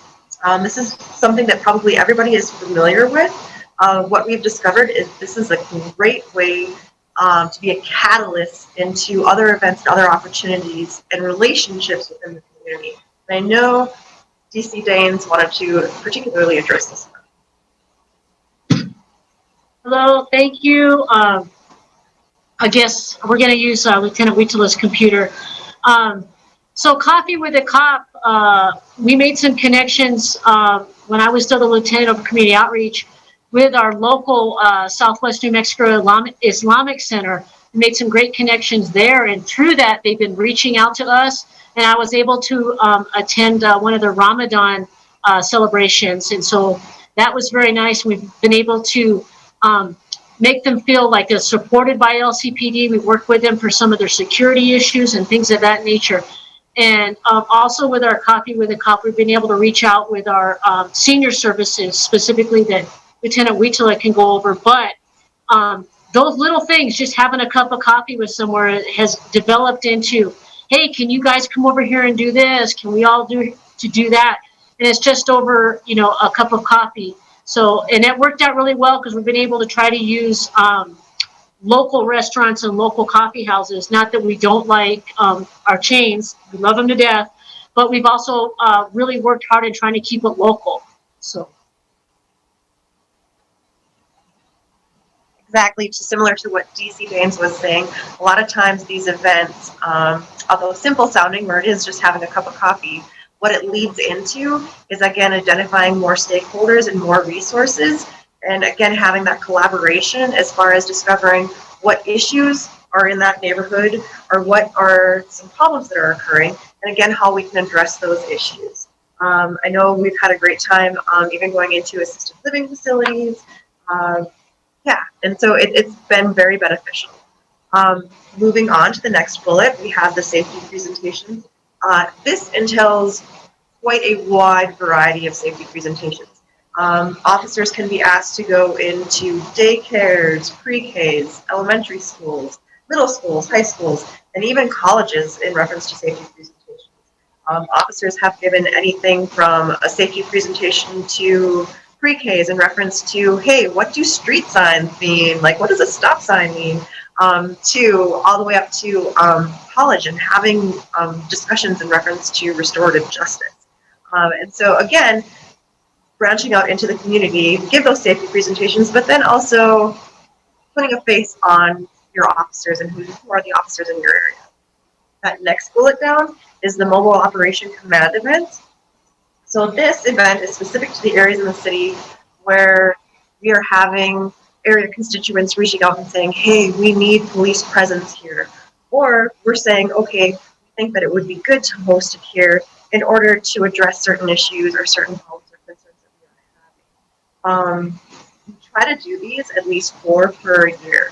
Obviously, with 2020 and COVID concerns, a lot of these community engagements did not occur, but with things going the direction that we're going, we are optimistic that we're going to be able to bring all of these things back. That next bullet, the school presentations, again, they go back into the safety, the anti-bullying, the drug education.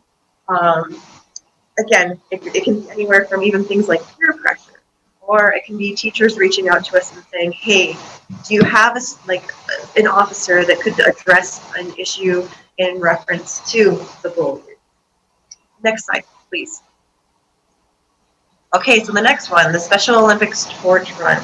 Again, this is an annual event where law enforcement officers get together to assist Special Olympics in the Torch Run. We participated in it annually. It generates awareness for the sports and athletic competitions for the Special Olympians, and it also helps generate resources for the continuation of their events.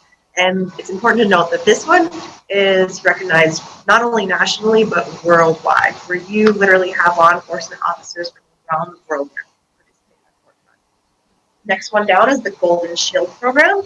And so this one's really cool because this one came about as a result of one of our codes officers getting with some of our elderly population and discovering, you know what, here I am in reference to a weeds violation, but it's very obvious that it's going to be hard for this individual to address this.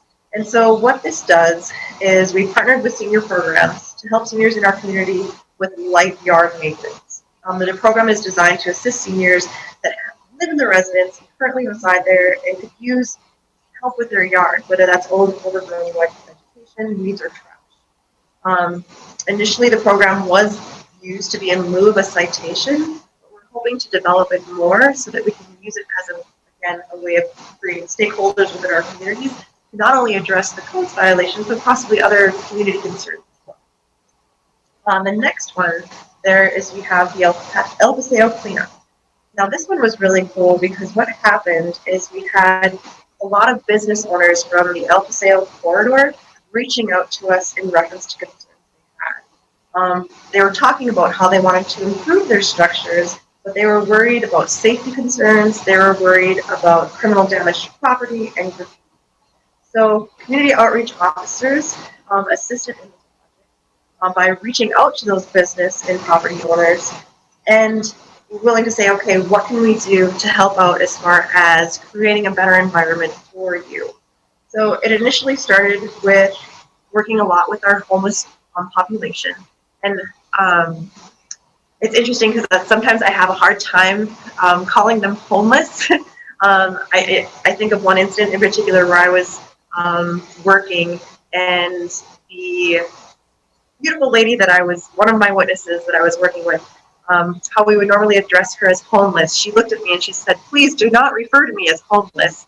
I am a nomad. I choose to be an urban dweller.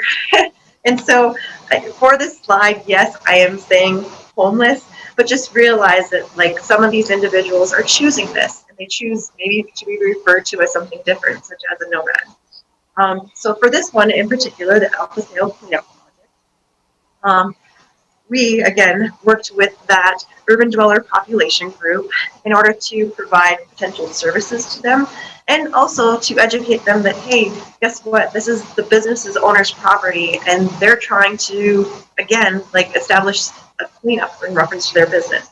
So then what we were able to do is we were able to work with staff and volunteers from NMSU, City Streets, Parks and Rec, Keep Las Cruces Beautiful, and several different businesses within the corridor to get trash picked up, to get the graffiti abated, and again, to hand out those flyers in reference to those local services. This obviously is one of those projects that doesn't just end.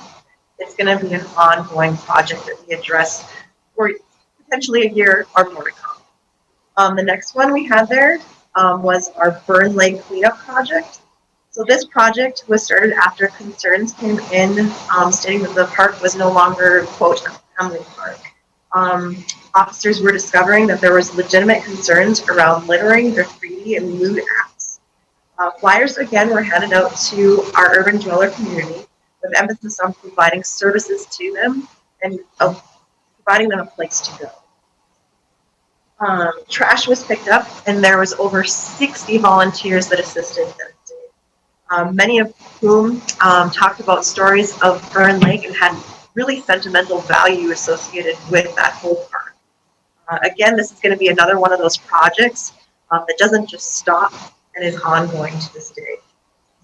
The community outreach group had a package. Now, this one in particular started in November of 2020. What we noticed is, again, around Thanksgiving, November, what are people doing? They're going on Amazon, they're ordering gifts. It's that whole Christmas shopping. And so what we noticed is that as we got closer to Christmas is that there was an increased thefts regarding packages. Our community outreach officers reached out to UPS and FedEx, and we discovered it was actually a lot worse than anticipated.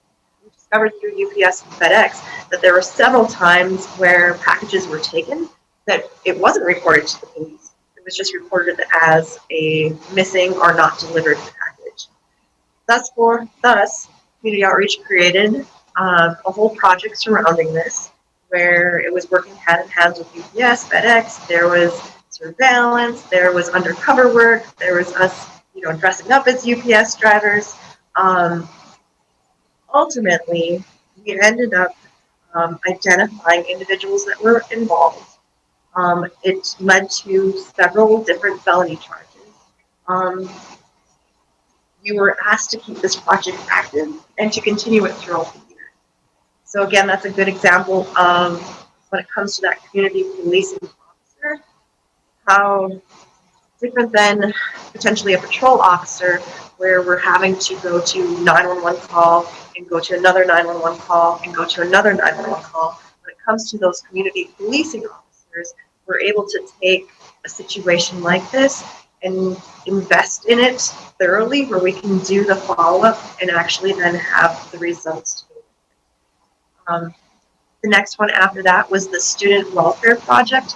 So this one particularly happened when all of the schools were still virtual and the students were not actually going to the school. Our school resource officers identified that a lot of the schools were having concerns in reference to students, and a lot of the students that weren't logging into their classes, they hadn't heard from, they tried calling several times, but they didn't know where they were. And so what our school resources officers did in this situation is they reached out to their schools and said, okay, give us the people that you are the most concerned about, and we're going to go see how that student is doing. The officers did that, and what happened is whatever they discovered, they followed up on with that student, with that family, and were able to let the schools know where this is. Next slide, please. Okay, next one we have is the storage unit theft project. Again, this was put on by our community policing officers, and it was after noticing an increase in the storage unit thefts. This ties into, again, what Chief Dominguez already addressed in reference to that non-residential area and that non-residential like burglaries. And so what we were discovering is that a lot of the storage units were being broken into. Community policing officers worked with both patrol shifts and detectives. As a result, they were able to identify individuals involved. Charges were filed. Even some of those charges were with the FBI due to firearm enhancements. And a lot of property was returned to its owners. The next one is what I again entitled our Urban Dweller Project. And this one is in reference to our homeless community. Like I said, a lot of times I like to refer to it more so as the Urban Dweller Project.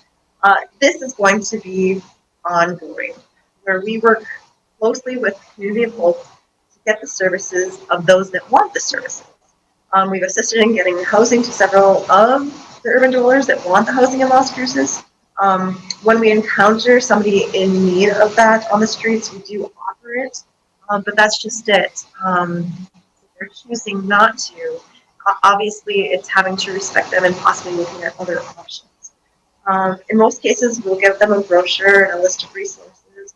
If appropriate, we can give them a ride to the Capitol and then get that connection going on in the Community of Hope to come and assist. Several times they have responded, the Community of Hope, with a truck and like literally like giving like, okay, like, what do they need? Like, is it like clothing? Is it personal hygiene items? What do they need? Again, what's great about the Community of Hope is if they are in a place where they're asking for services, they can then provide an actual caseworker to assist them in getting those services. And so it's like sort of trying to be that catalyst that starts like a progression of helping them if that's truly what they want. This goes hand in hand then with that next bullet point in reference to the safety stations. Even Las Cruces, New Mexico does get extremely cold in the wintertime. And so the safety stations came about in our community outreach group as a part of handing out blankets, handing out different hygiene items to those vulnerable population groups that are still outside during those bad weather situations. A couple down with that, we have the food distribution support. That also goes hand in hand with the Urban Dweller Project and the safety stations, where it's just that. We've been able to work with and collaborate with local restaurants who want to distribute food and give out food. I did skip the One Cesar Chavez Reading Project. This was a recent project put on by one of our community policing officers where the school reached out to us and said, hey, we'd really like to introduce our students to these officers. Would you be willing to read through them through a Zoom so that we can assist not only the in-person students, but also the online students as well? And so that's what we did. We had a full week where officers were reading elementary, both pre-K all the way up to 5th grade, books to elementary students. Another one that we've consistently done now is the Guns to Gardens project, where that event encourages making our community safer and more richly connected by repurposing the firearms into garden tools and into kitchen implements. The next one we have there is the Park Vandalism Projects, where it was working with volunteers from Keep Las Cruces Beautiful about abating graffiti. And then for that final bullet point that we have there, it's important to note that in 2020 we were asked to do a lot of the mask mandate patrols. And it was just that. It was proactively educating citizens about our public health order and asking for voluntary compliance. So this is just samples. And by a sample, I do truly mean like a sample of the events, things that we have going on. I like to think of community outreach as having multiple tiers, where it is like the community engagement and it's making connections and it's proactively seeking those relationships, but then it's also doing things like the extensive follow-up and addressing the and looking at what is affecting a person's quality of life and how we can implement and make changes to it. And I believe next slide, but I think that's it. Thanks, Lieutenant. And one thing, one thing, Chief, I don't know if you are aware, or Lieutenant, or whoever's on the call, on that first one, the storage unit theft, if the person who had their... I'm sorry, stand by. We're having technical difficulties again.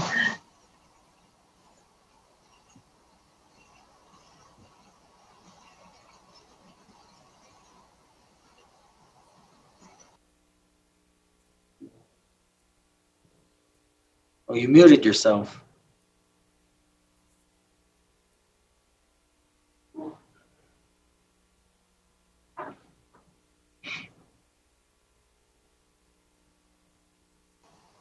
Can you all hear me? I can hear you. Oh, okay. Okay. I was just going to say on that first one, the storage unit theft, I think it's fair information you can give out, because if the person who had the item stolen, if they have a homeowner's policy or a renter's policy, even they don't have a specific policy for that unit, their coverage will extend to that. So you may want to just say, hey, you may want to check with your insurance for even, and they're going to say, well, I don't have it on the storage unit, but you'll find that most likely it will be covered. So that's just another carrot you can give them when they're, because they're obviously upset that they have stuff stolen. So that was good. That's really good. Really good information you presented. Thank you, sir. And yes, I totally agree. Yes, any kind of homeowner's insurance usually does cover that. Good information. Was there anything else on the community engagement? Oh, Chief, I think you're muted. Oh. Still muted, Chief.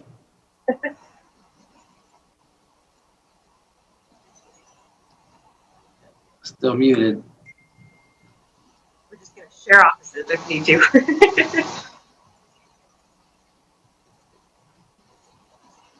I don't know. Guess that means the program's over. So Mayor Pro Tem, you have a question or comment? Oh, there it is. Can you hear me? All right. Sorry about that. Thank you, LT, and thank you, Mayor. Just have about 20 more slides to go. Just kidding. I just wanted to take this opportunity to thank City Council, to thank City Administration, City staff. We cannot do this job. It's a very difficult job at times, but we cannot do this without the support of all of our partners. And I want to thank the City of Las Cruces for their support that they've shown to all of us through some very difficult times. They've really stepped up, and we just want through this presentation to point out that we do obviously care, and that we are doing everything that we can to build the trust within our community. And thank you again, all. Mayor Pro Tem, I know you asked for an ask. There's gonna be an ask, a financial ask, but we still kind of working on it a little bit. If you give us a little bit of time, we'll be coming forward with that ask. But again, thank you for your support. Mayor Pro Tem, did you have you had your hand up? I did, Mayor. Thank you. Chief, I appreciate that. I wanted to ask a question about the police auditor, and who is the department that works more closely with him? Is that our internal affairs? Mayor Pro Tem, that's correct. It would Okay. be Gutierrez and Sergeant Shad that will be primary contacts. Okay, cool. And then my next question is, and I had brought this up, in terms of what the contract says very specifically, when we will start, I guess, seeking out cases, and it isn't until, well, May sometime, whenever the contract starts. And I'm wondering, I'd like to propose, again, as I did before, that we have a significant amount of time that we were without an auditor. So there were cases that have already been completed, that we alter the contract to include those cases and make sure that Mr. Michael Hayes' case is a part of that case, or the review, if you will. I know that Councilor Vasquez and others thought it was important, right, and that was to identify trends and those things. And it's going to be a while if we're just starting May 2021 on. And so I like to suggest, especially after hearing the backlog and how well IA has worked towards decreasing that backlog to I don't think it's zero, but I don't think it's 300 plus cases either. So Mayor, and I know Jennifer's on the line still, how difficult would it be to convince council to look at that year and a half to 2 years that we didn't have an auditor and use some of those cases to include Michael Hayes moving forward? Mayor Pro Tem, I think basically they would have to know what additional cases would be needed. Then they would, the OIR would want to probably give a price as to how much it would cost to include it. And then staff can probably send it up for an amendment to their contract. I would think that that's how it would work. I agree, Mayor. So how? But I think Michael Hayes can, doesn't have to, I think that can be included in the current contract now, because he never got his opportunity from the last one. So, his shouldn't be that hard and difficult. Right, but it's in the past, in that it's in the previous years and not a part of the contract ongoing. And so again, I would like to advocate that council agree to amend that contract to include it's not just Michael Hayes, but so many others that can really provide a lot of insight in terms of trends and what's happening, because there's cases that have already been completed. And so that would be the only other thing that I wanted to say about that I hadn't yet. Okay, and Jennifer has her hand up. So Jennifer. Thank you, Mayor and Council. I think that we've discussed this before, going back further than May. The number of reports could be cost prohibitive. I'm not really sure. There were a lot of reports that would have to be reviewed. I'd have to talk to our city auditor, Viola Berea, about it, because if we just extract one particular investigation, that might not give us a clear picture of an entire set. So I know that because of the number, the May 1st date was determined, but we might be able to go a little bit further back than that. I'll talk to Viola and Chief Dominguez, but it was a lot of work, and it would take away from the incoming work that the auditor will be doing. They only have a certain number of staff and a certain number of hours to devote to the things that will be coming in. So I don't want to detract from that, but we can discuss it. I think that it was determined that May 1st was a reasonable point, but we can certainly revisit that. Okay, thanks, Jennifer. Thanks, Mayor. Thank you, Jennifer. I'd like it to be revisited and at least have a solid conversation about it, because I know that in my discussions with Mr. Hayes, and I won't speak for you, Mayor, but at least in my discussions, it was really important that it be looked at. And he felt the case generally was not dealt with well from the code's perspective, and it was a case that that had been handled by a previous chief, and I thought it important to bring it up today. Okay, well, I appreciate that. Okay, so I think that pretty much concludes your presentation there, Chief. And I can tell you it was very thorough and very impressive. And I'm glad to hear some of the ideas that you're going to try to implement to help tackle some of the areas that can be, that could be useful to try to reduce, as well as congratulations on some of the areas that are already reduced. A lot of times it doesn't seem like, but I think today was very evident the support that City Council gives to the Las Cruces Police Department. Each one of your men and women deserves so much gratitude from each one of us, and that's a very thankless, a tough job. We don't. I wish we could pay more, but I think you heard from the Mayor Pro Tem and a few others. It looks like they're willing to open up the wallet or the purse or the checkbook. So you take advantage of it here, and let's see what we can do. Okay. Thank you, sir. Okay. Well, if there's nothing further, I think that pretty much concludes it. Is that right, Ifo? Or Ikani? Or Eric? Correct. That's correct, Mayor. Thank you. All right. Well, then I'm going to need a motion and a second to adjourn, and then I still have to do the agenda setting meeting. So moved by Flores. Second, Abeta Stuvi. Okay, motion made by Councilor Flores, second by Councilor Abeta Stuvi. Christine, will you take the vote, please? This is on the motion to adjourn the work session. Councilor Abeta Stuvi? Yes. Councilor Vasquez? Oh, he had to leave. He's absent. Okay. Councilor Bencomo? Yes. Councilor Sorg? Yes. Councilor Flores? Yes. Councilor Gondara? Yes. Mayor? Yes. Okay, we're adjourned at 6:07 p.m. And then whenever you're ready, Christine, for the agenda setting meeting, just let me know. See y'all later.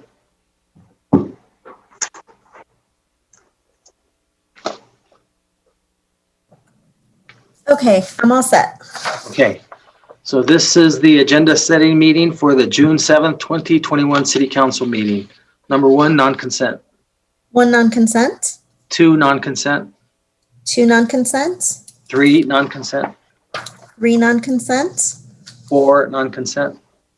4 non-consent. 5, non-consent. 5 non-consent. 6, non-consent. 6 non-consent. 7, consent. 7 consent. And 8, non-consent. 8 non-consent. Thank you. Have a good night. Thanks. All right, you too. Bye-bye.